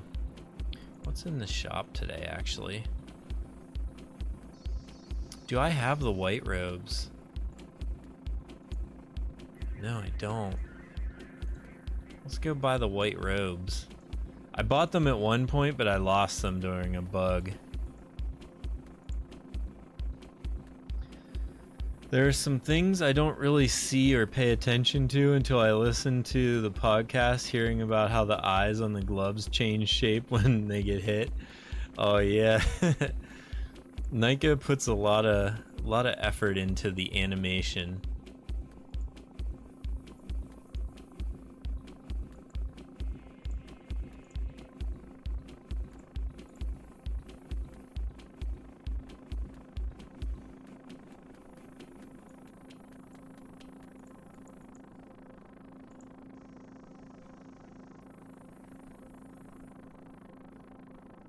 I was just listening. I listened to that one recently, whichever one you just said about, because I remember I forgot about it until you just said, but I was like thinking that I needed to like go look at the gloves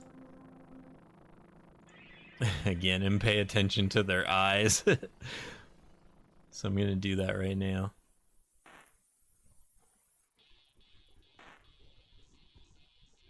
It like rolls their eyes all around when you hit them.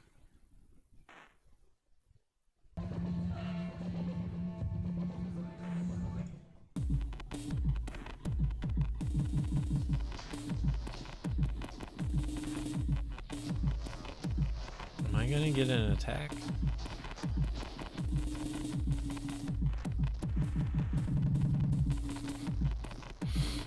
They're so good. There's one where she talks about how she like watches a bunch of animations from Pokemon Stadium, and like that's how like when you kill things on here, they kind of like disappear, shrink down, and that's kind of like where she got it from, was Pokemon Stadium. Make a request for the next album.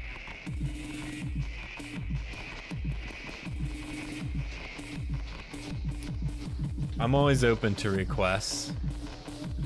If it's something I can do or something I want to do, I'll definitely take it into consideration.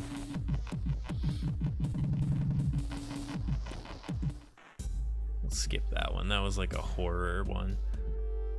A dark song you'd hear in like a vampire castle. I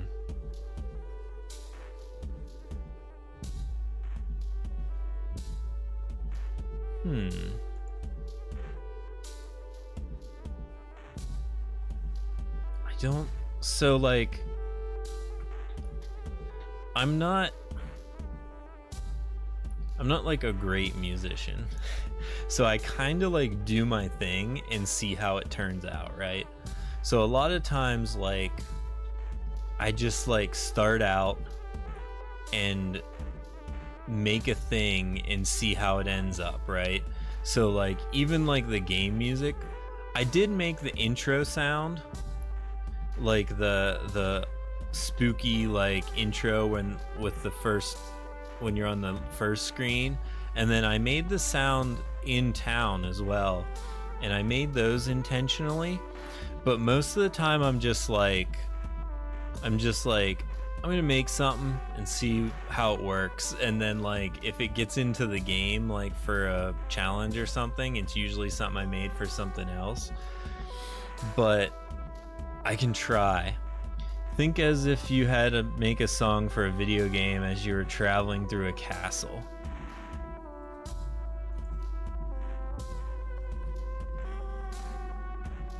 Vampire Castle.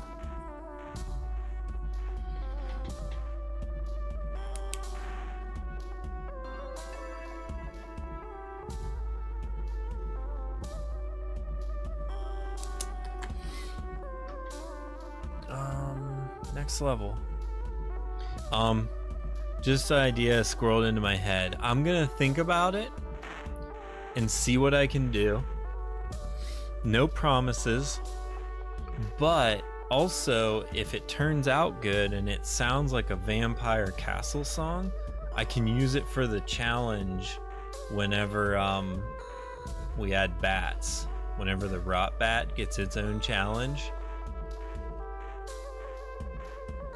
So it would be useful to have like a vampire type sounding castle song. Even though the rot bats are in the swamp. Or wait, no, they're not in the swamp. They're in the dungeon. So yeah, the fribbits are the healing ones in the swamp, right? That'd be awesome. Yeah, so Rotbat challenge sometime soon. The problem with the Rotbat challenge is I haven't thought of a pun yet to call the challenge.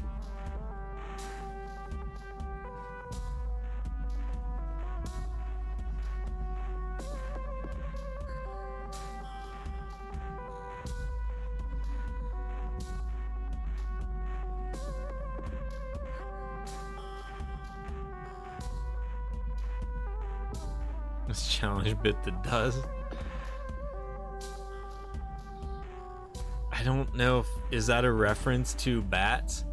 This is the challenge. This challenge really sucks the life out of you.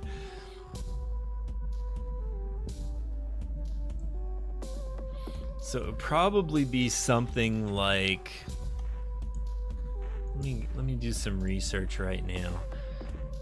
Rotbat is definitely not going to be the next challenge.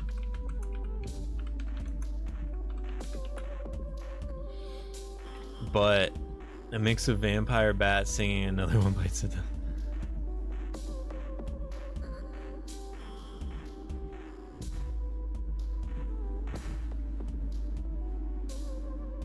So let me get what are the Batmans in order.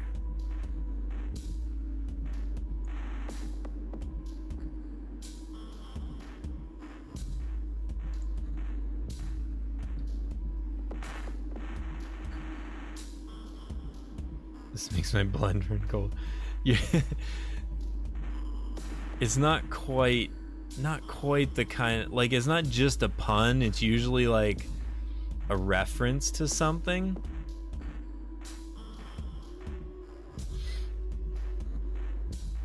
So like the Glub one is like the cereal commercial, right? And then the rat one is the Fast and Furious movies. And the Mo Problems one is kind of like is that Mo Money Mo Problems song reference, right? So it's not like just a pun, it's usually like a reference to something. The Count of Sesame Street.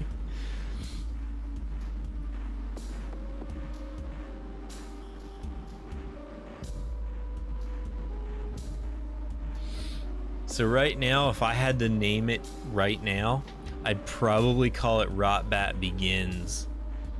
Like Batman Begins.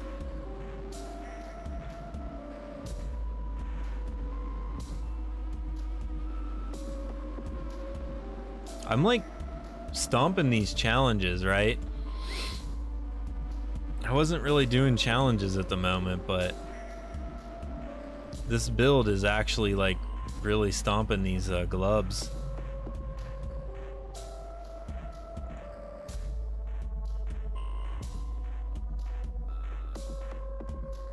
So the Batman movies, the recent ones, Batman Begins, Dark Knight, and then Dark Knight Rises.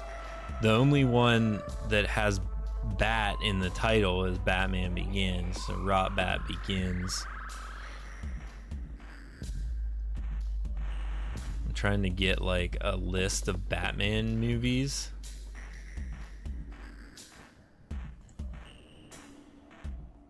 Batman in film, Wikipedia.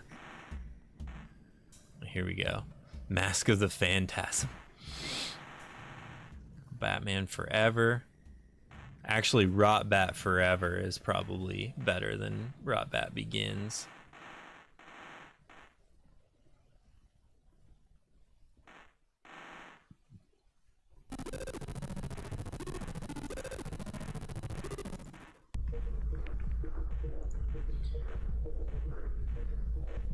Dark Knight, Batman Begins was 2005, and then Dark Knight Rises was 2012, and then they had that Batman versus Superman one, Suicide Squad, Lego Batman, Justice League, The Batman 2022.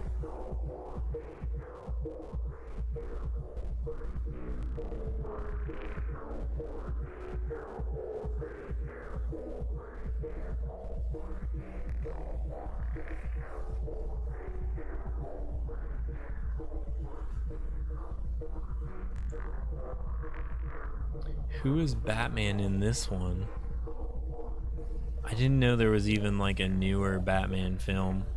I mean, it makes sense. I would assume there is one at all times being in production or something, but I don't really watch movies very often. Reboot of the Batman film franchise produced by DC Films. Robert Pattinson stars as Bruce Wayne and Batman. Sorry, I'm just like Googling things now. If you do a Bat companion, you could name it Alfred. I just imagine boots covered in bat guano. This is why you watch your step. Okay, what's this guy doing? So he's currently Batman. I want to know what he's been in otherwise, because he looks familiar, but I don't know who he is. Oh, Twilight.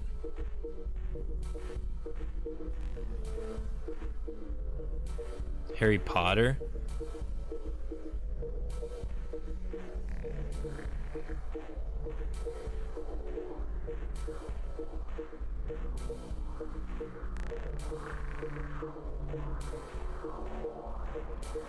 Oh, Cedric Diggory? I don't know Harry Potter. It's the same guy I'm thinking of. Yeah, I think you're right. But he was he's a Twilight guy, basically.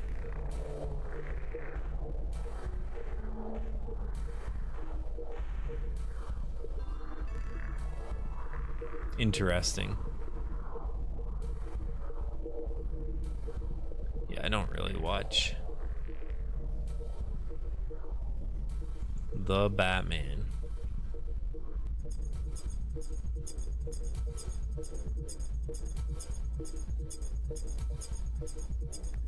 Alright, I'm done Wikipediaing things. Alright, I'm out of energy. He was in one movie for like 10 minutes. Twilight movie was so bad it made me hate the books, and I love the book. I've never seen a Twilight. I was into Harry Potter briefly. I could care less about it now. J.K. Rowling needs to like give it up.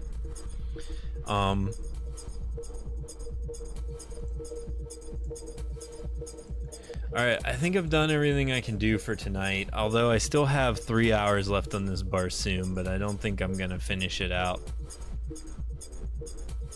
I think I'm gonna call it.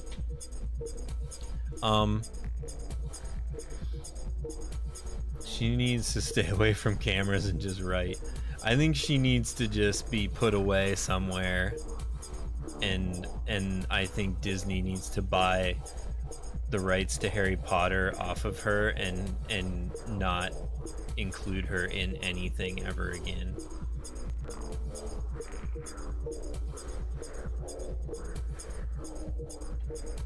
Thanks for the stream, it was fun. Yeah, thanks for hanging out. I always wish more people would hang out, but just having one person is all it takes sometimes to have a good stream. So I'm really glad you were hanging out. It was really good talking to you. If you're bored and want to take a look at the new wiki that I made, that's available. And then if you have any suggestions or anything that you'd like to see next, I'm taking those suggestions in the Discord. I know Llama is at work, so he can't be in. Yeah, I mean, I think most of the time I just stream at times like Friday and Saturday night. People have stuff to do typically, but that's usually when I'm free to stream. So I do it to myself, I think, but we'll see. As we get more players and stuff, more people will want to jump in and ask questions and things, so it'll work itself out. But yeah, thanks for hanging out. If you're watching this on YouTube later, thanks for somehow watching a 5-hour video on YouTube till the end. You're insane, but thank you. And yeah, that's gonna be it. I'll catch everybody later. Bye.